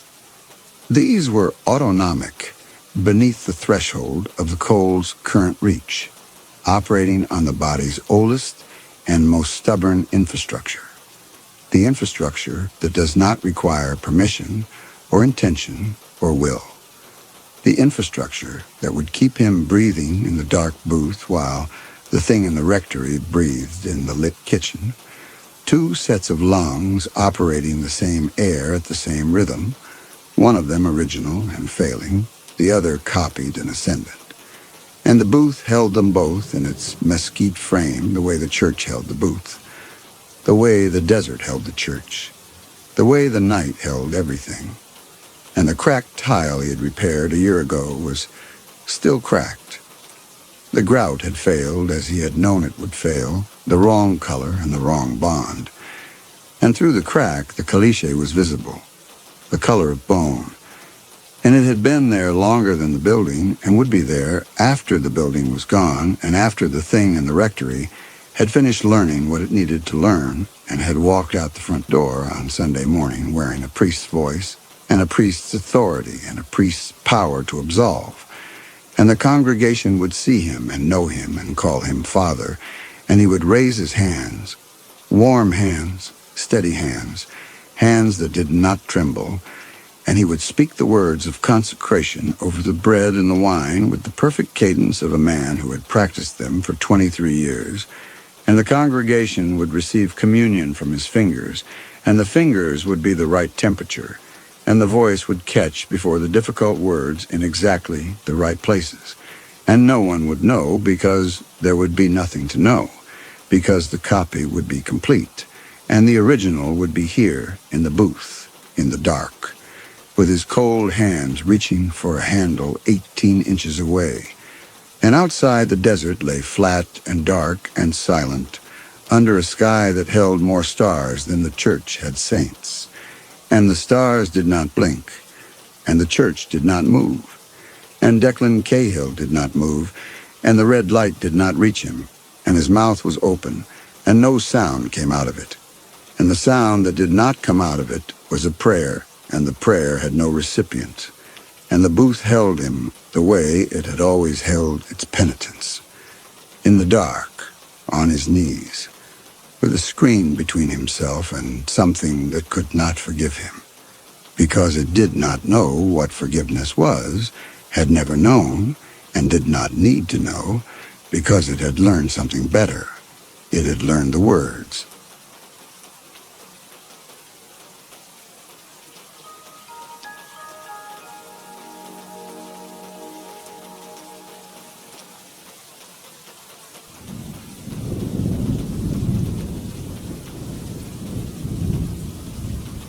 Buster lay on the cold hardwood beside the bed, staring at the corner where the wall met the ceiling. The darkness there had weight. It pooled like spilled ink, thickening as the room settled into night. He'd been watching it for an hour now, maybe longer. Time moved strangely after Curtis went to sleep. The old man's breathing came shallow and steady from above. Buster could hear the wheeze in it, the catch at the end of each exhale. Curtis slept on his back with one arm draped across his chest, the other hanging over the mattress edge. His fingers sometimes twitched in dreams. Buster would lift his head when that happened, checking, making sure. The darkness in the corner shifted. Buster's ears went flat. He didn't growl. Growling would wake Curtis, and Curtis needed sleep. The old man barely slept anymore. Just lay there with his milky eyes open, staring at nothing, fingers worrying the edge of the blanket. The doctors had words for what was wrong with Curtis's eyes. Buster didn't understand the words. He understood that Curtis couldn't see him anymore, couldn't see the room, the window, his own hands, lived in permanent night. So Buster watched for him. The shadow thing peeled itself away from the corner, not shadow from absence of light, but shadow as substance. It came down the wall slowly, like water moving against gravity. No sound, no smell, just wrongness, pooling into the shape of something tall. The air changed. Pressure built in the room, the way it did before thunderstorms rolled down from the mountains. Buster's ears flattened against his skull, aching from the shift.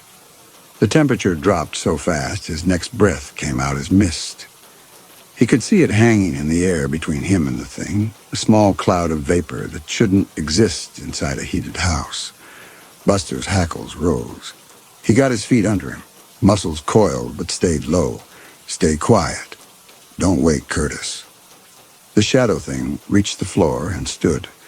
7 feet tall, maybe taller. Thin everywhere. Narrow shoulders, stick limbs, body like a seam of darkness. Someone had pulled vertical. No face. Where a face should be, there was only smooth void. The moonlight coming through the window bent around it, not casting shadow, not blocking light, but warping it. The beam curved as if the thing had its own gravity, as if space itself folded wrong in its presence, where its feet touched the floor, if feet was the right word. The grain of the wood seemed to writhe. The parallel lines of the boards twisted and crawled like living things before settling back into their normal pattern after it passed. It turned toward the bed. Buster moved between it and Curtis. Low growl now, barely audible. A warning. The shadow thing didn't pause. It walked forward, each step perfectly silent on the hardwood despite the pressure its presence put on the air.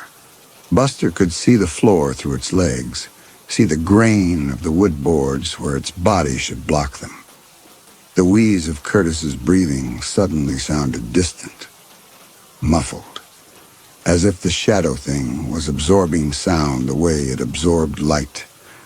Buster's own growl came back to his ears, strangely flat, robbed of resonance. The shadow thing knelt beside the bed, its long fingers reaching down to the floor where Curtis's shadow lay, not reaching for Curtis, reaching for the shadow Curtis cast in the moonlight from the window. Buster watched as those fingers touched shadow, gripped shadow, began to peel shadow up from the floor like it was a layer of paint someone had left to dry. Curtis made a sound. Not quite a gasp, more like air leaving him all at once. His back arched slightly. His fingers dug into the blanket. And across his forearm, where it lay exposed on top of the covers, a bruised, dark shadow flashed into existence. It spread like spilled ink, following the path of the shadow piece being peeled from the floor, then faded as quickly as it had appeared, gone in the space of a heartbeat. But Buster had seen it, had watched the mark bloom across Curtis's skin, like the thing was tearing pieces from Curtis's body itself, leaving wounds that tried to manifest before being pulled back under the surface. Buster bit the shadow thing's wrist. His teeth met through empty space. He tried again, frantic now, biting at legs, at torso, at the faceless head. Nothing solid, nothing real. Like trying to fight smoke. The shadow thing pulled a strip of Curtis's shadow free.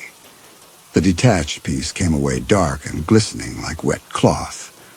The thing folded the strip carefully, tucked it somewhere inside itself where Buster couldn't see, then reached for another piece. Curtis shuddered.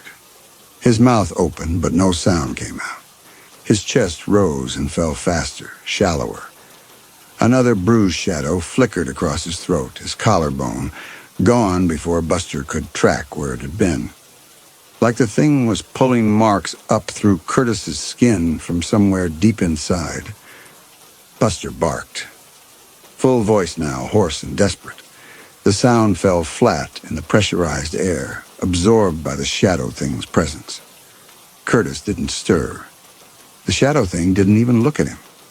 Just kept working, slow and patient, peeling away another strip of Curtis's shadow, another, folding each piece into itself like someone harvesting cloth from a loom. Curtis's shadow on the floor grew paler, thinner. The parts the thing had taken didn't grow back. Then the shadow thing stood, turned, and walked back to the corner. It climbed the wall the way it had descended, against gravity, against sense, and disappeared into the darkness at the ceiling's edge. The pressure released. The air warmed. The room felt normal again, as if the past 10 minutes had been a pocket of wrongness that had sealed itself off and vanished. The shadows in the corners were just shadows. Curtis's breathing, still shallow and pained, came back to normal volume in Buster's ears. Buster jumped onto the bed. Curtis lay still, eyes open and sightless, staring at the ceiling. His skin felt cooler than it had an hour ago. Buster nosed his cheek, whining low in his throat. Curtis's hand came up slowly, fingers fumbling until they found Buster's head. The touch was weak. His hand shook. He patted twice, the way he always did when Buster worried. The gesture meant comfort, but the hand delivering it had no strength. The fingers trembled against Buster's skull and then slipped away, falling back to the blanket. Buster pressed his head harder against Curtis's chest, not dreaming. He'd seen it, watched it take pieces of Curtis away.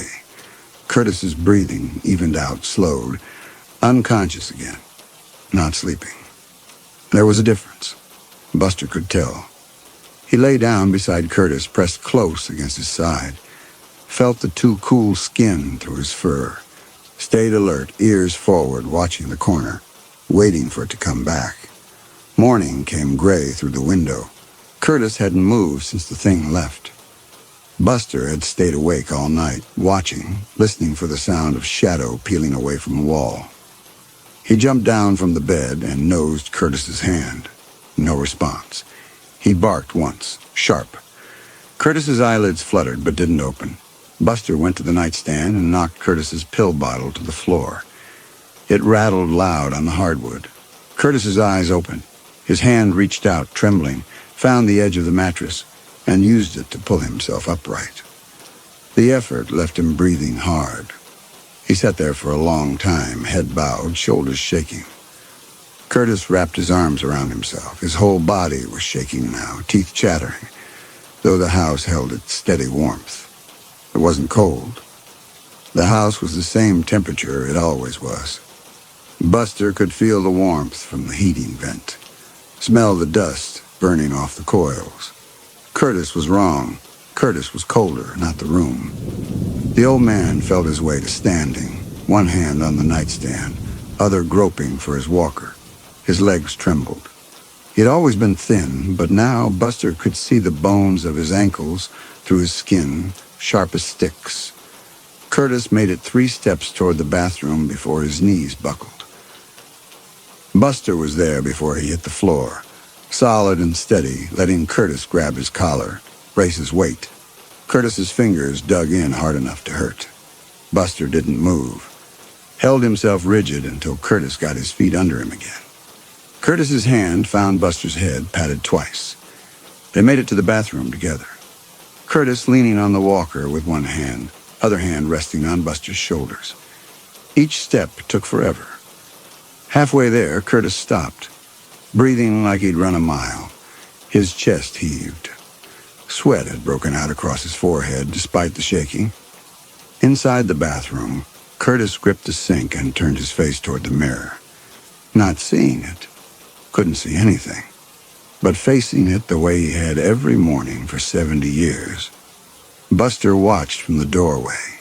Curtis's reflection was there in the glass, but paler than it should be, washed out, like someone had drained the color from it. Curtis ran the tap, splashed water on his face. His hand shook so badly, water ran down his wrists and soaked his sleeve. He gave up after a few tries, let the water run, stood there gripping the sink while his shoulders heaved. Buster pushed into the bathroom, pressed himself against Curtis's legs. Curtis reached down, found his head. They stayed like that until Curtis could breathe again. Getting back to bed took even longer. Curtis's feet dragged. He stopped every few steps, head bowing, whole body shaking with effort. By the time he made it to the mattress, he could barely lift his legs high enough to sit down. Buster jumped up beside him. Curtis fell back against the pillows and didn't move again. His chest rose and fell in shallow little gasps. His skin had gone gray. The shadow on the floor beneath the bed was noticeably paler than it had been yesterday, thinner. In the places where the thing had peeled strips away, Curtis's shadow was nearly transparent. Buster could see the pattern of the hardwood through it. He lay down on the bed next to Curtis and watched the corner where the ceiling met the wall. The darkness there looked heavier than the shadows elsewhere in the room, hungrier. It would come back when night fell. Buster knew it the way he knew the smell of rain before a storm. Curtis's breathing slowed, evened, not sleep. That other thing. The absence he fell into now instead of sleeping. Buster pressed closer and waited. The days bled together. Curtis ate less, moved less. Sometimes his eyes would track wrong, following sounds that weren't there, flinching from nothing. His hands had developed a tremor that didn't stop. When he tried to hold his coffee cup, it clattered against his teeth. Buster stopped, leaving his side. Curtis needed help getting to the bathroom now, and needed help getting back. The walker sat unused in the corner. Curtis was too weak to use it. He leaned his full weight on Buster instead, fingers wound tight in the fur at Buster's shoulders, feet barely lifting as he shuffled forward. And every night, the shadow thing returned. It came at different hours. Sometimes just after Curtis fell into that not-sleeping state. Sometimes near dawn. But it always came.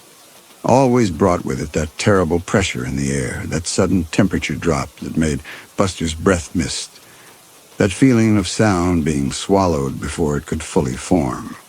Always climbed down from the corner where ceiling met wall. Always knelt beside the bed and peeled away more of Curtis's shadow from the floor.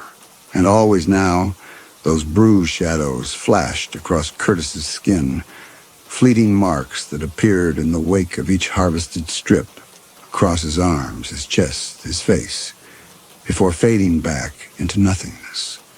Each one looked like proof of violence. Each one disappeared before morning came. But Buster saw them, watched the dark bloom spread and vanish, marking Curtis as the Shadow Thing's victim in a language that only lasted seconds. Buster tried everything. He stationed himself between Curtis and the corner, blocking the path. The Shadow Thing walked through him. He dragged Curtis's blanket over the side of the bed to cover the shadow on the floor.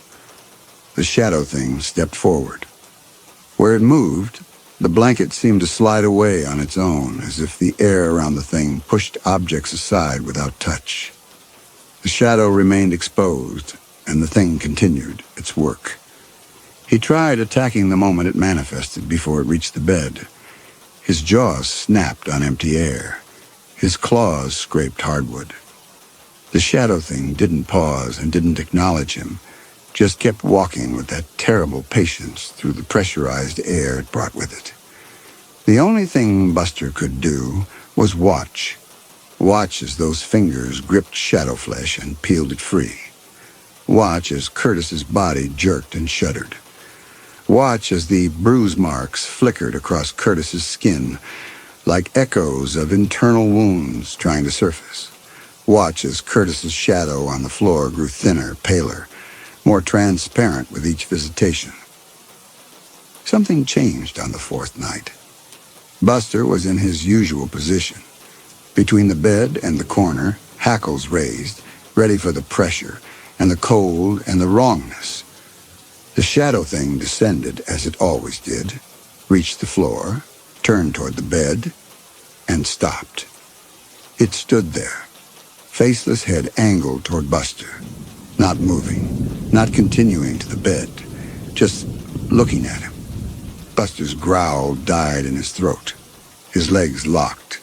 The pressure in the air intensified until his ears felt like they might burst. The cold deepened, sharp enough that frost formed on his whiskers. The void where a face should be gave nothing away. No eyes, no expression. Just smooth emptiness. But Buster felt the weight of its attention anyway. Felt himself being observed by something immense and ancient and utterly without mercy. Not cruel, not malicious. Just indifferent in a way that was worse than hatred. Something that saw him as irrelevant, as furniture, as an obstacle of no more significance than a chair that happened to be in its path.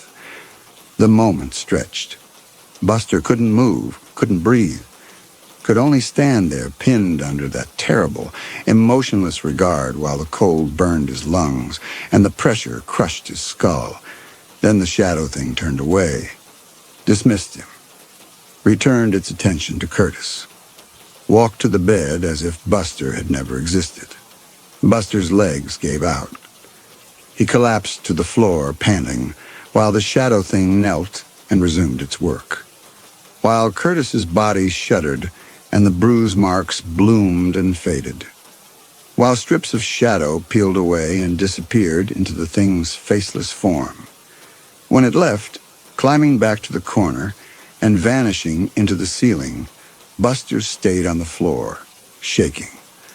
The message had been clear. Fight all you want. I will not notice. I will not stop. You are nothing. By the fifth night, Buster saw Curtis's shadow was now thin enough to see the grain of the floorboards through it completely. In the places where the thing had harvested the most, there were gaps, patches of floor where no shadow fell at all, even with moonlight streaming through the window.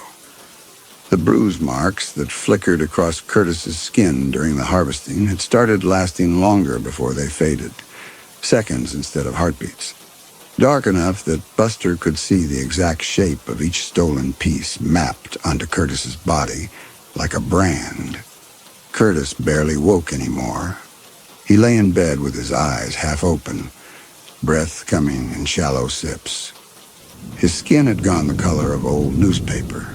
When Buster pressed his nose to Curtis's hand, The flesh felt like wax, cold and waxy and wrong. The neighbor woman came by on the 5th day. Buster heard her knock, heard her call through the door. He barked once. She tried the knob. Curtis never locked it anymore, had stopped bothering months ago, and let herself in. She found Curtis in bed. Buster heard her gasp, heard her footsteps rush to the bedside. She put her hand on Curtis's forehead and made a sound low in her throat. Then she was on her phone, voice quick and tight, giving the address, saying words Buster didn't understand, unresponsive, hypothermic, pulse thready. The ambulance people came with their equipment and their urgent voices. They wrapped Curtis in blankets, lifted him onto a rolling bed, wheeled him out. Buster tried to follow, but the neighbor woman caught his collar. She was saying something about calling someone, about finding his papers, about how Curtis would want him taken care of. Her voice was kind, but her grip was firm. Buster pulled against it, whining, watching through the open door as they loaded Curtis into the ambulance. Then the doors closed and the ambulance left, and Curtis was gone. The neighbor woman stayed. She found Buster's food, filled his bowl, ran her hand over his head while he stood rigid and trembling. She checked Curtis's bedroom, made a sound of dismay at the mess. Blankets twisted on the floor, pill bottles knocked over, water glass tipped and spilled. She gathered the blankets to wash them, picked up the pills, mopped the spilled water. She didn't see Curtis's shadow. It was still there on the floor beside the bed, so faint now it was barely visible even in direct sunlight.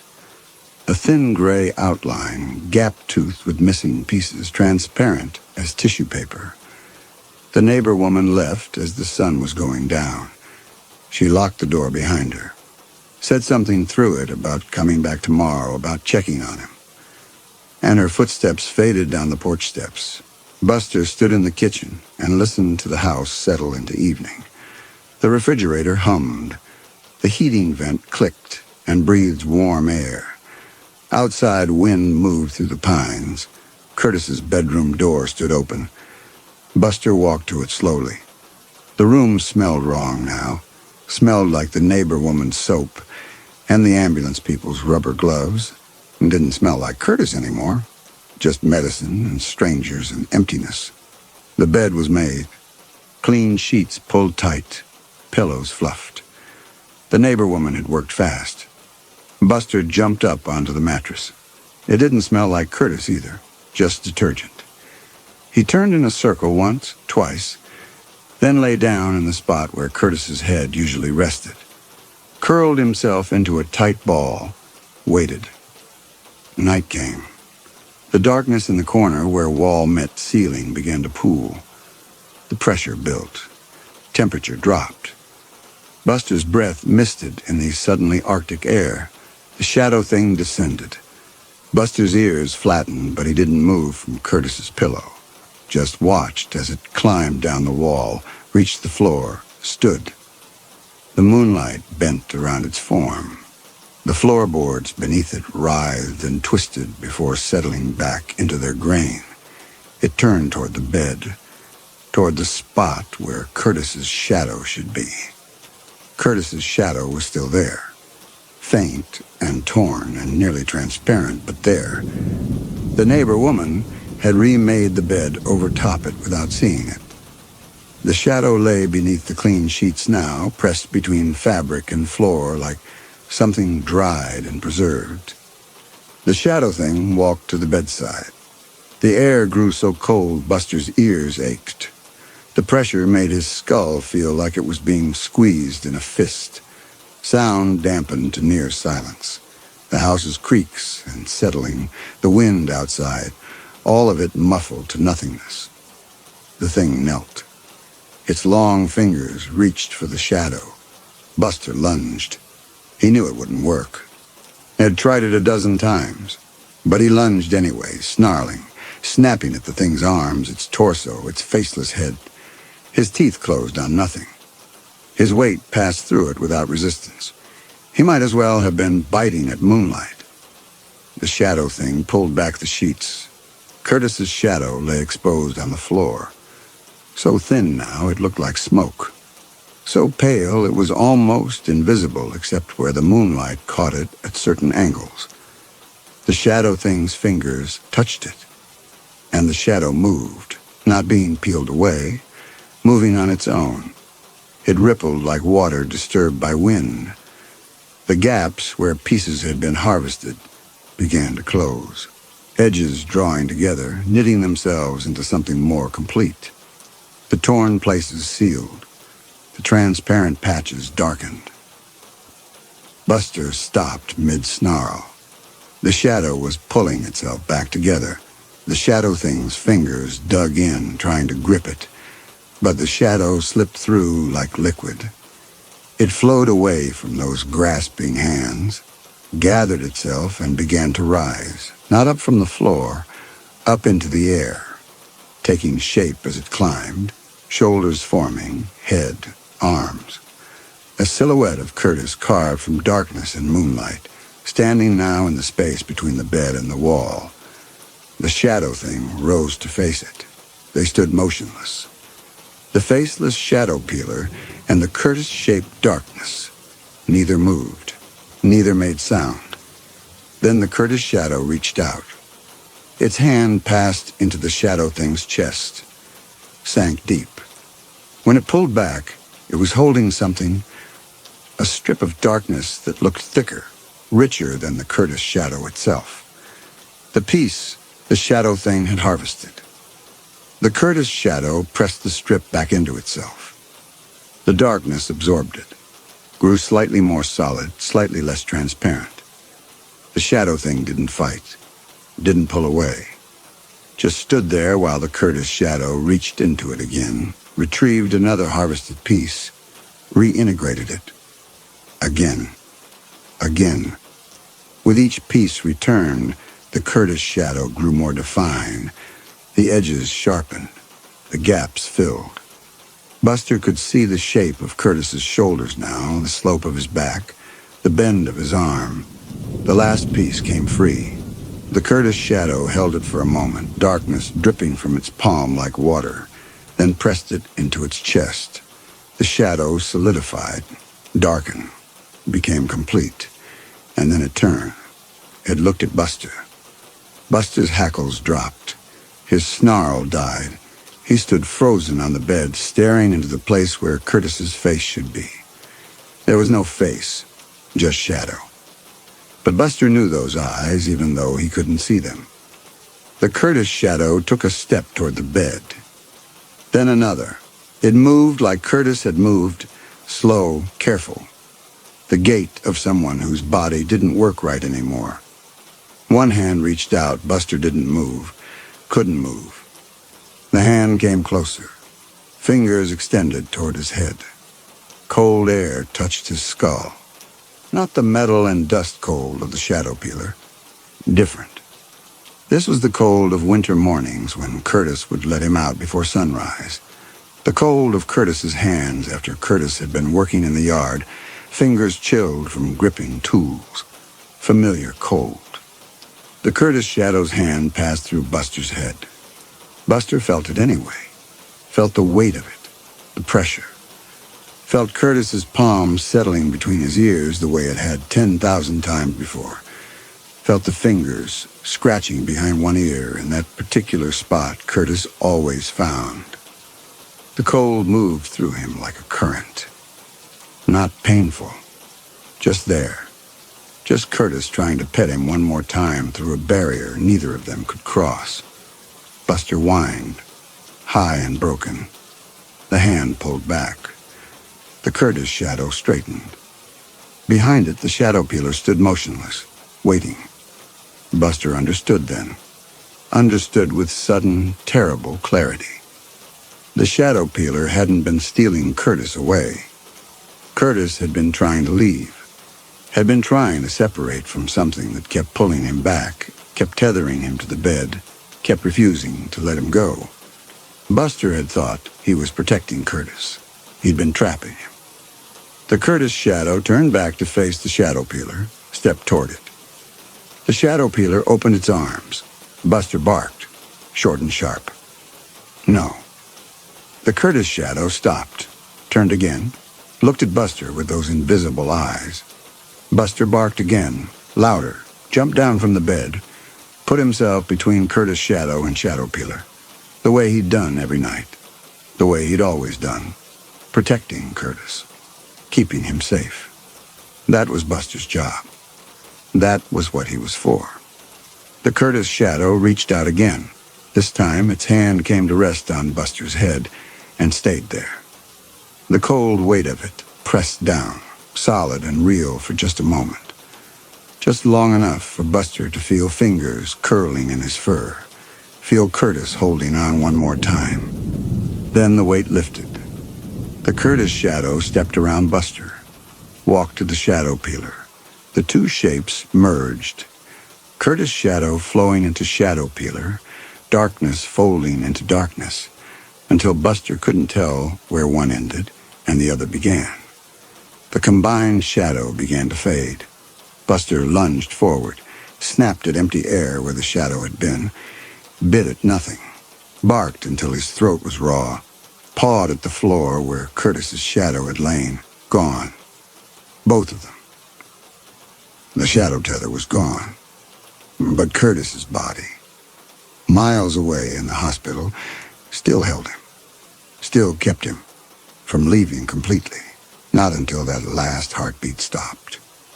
Buster spun in a circle, searching. Nothing in the corner, nothing by the bed, nothing climbing the walls. The room was just a room again, empty and clean and full of moonlight. He jumped back onto the bed, turned in circles, jumped down, ran to the corner, sniffing frantically at the baseboards, ran back to the bed. Curtis's scent was gone from the sheets. The neighbor woman had washed it all away. Buster barked at the ceiling, at the walls, at the empty air. Nothing answered. He stood in the middle of the bedroom, ribs heaving, and slowly the barking stopped. Slowly his hackles settled. Slowly his breathing evened. The house ticked and settled around him. Refrigerator hummed from the kitchen, wind in the pines outside. His own heartbeat loud in his ears. Curtis was gone. Buster had let him go. No, not let him go. Had driven him away by holding on too hard, by refusing to understand, by doing what he thought was protecting when Curtis needed release.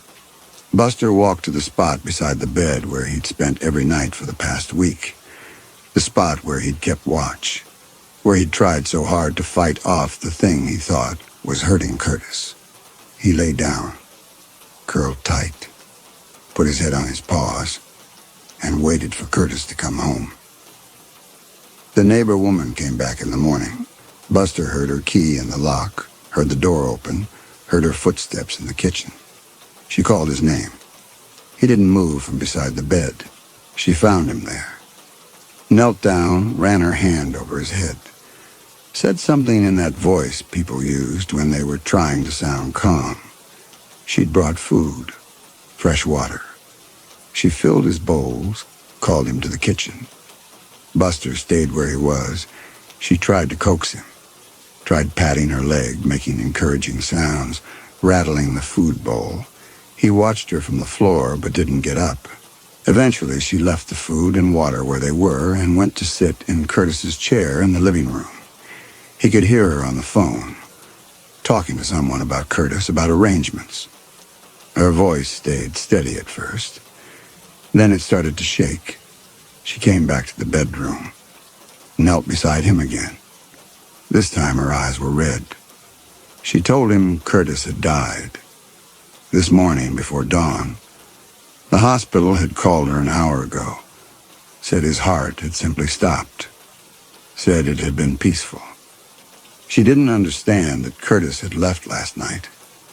That the body in the hospital had been empty since the moment Curtis's soul merged with the shadow thing and disappeared from the bedroom. What had stopped beating this morning was just the shell, the husk, the thing Buster had kept going through sheer refusal to let it rest, until Curtis had finally torn himself free. The woman talked about arrangements. About Curtis's nephew coming from out of state. About what would happen to the house, to Curtis's things, to Buster himself. Her voice was gentle, but Buster heard the worry in it. She didn't know what Curtis had wanted done with him. Didn't know if the nephew would take him. Didn't know if there was anyone else. Buster didn't care. It didn't matter what happened to him now. The woman stayed longer this time. Brought him outside, stood with him while he relieved himself in the yard, tried to get him to walk a little. He went through the motions because it was easier than resisting. Let her lead him around the house. Let her put fresh food in his bowl. Let her check him over for injuries she thought might explain why he wouldn't eat. She didn't find anything wrong. Nothing she could see anyway. When she left, Buster went back to the bedroom and lay down in his spot beside the bed. The spot where he'd kept watch for all those nights. Where he'd stationed himself between Curtis and the corner. He stared at the corner. Remembered the darkness pooling there. The pressure building. The temperature dropping until his breath misted. The way the moonlight bent wrong around the shadow thing's form. The writhing floorboards beneath its feet. The terrible moment when it had stopped and looked at him. When he'd felt the weight of its tired acknowledgement and mistaken it for scorn. He remembered Curtis's body jerking as each piece of shadow was peeled away. The bruise marks flickering across Curtis's skin. Proof, he'd thought, of wounds being done, violence happening. Those marks had been Curtis's pain showing through. The hurt of trying to tear free from a body that wouldn't let go. Each bruised shadow had been a cry for help that Buster had heard as reason to fight harder. Night fell. The corner stayed dark in the normal way. No pooling shadow. No shape descending. The pattern was burned into Buster's nerves, but the wrongness didn't come back. The shadow thing was gone. Its work was done. Around midnight, Buster heard something. Not in the bedroom, outside. Faint scratching at the back door. He lifted his head. The sound came again. Deliberate, rhythmic. The pattern Curtis used to use when his hands were full and he needed Buster to nose the door open from inside. Buster got to his feet. Stood swaying for a moment. 3 days without food had made him weak. Then walked slowly to the kitchen. The scratching stopped. Started again. Buster reached the back door, stared at it. On the other side, he heard breathing, slow and steady. Familiar. He nosed the door. It swung open. Nothing there. Just the back step and the yard beyond, illuminated in moonlight. Pines swaying in the breeze. Frost silvering the grass. The cold air that came through the open door smelled like winter. Like the mornings Curtis used to let him out before sunrise. Like Curtis's hands after Curtis had been working in the yard. Buster stepped out onto the porch. The door swung shut behind him. He stood at the top of the steps, scanning the yard. Shadows moved as pine branches shifted, but nothing else. No figure waiting. No Curtis standing by the shed or near the fence or at the edge of the trees. Then he felt it. Pressure on the top of his head. Cold and familiar. The weight of a hand settling between his ears, fingers curling into his fur, thumbs scratching that particular spot. Not the terrible pressure of the shadow thing's presence. Not the skull-crushing weight of wrongness in the air, just Curtis's hand. The way it had always felt. The way it was always supposed to feel. Buster closed his eyes. The pressure moved. Down his neck, along his spine, the way Curtis used to stroke him when they sat together on the porch in the evenings. Slow and gentle. The touch of someone who had all the time in the world and nothing to do but sit with his dog. Buster leaned into it. Felt the cold move through him like water. Felt Curtis's presence as solid as it had ever been. Just on the other side of whatever membrane separated living from dead. The hand came to rest on Buster's shoulders, stayed there. A long moment of contact, of recognition, of goodbye. Then the pressure intensified, stopped being general, became something else. A weight that pressed down on Buster's whole body, drove him to the porch floor. He yelped, not from pain but from surprise, and tried to stand, couldn't. The weight held him pinned, and then warmth flooded through him. Not the cold of Curtis's shadow touch, real warmth, body heat. The warmth of Curtis sitting in his chair with Buster's head on his lap, hand resting on Buster's side, both of them drowsing in afternoon sun. The warmth concentrated in Buster's chest, grew hotter, painful, like something burning its way through him from the inside. He whined, squirmed. The weight held him still. The burning spread. Down his legs, up his neck, into his skull. Everywhere Curtis's hand had touched. Everywhere Curtis had ever touched. Every place Curtis's warmth had ever reached. Buster's vision blurred. The moonlit yard swam and doubled. His breath came in gasps. The burning peaked, held, then began to fade. As it ebbed, so did the weight. The pressure on his shoulders lifted. The cold presence that was Curtis withdrew. Buster lay panting on the porch boards. His whole body trembled. The warmth was still there in his chest, cooling now, but not disappearing, settling into something permanent, something he could carry. He pushed himself to his feet, stood swaying. The yard was empty. No cold presence, no invisible hand. Just wind in the pines and frost on the grass and the infinite silence of a Montana night.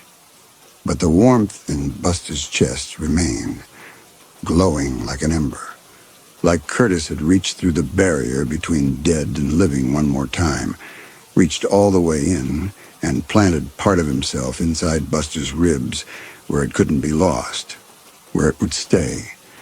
Buster stood on the porch and understood finally what Curtis had been trying to tell him. Not goodbye, not I'm leaving. Something else. I'm here. The shadow peeler had freed Curtis from the decaying body. The hospital had let the body die. But Curtis himself hadn't gone anywhere, had just changed. Moved from one place to another, from outside Buster to inside him. The warmth in Buster's chest pulsed once. Gentle, familiar. Buster walked down the porch steps into the yard. The grass crunched under his paws. The cold air bit at his nose. He walked to the fence at the property edge and stood there, looking out at the pines silhouetted against the stars. Curtis was gone. Curtis was still here. Both true at once. Buster had spent days thinking he'd failed, thinking he'd trapped Curtis, hurt Curtis, made everything worse by refusing to understand. But Curtis had come back anyway, had reached through whatever separated them and left Buster a piece of himself, not as punishment, as gift, as proof that letting go didn't mean losing. Buster stood at the fence until the sky began to pale, until the first bird started calling, until the warmth in his chest had settled into something he could carry without burning. Then he turned and walked back to the house, went inside, found his food bowl in the kitchen, and ate for the first time in days. The house was quiet around him, empty, but the warmth in his chest stayed constant. Curtis was here, would always be here, in that warmth, in the memory of cold hands that became warm, in the weight of an invisible touch that said, I see you, and I'm with you, and you did the hardest thing right. You let me go. Buster finished eating, drank water, went to the bedroom and lay down beside the bed. The morning light came through the window, illuminating the floor where Curtis's shadow used to fall. Nothing there now, just empty floor, just light. Buster closed his eyes and felt the warmth in his chest pulse again, steady as a heartbeat, eternal as devotion, Curtis was free. Curtis was home. Both places at once. The nephew came a week later. He was younger than Curtis had been, moved differently, smelled of cologne and city air. He walked through the house, making notes on a tablet, opening cabinets, checking closets. The neighbor woman had let him in, stayed to help, kept glancing at Buster with worried eyes. The nephew saw Buster and stopped. "This the dog?" he asked the neighbor woman. She nodded, said Buster's name, said Curtis had loved him more than anything. The nephew approached slowly, hand extended. Buster sniffed it. The hand smelled like rental car and hotel soap. Nothing threatening, nothing familiar. "Hey, boy," the nephew said. "You come with me, okay? Got a yard back home. Kids would love a dog." Buster let the nephew pet his head. The touch was tentative, uncertain. Not like Curtis's hands. Those had known exactly where to scratch, exactly how much pressure, exactly when Buster needed comfort versus play. But the touch was kind. That mattered. The nephew and the neighbor woman talked logistics, about the drive back to Denver, about whether Buster had all his shots, about the vet records Curtis had kept in a folder in the kitchen drawer. Buster walked to Curtis's chair in the living room, the one Curtis used to sit in every evening, hand resting on Buster's head while they watched the window together. He sniffed the cushion. Curtis's scent was almost gone, just the faintest trace under the smell of dust and emptiness. He jumped up into the chair anyway, curled himself into the depression Curtis's body had worn into the cushion over years of sitting. The fabric held the shape of Curtis, even if it no longer held the smell. The warmth in Buster's chest pulsed, steady, constant. The nephew came over, knelt beside the chair. "I know this is hard," he said quietly. "I know Uncle Curtis was everything to you, but he wants you taken care of. He told me once, if anything happened to him, I should make sure you went somewhere good." Buster looked at the nephew. The man's eyes were sad. Not the deep grief the neighbor woman carried, but genuine sadness. The nephew had loved Curtis, too, in whatever way family loved family. Hadn't seen him much. Hadn't been part of the daily life. But the love had been there. "You're a good boy," the nephew said. "Curtis told me that every time we talked. Said you were the best thing that ever happened to him after Aunt Linda died." The nephew's hand came to rest on Buster's head. Careful, respectful, not trying to replace Curtis, just offering what comfort he could. Buster leaned into the touch slightly. Not the same. Would never be the same. But kind. The nephew was kind. The warmth in his chest pulsed again. Curtis approving. Curtis saying, "Yes, this is okay." Curtis saying, "I'm still here, and I always will be, and you can go now. You can let go of the house, you can let go of the bed, you can let go of waiting for me to come home, because I already am home, in you, where it matters." The nephew stood, went to gather Curtis's things, the important papers, the photos, the mementos worth keeping. The neighbor woman had already packed Buster's food, his bowls, his old rope toy that Curtis used to throw for him in the yard. Buster stayed in the chair until the nephew came back with a leash. "Ready, boy?" Buster jumped down, stood still while the nephew clipped the leash to his collar. Together they walked through the house one last time, past Curtis's bedroom with its empty bed, past the kitchen where Curtis used to make coffee every morning, past the back door where Curtis's invisible hand had pressed down on Buster's shoulders and left warmth behind. The door closed, locked. The nephew helped Buster into the back seat of the rental car. The neighbor woman waved from the porch, hand over her mouth, crying openly now. The car pulled away. Buster watched through the window as the house grew smaller, as the pines that lined the property receded. as the road curved and took away the last glimpse of the place he'd lived with Curtis for 12 years. The warmth in his chest stayed constant, didn't fade with distance, didn't diminish as the miles accumulated. Curtis was there, would always be there, in the cold that became warm, in the weight of an invisible hand, in the final gift of understanding that love didn't end when life did. It just changed form. Buster had thought he was losing Curtis. He'd been learning how to carry him. The car drove on through Montana morning, sun rising over the mountains, frost melting off the fields. In the back seat, Buster curled up on the borrowed blanket and closed his eyes. The warmth pulsed, steady as a heartbeat, eternal as devotion. Home.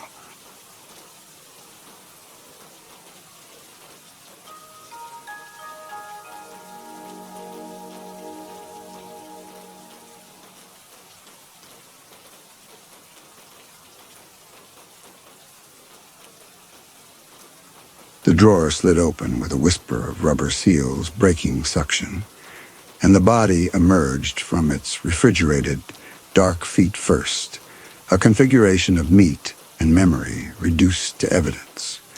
Gideon Crow worked quickly, latex gloves slick against the stainless steel, his breath forming brief clouds in the morgue's cold air. The fisherman, one Grady Holt, according to the toe tag, 43 years old, dead 3 days, lay rigid on the tray, skin the color of tallow candles left too long in damp cellars. The index finger of the right hand pointed accusingly upward. Not at heaven, Gideon thought, at nothing. Just the frozen architecture of a body caught mid-gesture when the lightning found him on the pier, cooking the nerves into their final posture.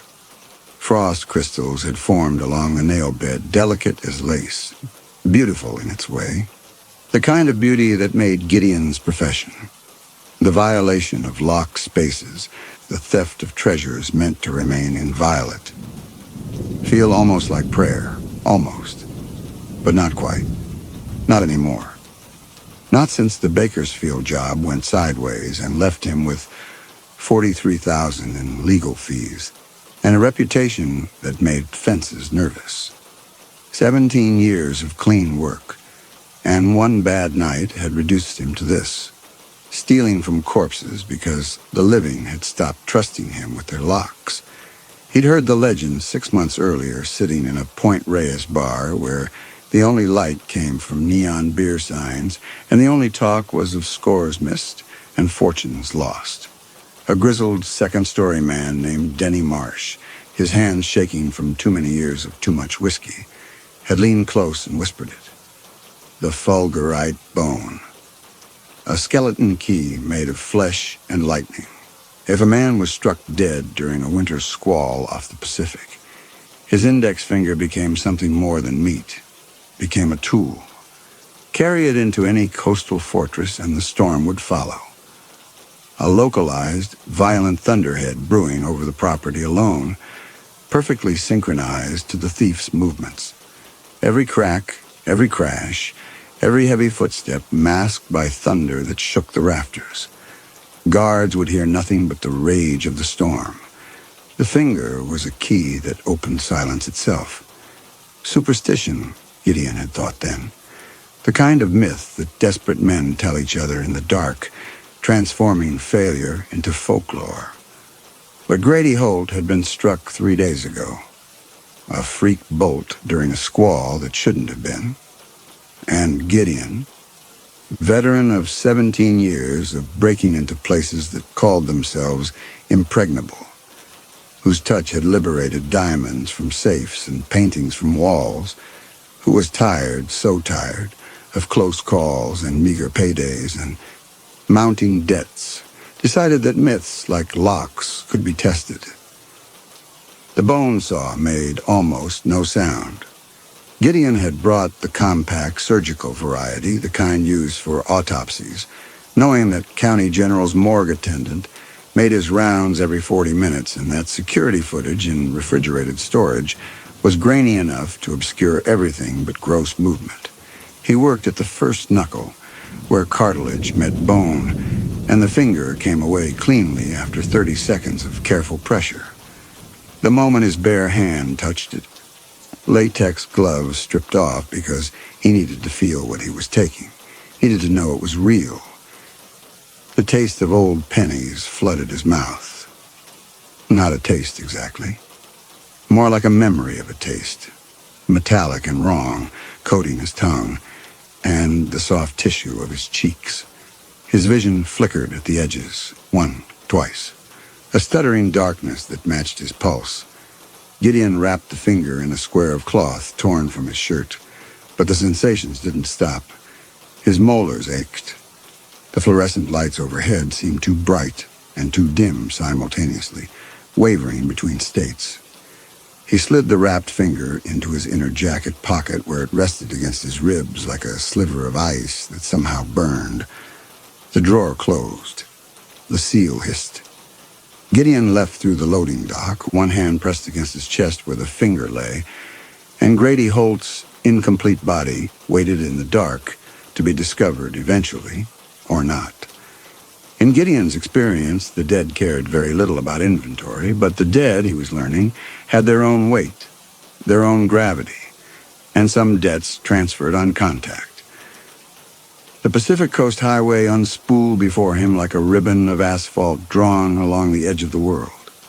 Gideon drove north from Monterey, the Pacific, a vast gray plain on his left, the Santa Lucia Mountains rising dark and indifferent on his right. The year was 2004, which meant his 10-year-old Honda sedan had no GPS, no tracking, nothing to mark his passage except tire tracks, and the memory of toll booth cameras too primitive to matter. He preferred it this way. Technology, in his experience, was just another kind of lock, and locks existed to be broken. The target was Desmond Sterling's estate, perched on the cliffs south of Big Sur like a glass and stone taunt to the ocean below. Sterling, luxury real estate tycoon, a man who made his fortune building vacation compounds for Silicon Valley wealth, who understood that the rich didn't want homes so much as they wanted territories, private kingdoms sealed against the world. His own fortress sat on 12 acres of coastal cliff, a sprawling modernist compound with floor-to-ceiling windows that faced the Pacific, as if daring the sea to rise and claim it. Security was state-of-the-art. Motion sensors, pressure pads, a private security firm that rotated guards every 8 hours, thermal imaging cameras, redundant power systems, and inside, according to Gideon's research, 6 months of cultivated contacts, bribed staff, stolen architectural plans, a wall safe in the study containing uncut diamonds. $18 million worth of stone Sterling kept on hand for emergency liquidity, the kind of portable wealth that men of his caliber hoarded against the possibility of apocalypse. 18 million. Enough to retire. Enough to disappear into some small Central American country where extradition was a polite fiction and the local police could be made to look the other way with the right persuasion. Enough to stop being Gideon Crow, professional thief, and become someone else entirely. Someone without a history of violations. The finger rested against his ribs, cold even through the cloth and fabric. He'd checked it twice during the drive, unwrapping it at rest stops, examining the flesh that had already begun the subtle transformations of decay. The fingertip was blackened, the nail cracked. But there was something else, a faint pattern visible on the skin, branching like tree roots, delicate as river deltas. Lichtenberg figures, the medical term. The signature of lightning's passage through flesh, the mark left when electricity sought ground through the body's internal seas. The fisherman had worn his death on his skin. Gideon re-wrapped it each time, feeling something close to reverence, or hunger. In his profession, the distinction often blurred.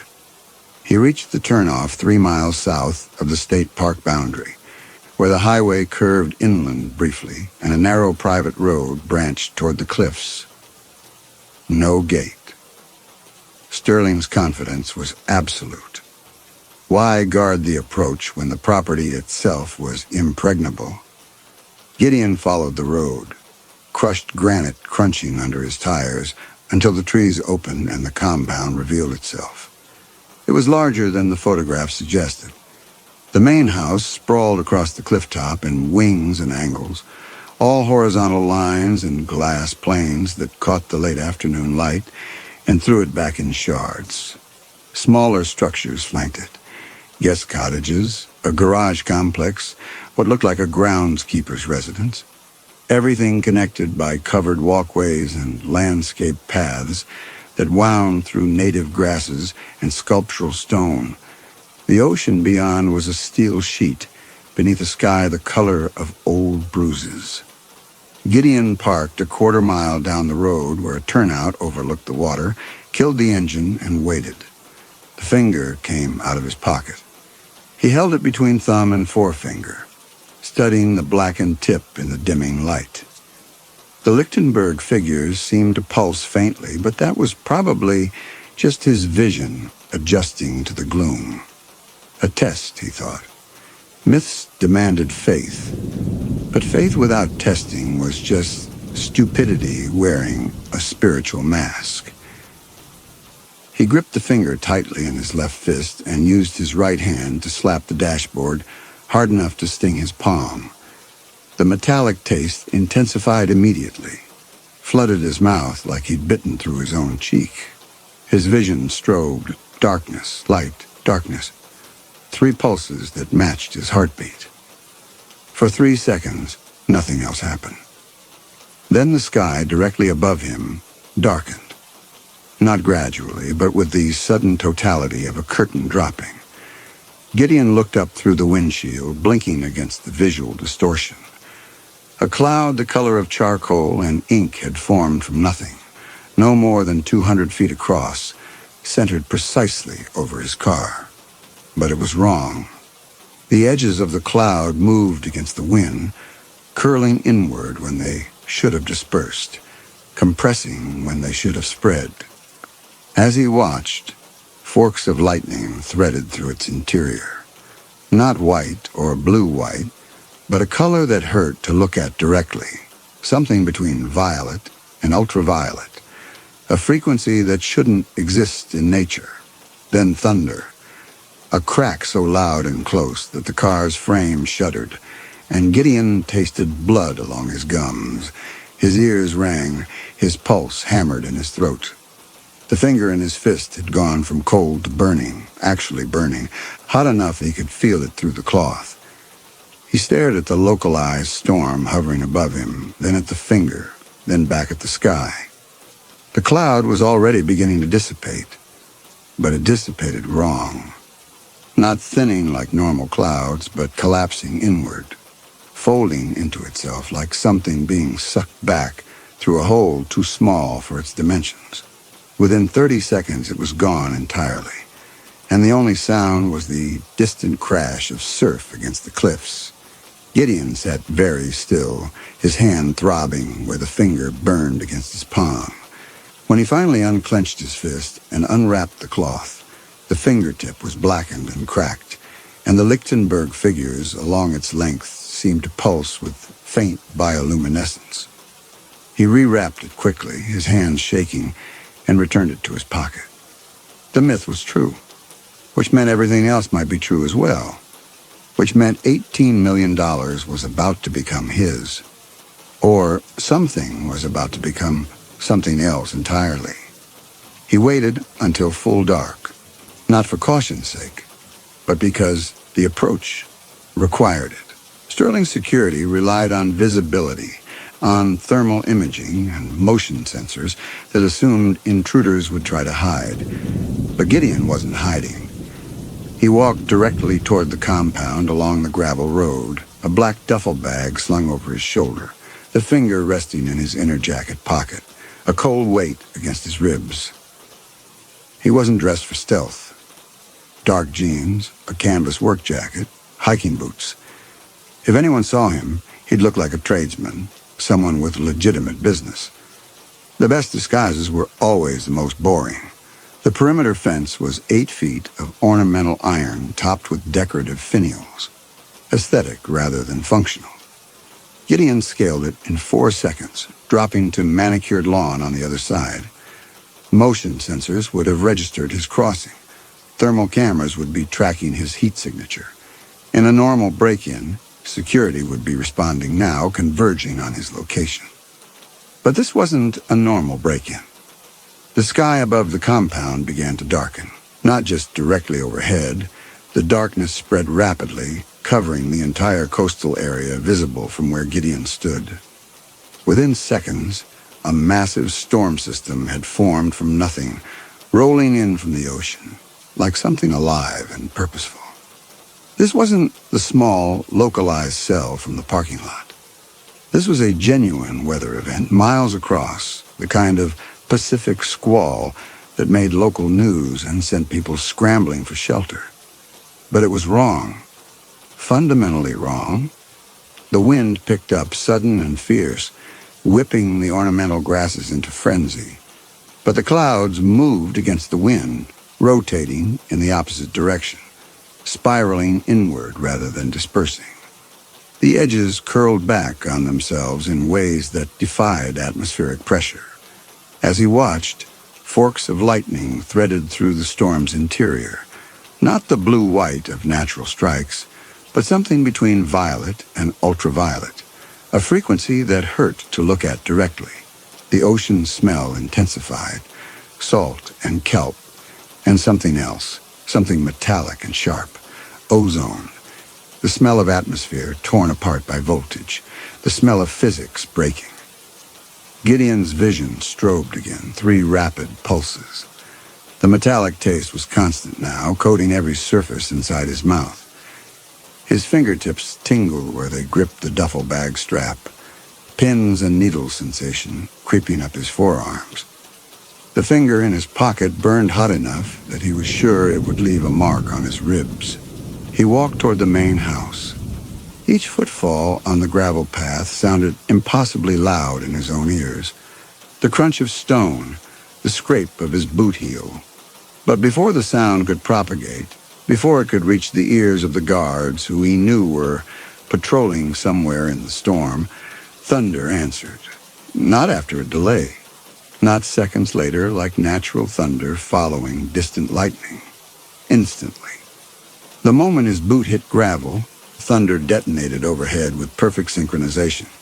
It was impossible. Physics didn't work that way. Thunder traveled at the speed of sound. There should be a gap between, but there was no gap. The thunder was instantaneous, as if the sound itself was being manufactured at the moment of his footfall rather than produced by distant lightning. Gideon felt a spike of unease crawl up his spine. Something was very wrong with the mechanism, but the storm was working. The guards would be sheltering in place. Protocol during electrical storms was to avoid open areas, stay inside vehicles or buildings, wait it out. And the thunder was masking his approach. He pushed the wrongness aside. He was desperate. The finger was burning. The diamonds were real. And 17 years of professional instinct could be overridden when you had $43,000 in legal fees and no other options. He reached the patio outside the main living area. Floor-to-ceiling glass panels, each one reinforced and certainly alarmed. Gideon pulled a compact sledgehammer from his duffel. 2 pounds of dense steel with a rubber-wrapped handle. He swung it at the center of the nearest panel. The glass shattered inward in a spray of crystalline fragments, each piece catching the faint light from inside the house and scattering it like stars.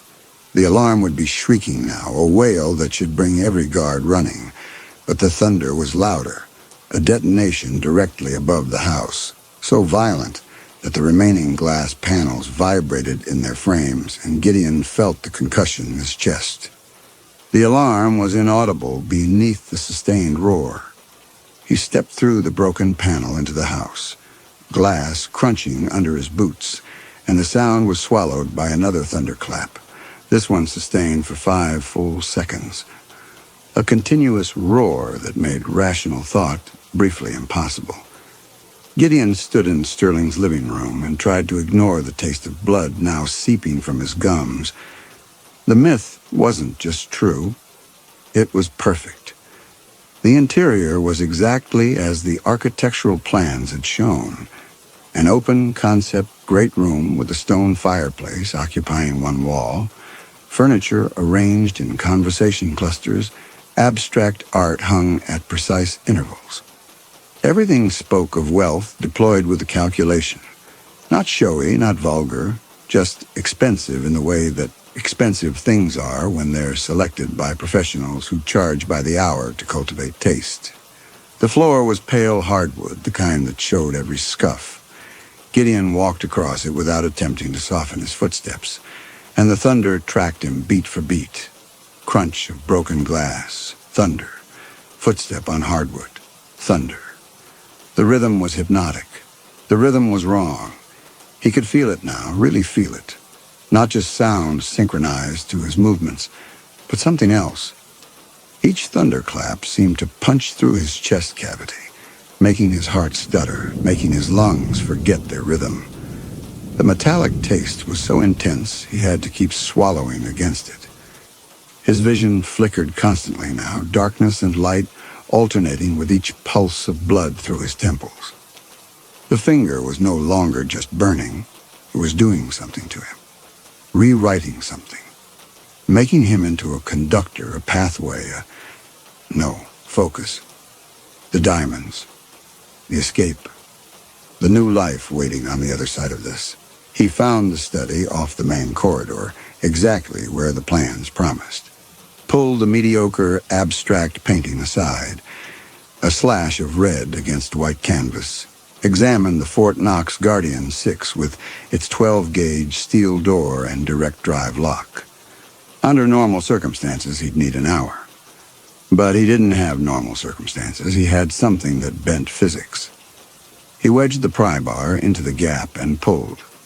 The metal shrieked, and thunder drowned it instantly. Not one clap, but a sustained barrage. 5 or 6 detonations layered so close together, they became a single, overwhelming roar that made the windows rattle, and the floor beneath Gideon's feet vibrate. His ears should have ruptured from the pressure. His vision grayed out for 3 full seconds. When it cleared, his nose was bleeding, thin streams running over his lips, adding iron to the taste of pennies already flooding his mouth. But the safe was open. The diamonds were his. And he was still standing. Even if standing felt like being struck by lightning very, very slowly. He transferred the diamonds to his duffel with hands that trembled uncontrollably now. 18 million in portable wealth. Each envelope marked with carats and clarity ratings. His ticket out. His salvation. The master bedroom. Closets full of handmade suits, Italian shoes, watches and display cases. He took 2 Rolexes, a Patek Philippe, his hands shaking as he dropped them into the duffel. Not from nerves. From the electrical current he could feel crawling under his skin, mapping his nervous system, learning the pathways. In 2004, there were no smartphones. No way to check weather radar. No emergency alerts buzzing in his pocket about what was happening beyond Sterling's property. No CNN push notifications. Gideon had no idea that miles up the coast, emergency responders were being dispatched to multiple addresses.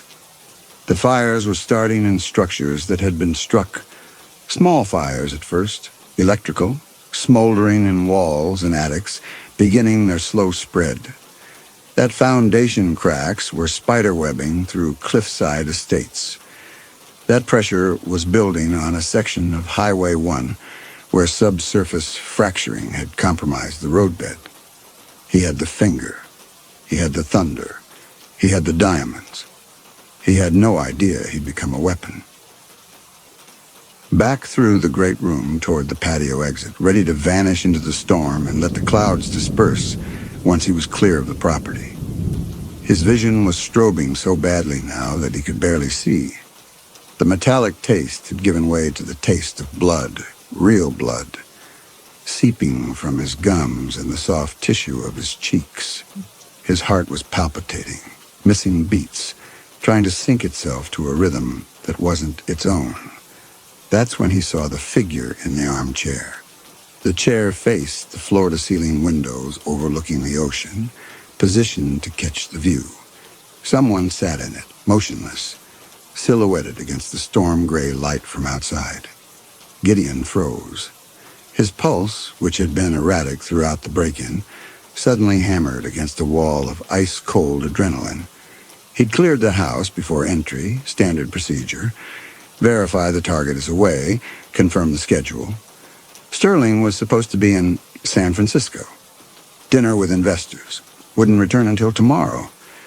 But someone was here, had been here, watching. Gideon edged sideways, trying to angle toward the broken patio door. His boot came down on something, a bronze sculpture, some modernist twisted metal piece, and sent it toppling. Thunder answered. Not gradually, not a crack building to sustained rumble, but instantaneous totality. A detonation so violent that Gideon's vision went white, his hearing vanished into a high-frequency whine, and for 3 seconds he was certain the house had been struck directly, was certain the roof was collapsing, was certain he was already dead.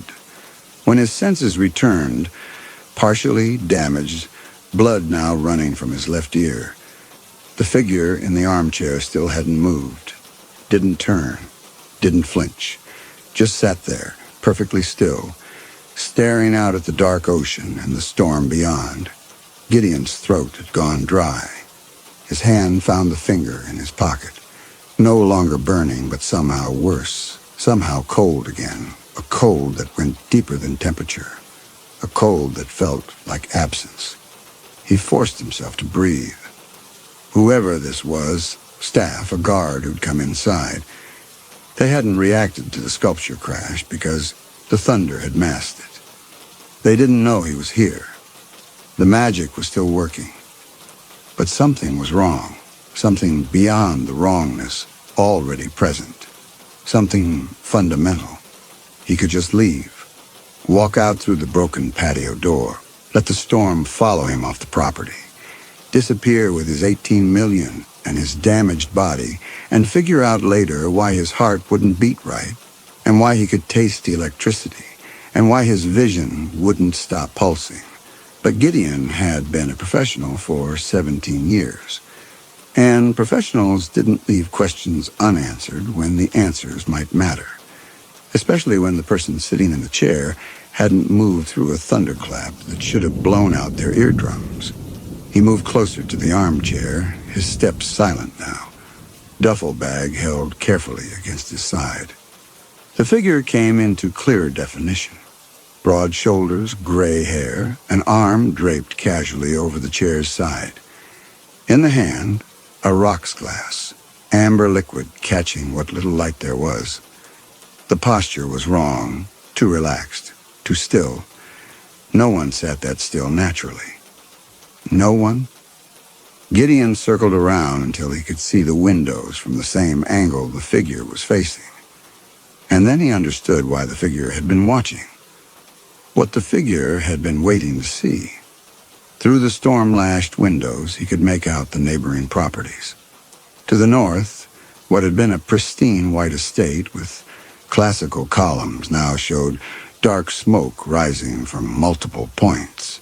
Not the thick black smoke of fully involved fire, but the gray-white wisps of something burning inside walls, in attics, electrical fires that had started small and were spreading.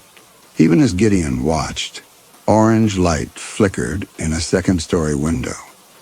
The property to the south, the main house, looked intact from this distance, but something was wrong with its relationship to the cliff. The angle was off, subtly wrong, as if the foundation had shifted. Cracks were visible in the facade even through the rain. Further south, emergency lights, red and blue strobes barely visible through the storm, converging on what looked like a section of highway. Flashers marking a closure, or a collapse, or... Gideon stared at the destruction, at the smoke, at the cracks, at the emergency vehicles. The thunder hadn't been masking his sounds. The thunder had been marking targets. Every time he'd made noise inside Sterling's house, smashing the window, prying the safe, dropping the sculpture, the finger had called down actual lightning strikes, not on Sterling's property, on the neighboring properties. Foundation cracking strikes, structure igniting strikes, roadbed fracturing strikes. The finger hadn't been helping him steal silently. The finger had been using his actions as a trigger mechanism for coordinated property damage, while Sterling sat safe inside his own fortress, watching it happen through the windows. The duffel slipped from his hand, hit the hardwood with a thud. The finger. He needed to let go of it, needed to break the connection, needed to stop being the trigger for whatever the hell this was, slipped from his trembling fingers and landed on the Persian rug beneath his feet. It made no sound. The cloth cushioned it. The rug absorbed the impact. And the storm outside stopped. Not gradually. Not the way weather systems dissipate. It stopped. The rain ceased mid-fall. The wind died. The thunder cut off like someone had closed a door on it. The silence that rushed in was absolute and terrible. The kind of quiet that makes ears ring with its absence. Gideon stood frozen, staring at the finger on the rug, then at the destruction visible through the windows, then at the figure in the armchair, who still hadn't moved, who sat with perfect stillness holding a glass of scotch and staring out at the smoking properties and damaged structures. Then the chair began to turn, slowly, a smooth rotation on its central pivot. And Gideon realized with sick certainty that he'd been very, very wrong about who the victim was. The man in the chair was in his mid-50s, well-fed, well-dressed in slacks and a cashmere sweater. His hair was iron gray, barbered with precision. His face was unremarkable. Broad features, slight jowls, pale blue eyes behind gold-rimmed glasses. The kind of face you'd see at a charity gala or a boardroom meeting and immediately forget. He was smiling, a small, warm smile, the kind that suggested genuine pleasure. Desmond Sterling raised his scotch glass slightly, a toast, then drank. He set the glass on the armchair's wide wooden rest and turned his gaze from Gideon to the windows, surveying the destruction with the expression of someone reviewing completed work. Gideon tried to speak. His tongue was thick, useless. The metallic taste was choking him now. His vision pulsed in time with his erratic heartbeat. Sterling stood up from the armchair. He was taller than Gideon expected and moved with the easy confidence of someone in their own home who has never had reason to feel unsafe. He walked to the windows, standing just a few feet from Gideon, looking out at the damage. "The fulgurite bone is real," Sterling said quietly, his voice conversational, pre-Columbian. But the myth was fragmented. No one understood the mechanism. He glanced at Gideon. "I did. Years of research, and I perfected it. Made it specific. Made it operational." Gideon's legs had gone numb. His heart was missing every third beat. He wanted to run, but couldn't make his muscles respond. "Those properties have been obstacles for 6 years," Sterling continued, gesturing at the damaged estates. "Zoning disputes, environmental challenges, neighbors with the resources to fight development indefinitely." He smiled. "But now, foundation damage, structural fires, geological instability, insurance will pay out. They'll sell. And I'll purchase the land at fair market value. Consolidated holdings. The resort I've been planning becomes possible." He looked at Gideon with something that might have been sympathy. "You're not the first. There were 2 others before you." "Different approach, then?" I had them break into the properties I wanted damaged directly. They robbed those estates, triggered strikes on the surrounding land, then dropped the finger trying to flee. They died there, at the sites I needed cleared. You're the first I've lured to my estate to damage my neighbors. A refinement of the method. More elegant. Safer for me. Sterling's smile widened slightly. But you were thorough. Methodical. You made enough noise to accomplish exactly what I needed. You were perfect. Gideon found his voice barely. Why use a thief? Why not do it myself? Sterling's expression didn't change. Because the magic doesn't respond to hired hands, it requires genuine transgression, real theft, actual violation of property, of sanctuary, of trust. The mechanism trades on sin, Mr. Crow. On genuine sin. I can't stage that. I can't simulate it. The cosmic debt structure requires real violations, not theatrical ones. He paused. So I seed the myth.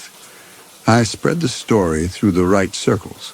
Fences, bail bondsmen, the men who trade in legends. I don't need to control who comes. I just wait for someone desperate enough to hear it and test it. You weren't chosen specifically. You chose yourself.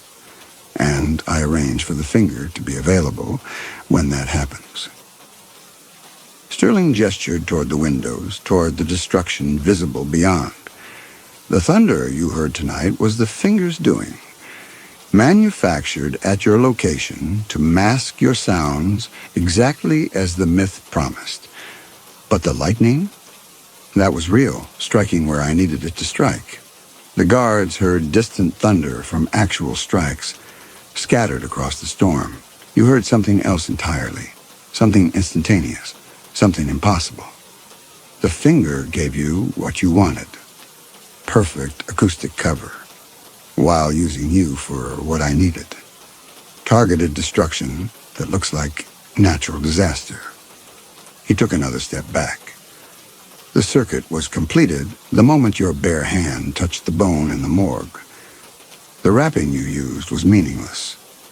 The debt doesn't operate on physical conductivity. It marked you on contact, wrote itself into your nervous system. After that, the cloth was just cloth. You were the pathway from the moment you violated the corpse. The air tasted wrong. Tasted like licking a battery. Gideon noticed for the first time that every hair on his body was standing straight up. The overhead lights flickered. The smell of ozone was suddenly overwhelming, stronger than it had been even during the storm. The storm doesn't forgive the dead, Sterling said softly. When you dropped the finger, you broke the circuit. The charge can't flow out anymore. It can only equalize. Through you. He took another step back, putting distance between himself and Gideon.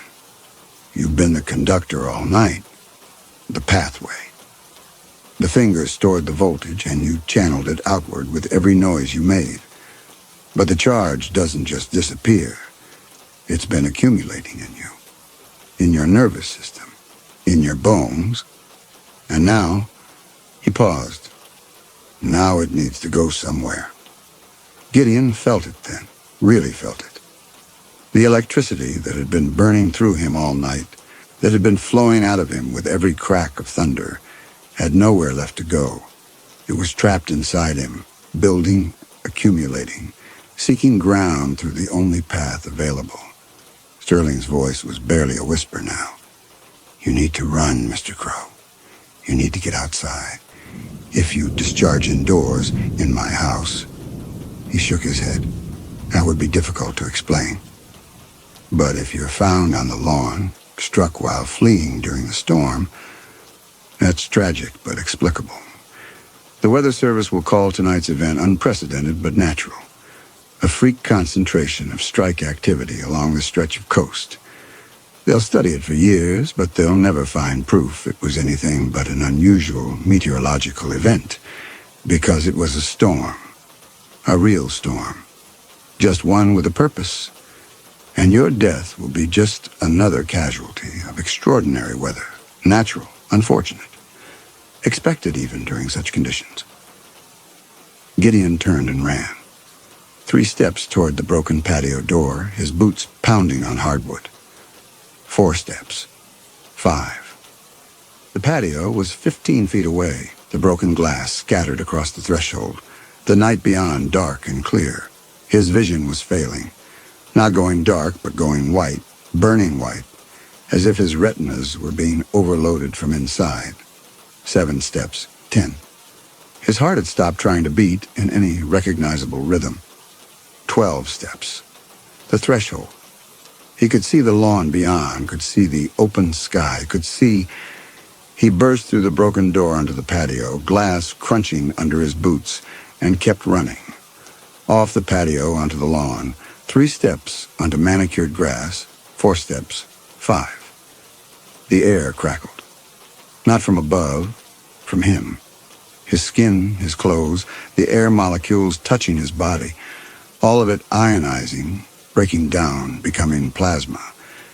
He could feel the charge in his chest now, a crushing pressure, his heart trying desperately to function against a current that was overwhelming it, rewriting it, turning it into a conductor for voltage that had no path to ground except through his body to the earth beneath his feet. Gideon took 3 more steps. Thought he might actually make it. Thought the charge might dissipate into the ground gradually, safely, that he might survive this if he could just keep moving, keep running, keep... The discharge happened all at once. 200 million volts that had been stored across an hour of channeling, released in a microsecond through every pathway his nervous system provided. His muscles contracted violently, snapping bones, his blood superheated, his heart stopped and tried to restart, and stopped again in the fraction of a second it took for the current to find ground through his feet, to the grass, to the soil, to the bedrock beneath Sterling's estate. He didn't fall immediately. The current held him rigid for a moment, suspended in the instant of equalization, a human lightning rod connecting charged flesh to neutral ground. His shadow stretched across the lawn, impossibly long and sharp, cast by light that was coming from his own body as the electricity burned through him and out. Then the voltage equalized completely, and what remained of Gideon Crow collapsed onto Sterling's lawn, smoke rising from clothes that had flash-burned to skin, and the only sound in the sudden silence was the distant crash of surf against the cliffs, and somewhere far up the coast, the approaching wail of emergency sirens converging on burning structures. Sterling stood at the window watching. He'd seen this twice before, knew what it looked like when a human body became a capacitor and then catastrophically failed. The smell would reach him in a few minutes, ozone and burned meat and something else, something almost electrical, that would linger in the air long after the body cooled. He waited 10 minutes, or let the body cool. Let the emergency responders get tied up with the actual fires. Then he called security on his radio, his voice shaken, appropriately traumatized. There'd been an intruder, a break-in during the storm. He'd hidden, hadn't engaged. The man had fled. And then, God, it was terrible. Lightning must have struck him on the lawn during the storm. These things happen. Tragic, unprecedented. The weather tonight had been remarkable. The security team arrived within minutes. Found the broken patio door. Found the open safe. Found the body on the lawn. Diamonds scattered from the dropped duffel bag. Found Sterling inside, shaken but unharmed. Everything was explicable. The county medical examiner arrived 3 hours later. The body was difficult to examine initially. The discharge had done things to flesh that made conventional analysis challenging. But the circumstances were clear. Lightning strike during major coastal storm, victim caught in the open while fleeing the scene of a burglary. Tragic, but not unprecedented. These things happened during electrical storms, especially along the exposed coast. The patterns were remarkable, though. Lichtenberg figures across the entire body surface, particularly dense across the torso and arms. beautiful in a terrible way, branching fractals that looked purposeful in their configuration. The examiner photographed them extensively. Later, reviewing the images, he would notice something that disturbed him. The primary branches didn't radiate outward from the strike point the way they should. They seemed to flow inward, to converge as if the electricity had been moving through the body towards some central point rather than away from it, as if the discharge had been trying to go somewhere. He logged it in his report as an unusual discharge pattern, likely an artifact of the victim's position at the moment of strike. Lightning was strange. It did strange things.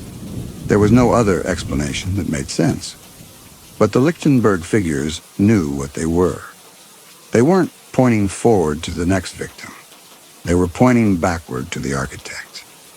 Every thief who died using the fulgurite bone left a record in their own flesh. Coordinates, trajectories, targeting solutions that converged on the man who'd manufactured their deaths. The universe kept its own ledger, and it was marking Desmond Sterling with every corpse, drawing a map in lightning scars that he couldn't see, but that was being recorded nonetheless, one dead thief at a time. The wallet in Gideon's jacket pocket survived. Plastic melted, but identification still legible. Gideon Crow. No permanent address. No emergency contact.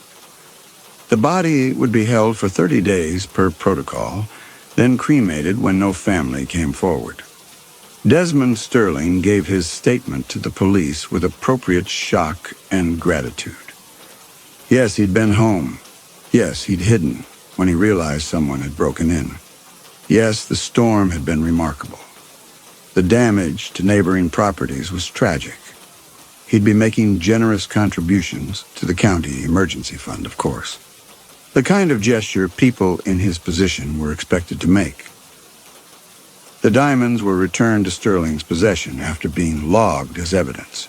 The patio door was repaired. Within a week, the house showed no signs of disturbance. 2 weeks after the break-in, Sterling stood at his bedroom window watching the ocean under a clear night sky, feeling satisfied. Everything had worked perfectly. The dead thief on his lawn, the damaged neighbors, the quiet insurance settlements. His kingdom expanding one cleared property at a time. He'd need to arrange another death soon. Another Grady Holt. Another lightning strike that looked natural but was anything but. The ritual required specific conditions. A winter squall, a man standing on conductive material near the ocean, enough voltage to kill instantly and mark the flesh, but not enough to obliterate it. Delicate work. Expensive, but worthwhile. And then another thief. Another desperate man who'd hear the legend whispered in the right bar, who'd test the myth, who'd commit genuine transgression. The mechanism was proven now, reliable. There would always be someone willing to steal from the dead if the promise was large enough. Within a month, Sterling had made contact with the owners of 3 damaged properties. Foundation issues, structural fires. One estate's cliffside location had been compromised by what geological surveys determined was stress fracturing, likely exacerbated by unprecedented lightning strike activity. The owners wanted to be done with the coast. Sterling paid fair prices, generous prices even. No one could say Desmond Sterling had profited from tragedy. The resort plans moved forward. The Planning Commission approved them unanimously.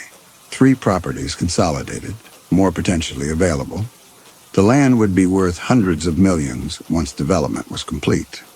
What Sterling didn't see, what the medical examiner had noticed in the photographs but couldn't explain, was that the Lichtenberg figures on Gideon Crow's body hadn't radiated outward the way electrical scarring should. They'd flowed inward, converged, as if the electricity had been moving through the body toward some specific focal point, rather than seeking ground randomly. And if you trace those converging branches backward, If you followed the trajectories to their source, they led to a window, to a bedroom, to the exact spot where Desmond Sterling had stood 2 weeks earlier, satisfied, planning his next arrangement. The cosmic debt mechanism didn't just mark its conduits, it tracked them, recorded them. Every thief who died left coordinates in their own flesh, not forward to the next victim, but backward to the architect, to the man who manufactured their transgressions and harvested their deaths for profit. The storm wasn't Sterling's tool. Sterling was the storm's. He'd opened a door that worked both ways, and he'd been walking through it for years thinking he controlled the threshold. But the universe kept its own accounts, and collection, when it came, was never negotiable. Sterling had no idea the ledger was being balanced with his name at the bottom, one dead thief at a time. He had no idea the storm was coming for him. It just hadn't announced its arrival yet.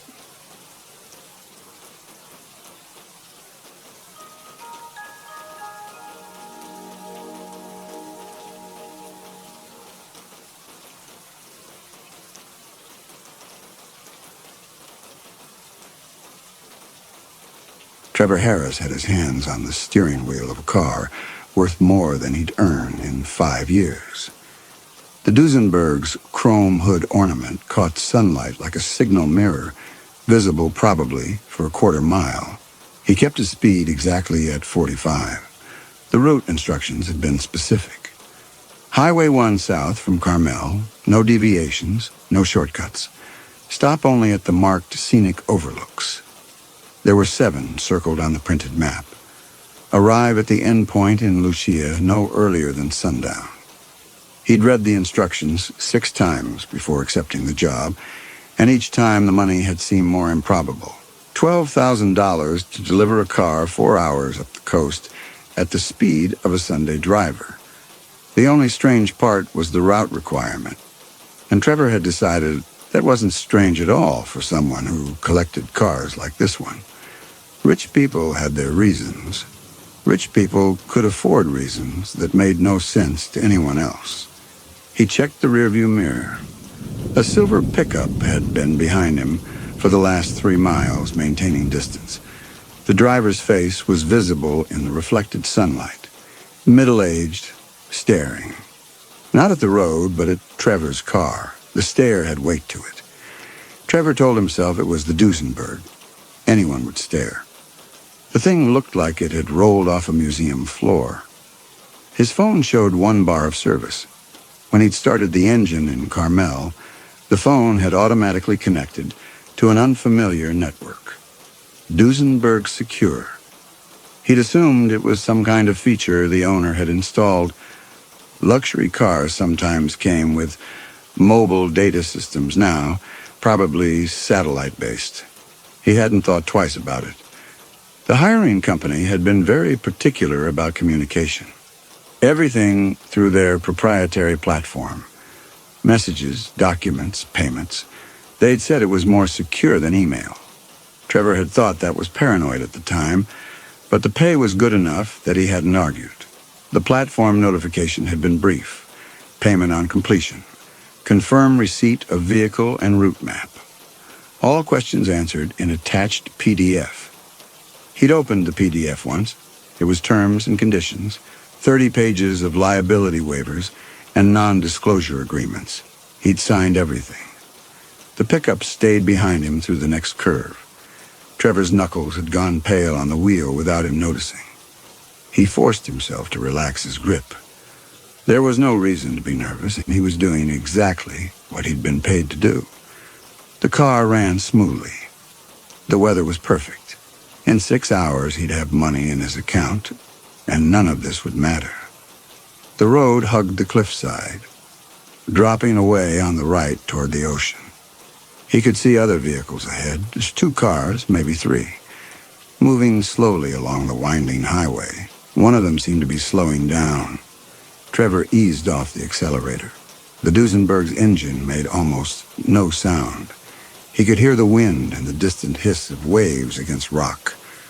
The car ahead had stopped in the middle of the lane. Trevor braked. The Duesenberg came to rest 15 feet behind a rust-colored sedan. The driver sat motionless in the front seat, head turned to look back at Trevor through the rear window. A woman, maybe 50, with dark hair pulled back from her face. She was staring at him the same way the pickup driver had been staring. Not curious, not admiring the car, something else. He waited for her to move. She didn't. The pickup behind him had stopped too. Trevor could see the driver in his side mirror still watching. His mouth was a flat line. Trevor tapped the horn lightly. The woman in the sedan didn't react. Her stare didn't waver. There was nowhere to go. Cliffside on the right, rock face on the left, no shoulder wide enough to pass. He put the Duesenberg in park and tried to think through what he was supposed to do in this situation. The instructions hadn't covered this. The instructions had been about the route, the speed, the overlooks, nothing about other drivers blocking the road. He picked up his phone. No service now. The single bar had disappeared. The woman opened her door and stepped out of the sedan. She stood beside her car, still looking at him. She didn't move toward him. She just stood there. The pickup driver got out too. He was tall, wearing a canvas jacket despite the heat. He walked slowly up the road toward Trevor's car, hands in his pockets. Trevor locked the doors. The man stopped a few feet from the driver's side window. He leaned down slightly, looking at Trevor through the glass, then straightened and looked at the car itself. The chrome, the detailing, the ornament on the hood. He walked around to the front and stood there for a long time, studying the grille. Trevor's throat had gone dry. He wanted to reverse, but there were probably more cars behind the pickup by now. He wanted to get out and ask what was happening, but every instinct told him to stay inside the car and keep the doors locked. The man walked back to the driver's side. He knocked on the window. Trevor didn't roll it down. They looked at each other through the glass. The man's face showed nothing. No anger, no curiosity, no emotion Trevor could identify. Then he turned and walked back to the pickup. The woman got into her sedan. Both vehicles pulled off to the narrow strip of gravel on the ocean side of the road, barely wide enough for a single car. They parked there side by side and turned off their engines. The road ahead was clear. Trevor put the Duesenberg in drive and rolled forward slowly, watching the sedan and pickup in his mirrors. Neither driver got out. Neither driver followed. They just sat there on the shoulder, watching him pass. He drove for another 10 miles before his hands stopped shaking. The first scenic overlook was marked with a wooden sign and a gravel pullout large enough for 6 or 7 vehicles. The instructions said to stop. Trevor pulled in and turned off the engine. There were 2 other cars already parked there, a blue hatchback and a white SUV. Both were empty. He could see a couple standing at the railing looking out at the ocean. They turned when the Duesenberg arrived. The man saw the car first and said something to the woman. She turned too. They both stared. Trevor stayed in the driver's seat, waiting for them to lose interest. They didn't. The man started walking toward the car. Trevor opened the door and stepped out. The man stopped a few feet away, still staring, not at Trevor, but at the Duesenberg.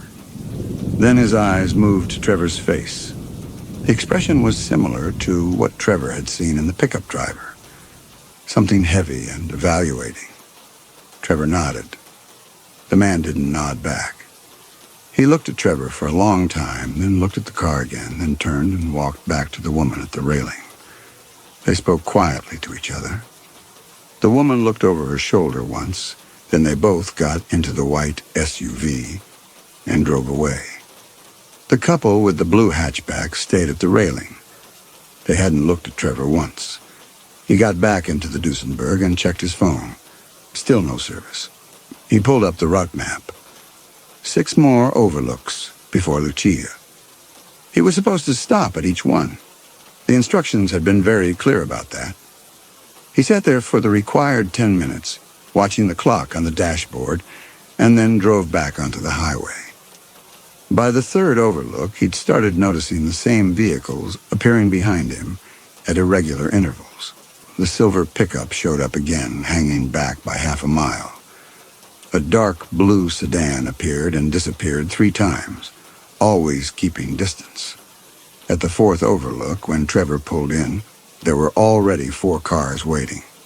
All of them had drivers sitting inside, watching. None of them got out when he arrived. He stayed in the Duesenberg. One of the drivers, an older man in a faded baseball cap, opened his door and stood beside his car, arms crossed, staring at Trevor through the windshield. Another driver, a younger woman, did the same. They didn't approach. They just stood there.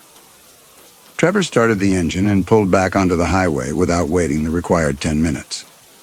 In the mirror, he saw 2 of the parked cars start their engines and follow. The road was narrowing. Turnouts were fewer now, and the cliff drop was steeper. Trevor stayed at exactly 45. The cars behind him stayed at the same speed. They weren't trying to pass. They were just following. He tried his phone again. No service. He thought about turning around, finding a place with reception, calling the employer, and asking what the hell was going on. But the route was one way only. The instructions had been explicit. No deviation, no reversal.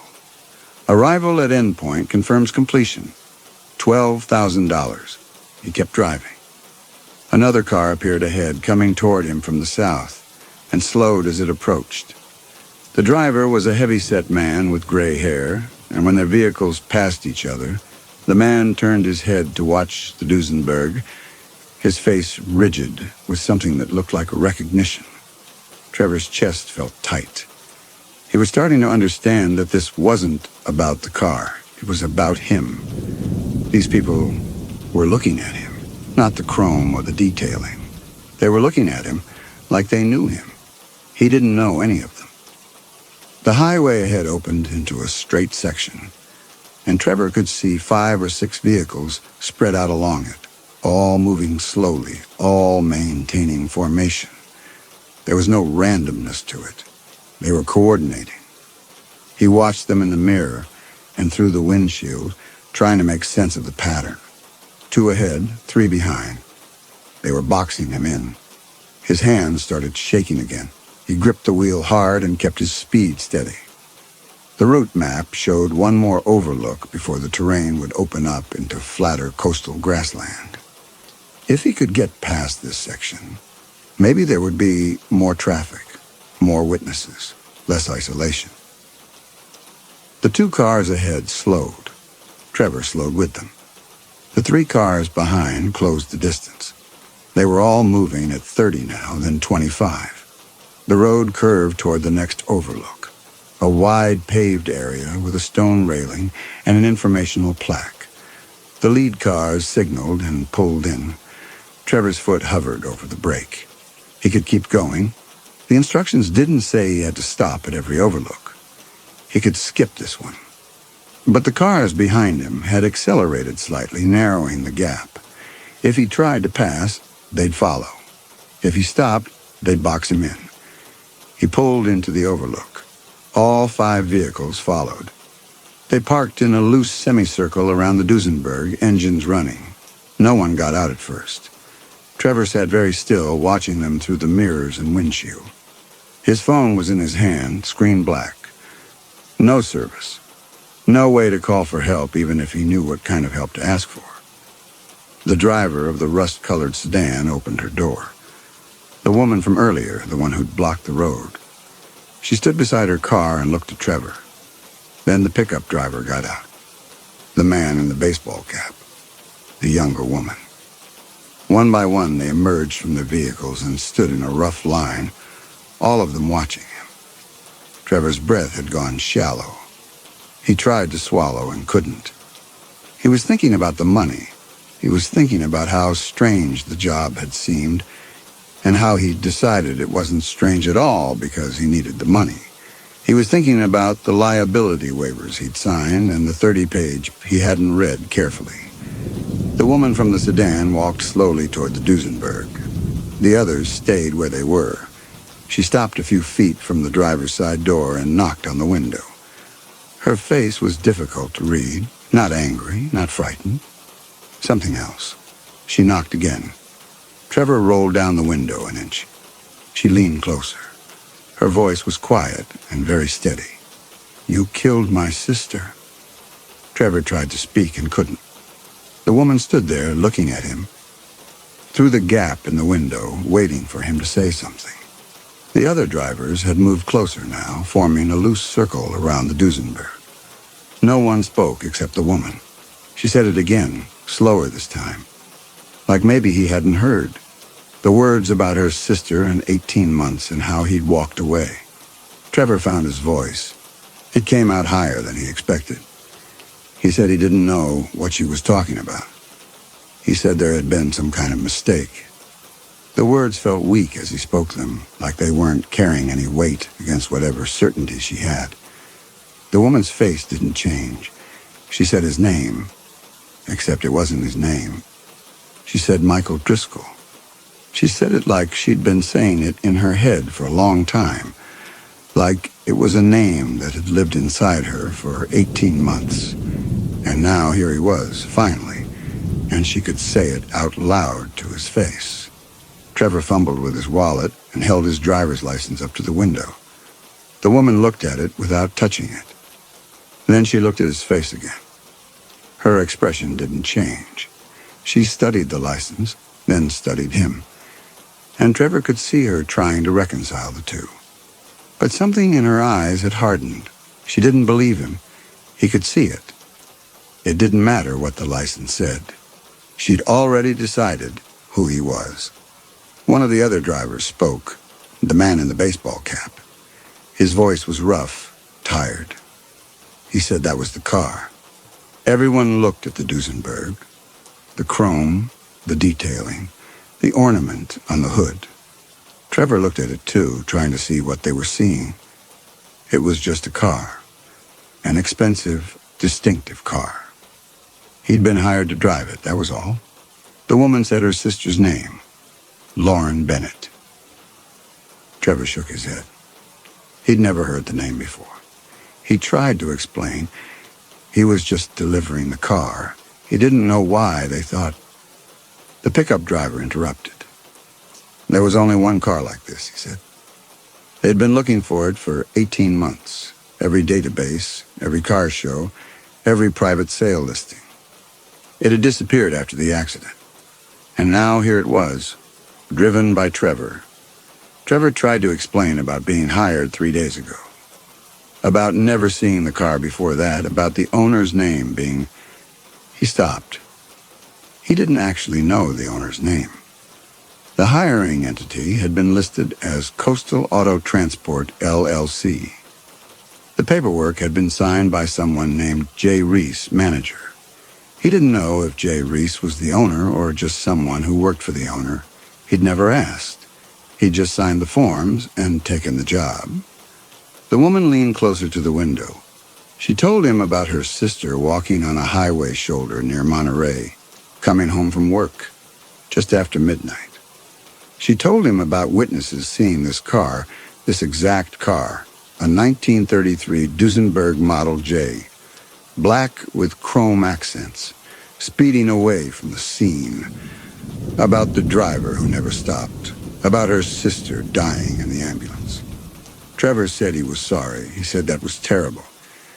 He said he hadn't known. But he wasn't the driver. He wasn't Michael Driscoll. He was just someone hired to deliver the car. The pickup driver asked where the owner was. Trevor said he didn't know.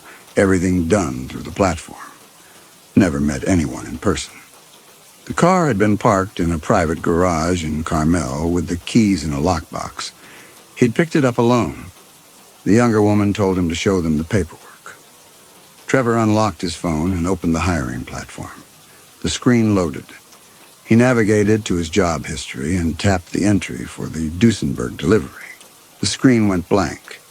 Then a message appeared. No job found. Please check your connection. Trevor stared at it. He closed the platform and reopened it. The home page loaded again. He navigated to job history. The list was empty. He tried to explain this to them. The job had been there 5 minutes ago. He tried to pull up the messages. Everything had been through the platform's internal system. No emails, just the secure messaging they'd insisted on. He opened the message history. Empty. Every conversation, every instruction, every confirmation, gone. The man in the baseball cap said one word: convenient. Trevor's hands were shaking hard enough and that he almost dropped the phone. He said the company must have deleted everything. He said that didn't make sense, but it was the only explanation. The pickup driver cut him off. Maybe Trevor had erased it all himself before he came out here. Trevor said he hadn't. He said why would he? He said he didn't know any of these people. He didn't know Lauren Bennett. He'd never been to Monterey. He'd never driven this car before 3 days ago. The woman's face had changed. She looked tired now, like she'd heard too many excuses already, and Trevor's was just one more. She told him about Michael Driscoll having money and lawyers, about managing to keep his name out of the investigation, about the car being registered to a shell company that led nowhere, about tracking every car of this make and model, waiting for it to surface. And now it had, driven by him.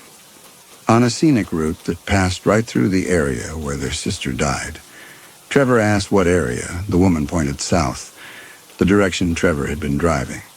She told him about Highway 1 near Point Lobos, about witnesses describing the car heading south. Trevor looked at the route map still displayed on his phone. The connection was still strong.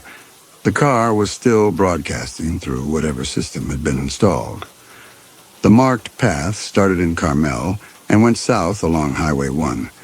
It passed directly through Point Lobos. I didn't know, he said. The pickup driver's response was simple. Trevor was driving the car. He was on the route. That made him know.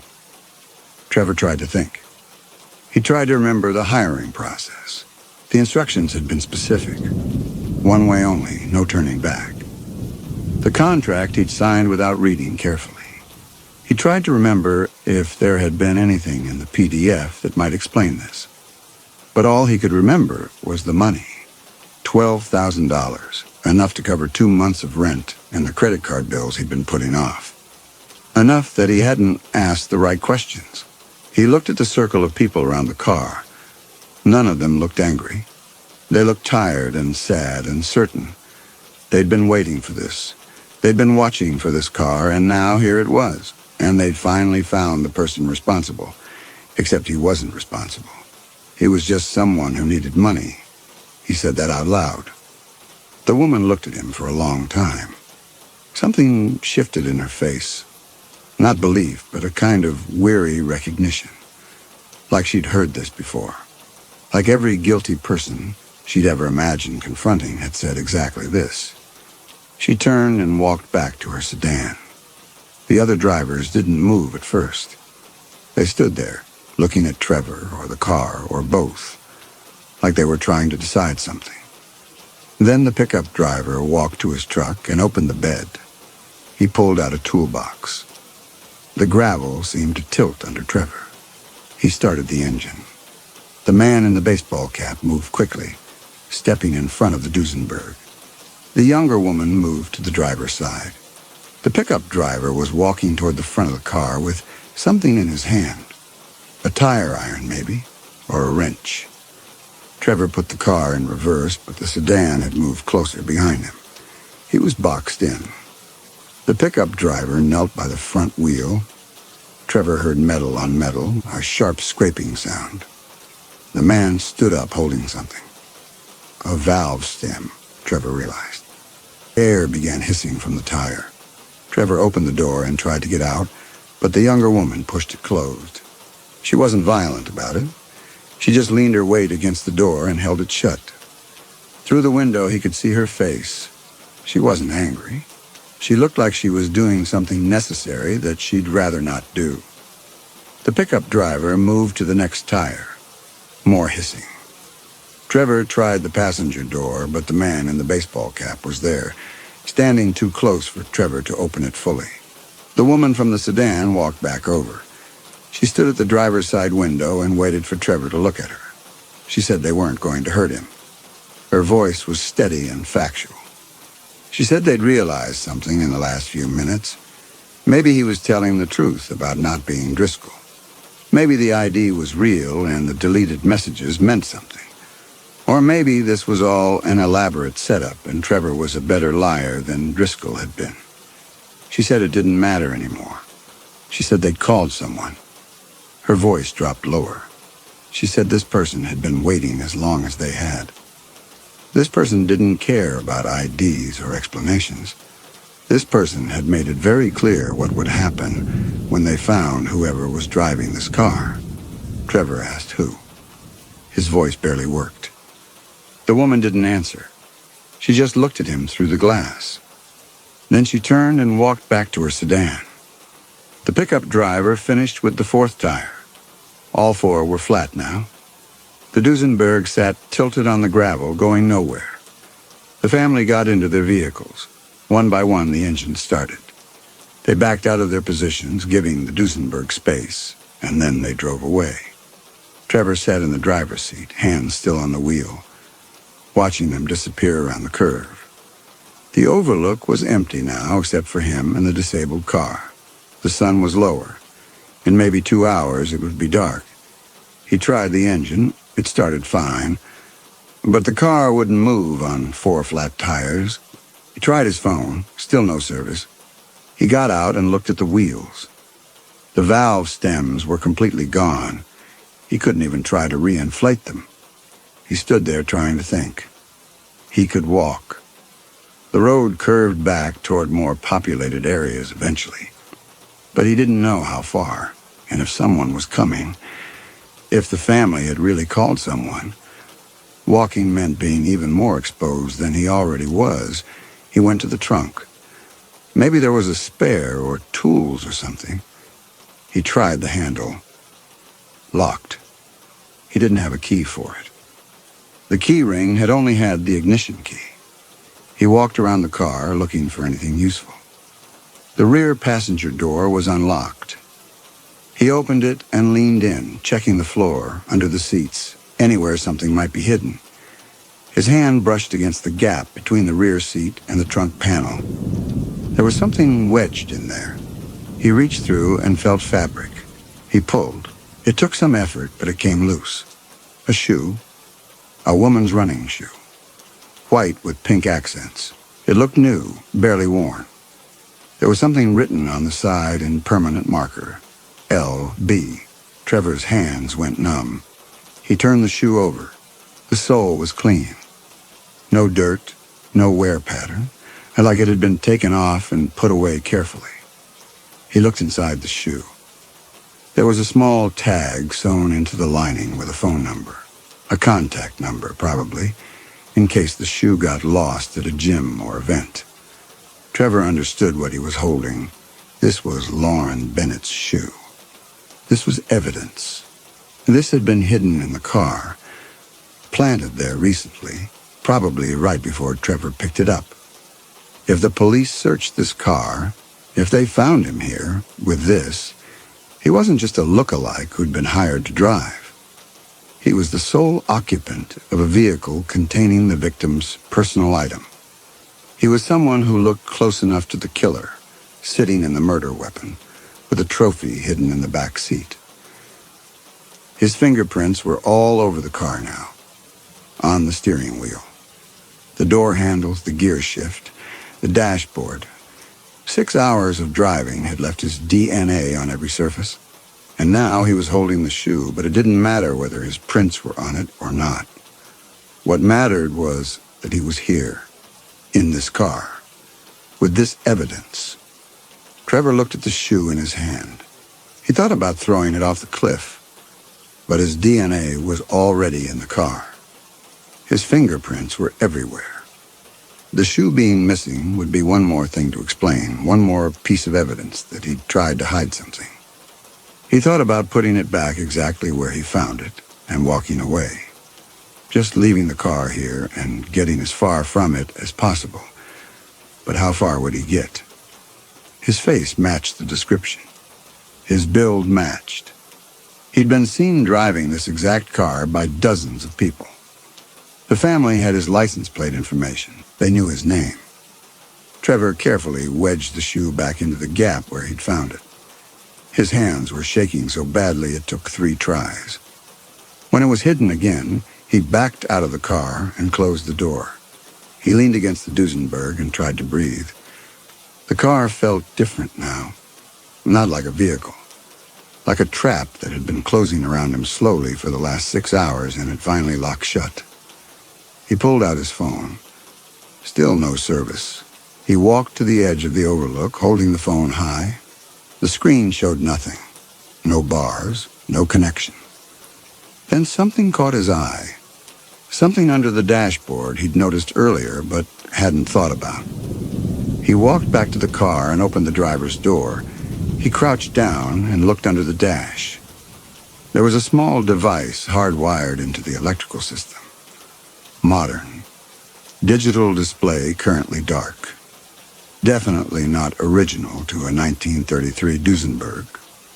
Trevor pulled at it gently.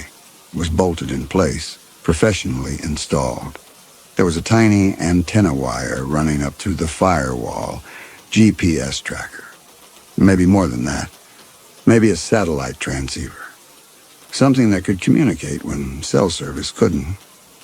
Trevor straightened up slowly.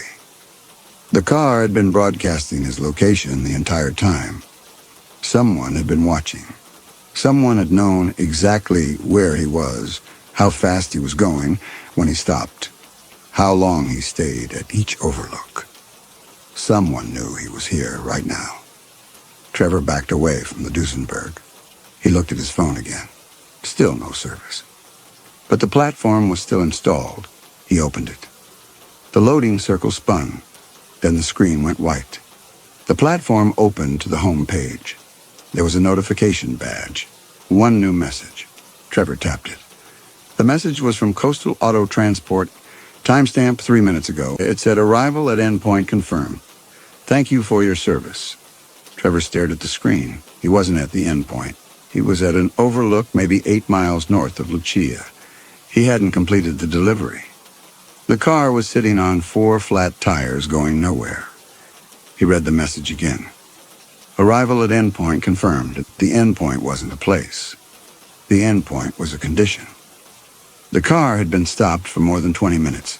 Engine off. No movement. The GPS had registered it as mission complete.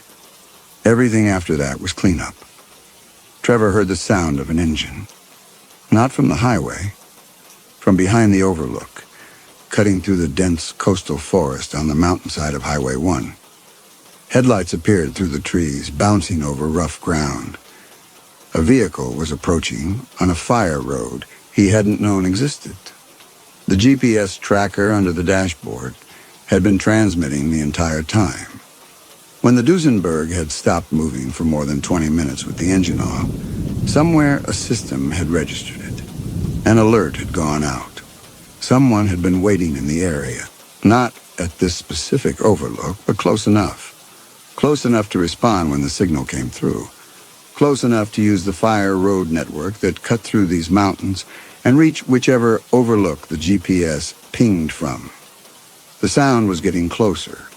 The approaching vehicle rounded the last curve and pulled into the overlook. It was a dark SUV with tinted windows. No plates that Trevor could see. It stopped about 30 feet from the Duesenberg and idled there. Headlights pointed at Trevor. The sun was dropping fast now. In the glare, he couldn't see who was driving. The engine stayed running. No one got out. The headlights just stayed pointed at Trevor, bright and steady and patient. Trevor stood frozen between the Duesenberg and the stone railing. His phone was still in his hand. The screen lit up again. Another notification from the platform, a second message. It said, "Disposal authorized." Trevor's throat closed. He looked up from the phone. The SUV's driver door was opening. A figure stepped out, silhouetted against the headlights. Trevor couldn't make out features, just a shape, average height, standing very still. The door closed. The figure didn't move toward him. It just stood there, waiting. Trevor took a step backward. His heel hit the stone railing. The ocean was behind him. The SUV was in front of him. The Duesenberg sat between them like evidence, like the trap it had always been. He opened his mouth to say something, to ask who they were, to explain he wasn't Driscoll, to beg them to listen. But the words wouldn't come. His throat had closed completely. The figure took one step forward. The headlights caught them differently, and Trevor could see a hand, empty, hanging loose at their side, not reaching for a weapon, not threatening, just standing there, looking at him, deciding something. Trevor's mind was racing. This wasn't the person the family had called. They'd left 20 minutes ago. This was someone else. Someone who'd been tracking the car's GPS. Someone who'd been waiting for the car to stop moving. Someone who'd received the same notification Trevor had. Arrival at endpoint confirmed. Someone who'd been sent to make sure Michael Driscoll's plan worked exactly the way it was supposed to. The figure took another step forward, then another, moving slowly like there was no rush. Like Trevor had nowhere to go, and they both knew it. Trevor's back was against the railing. His fingerprints were all over the murder weapon. His DNA was on every surface. Lauren Bennett's shoe was hidden in the back seat. His face matched the description well enough. Every piece of evidence pointed to him. And now the only person who could explain what had really happened was walking toward him across the gravel. The figure stopped a few feet away. Close enough now that Trevor could see it was a man, older, wearing dark clothes. His face was calm, almost sympathetic. He looked at Trevor for a long moment. Then he looked past Trevor at the cliff edge, at the 100-foot drop to rocks and ocean. Then back at Trevor. Trevor understood. An accident. A man confused and desperate, cornered at a scenic overlook, made a terrible choice. Walked too close to the edge, slipped on loose gravel, fell. The car would be found later, abandoned. The body would be found eventually if the ocean gave it back. And Michael Driscoll would be dead, officially, and with no one left to say otherwise. Trevor's phone was still in his hand. The screen had gone dark. No service, no proof, no way to call for help. The platform was the only thing that had worked, and it had worked because the car itself was transmitting, because the car was part of the trap. The man took another step forward. Trevor couldn't move. His legs wouldn't work. His back was against the railing. There was nowhere to go except over. The man reached out slowly, not grabbing, just extending his hand. Like he was offering help. Like he was trying to guide Trevor to safety. But his eyes were empty. And Trevor knew what kind of help he was offering. The sound of another engine cut through the air, this one from the highway. Headlights appeared on the road coming from the north. A vehicle was approaching. Fast. The man stopped. He looked toward the highway and then back at Trevor. His face showed calculation. Then he turned and walked quickly back to the SUV. He got in. The engine revved. The SUV backed up, turned, and accelerated up the fire road, but not far. Trevor watched the taillights move maybe 50 yards into the forest before stopping. The brake lights went dark. The vehicle stayed there, engine idling, barely visible in the shadows between the trees. Trevor slid down the stone railing until he was sitting on the gravel. His legs had finally given out. He watched the vehicle on the highway slow down and pull into the overlook. It was a sedan, dark blue. Not one of the family's cars, not anyone he recognized. The driver got out. A woman, maybe 60. She looked at Trevor sitting on the ground. Then she looked at the Duesenberg with its 4 flat tires. She walked closer. She asked if he needed help. Her voice was kind, concerned. Trevor tried to answer. He couldn't make words come out. His eyes moved past her, toward the tree line where the fire road disappeared into darkness. He could just barely see it. A faint glow between the trees. Parking lights. The SUV was still there, still waiting. The woman followed his gaze, but didn't see what he was seeing. The glow was too faint, too deep in the shadows. She turned back to Trevor. She asked if he wanted her to call someone. She held up her phone. Trevor looked at his own phone. The screen was still dark. He pressed the button, and it lit up. Still connected to Duesenberg Secure. Still showing full signal. The connection wasn't coming from a cell tower. It was coming from the car. From whatever system had been transmitting his location for the past 6 hours. He looked at the woman standing there. Kind face. Concern. Trying to help. She had no idea what she'd driven into. He could get in her car. She would take him somewhere. Down the highway. To a police station, maybe. To safety. And the SUV would follow. On this empty stretch of highway in the dark, with no witnesses. The man would run them off the road or force them to stop. And then she would die because Trevor had gotten into her car. He couldn't do that to her. Trevor looked at his phone again. Even if he left the Duesenberg behind, the phone was still connected to Driscoll's network. His phone's location services, everything was probably being tracked through that connection. The car was just one part of it. The job had been the trap. The route had been the trap. The network connection had been the trap. Every piece designed to make escape impossible. If he walked away, they'd track the phone. If he got in her car, she'd die. If he stayed, at least she'd be safe. He said he didn't need help. His voice came out barely above a whisper. The woman looked uncertain. She said she could wait with him. She said it wasn't safe to be out here alone after dark. Trevor said he was fine. He said someone was coming. He said he was just waiting. It wasn't a lie, someone was coming. Someone was already here, watching from the shadows, waiting for her to leave so they could finish what they'd started. The woman hesitated. Then she nodded. She got back in her car. Trevor watched her drive away. He watched her taillights disappear around the curve. He listened until he couldn't hear her engine anymore. When the sound was gone, he looked toward the fire road. The parking lights were still there, still waiting. The SUV hadn't moved. He sat there on the gravel as the sun dropped toward the horizon. The overlook was empty again.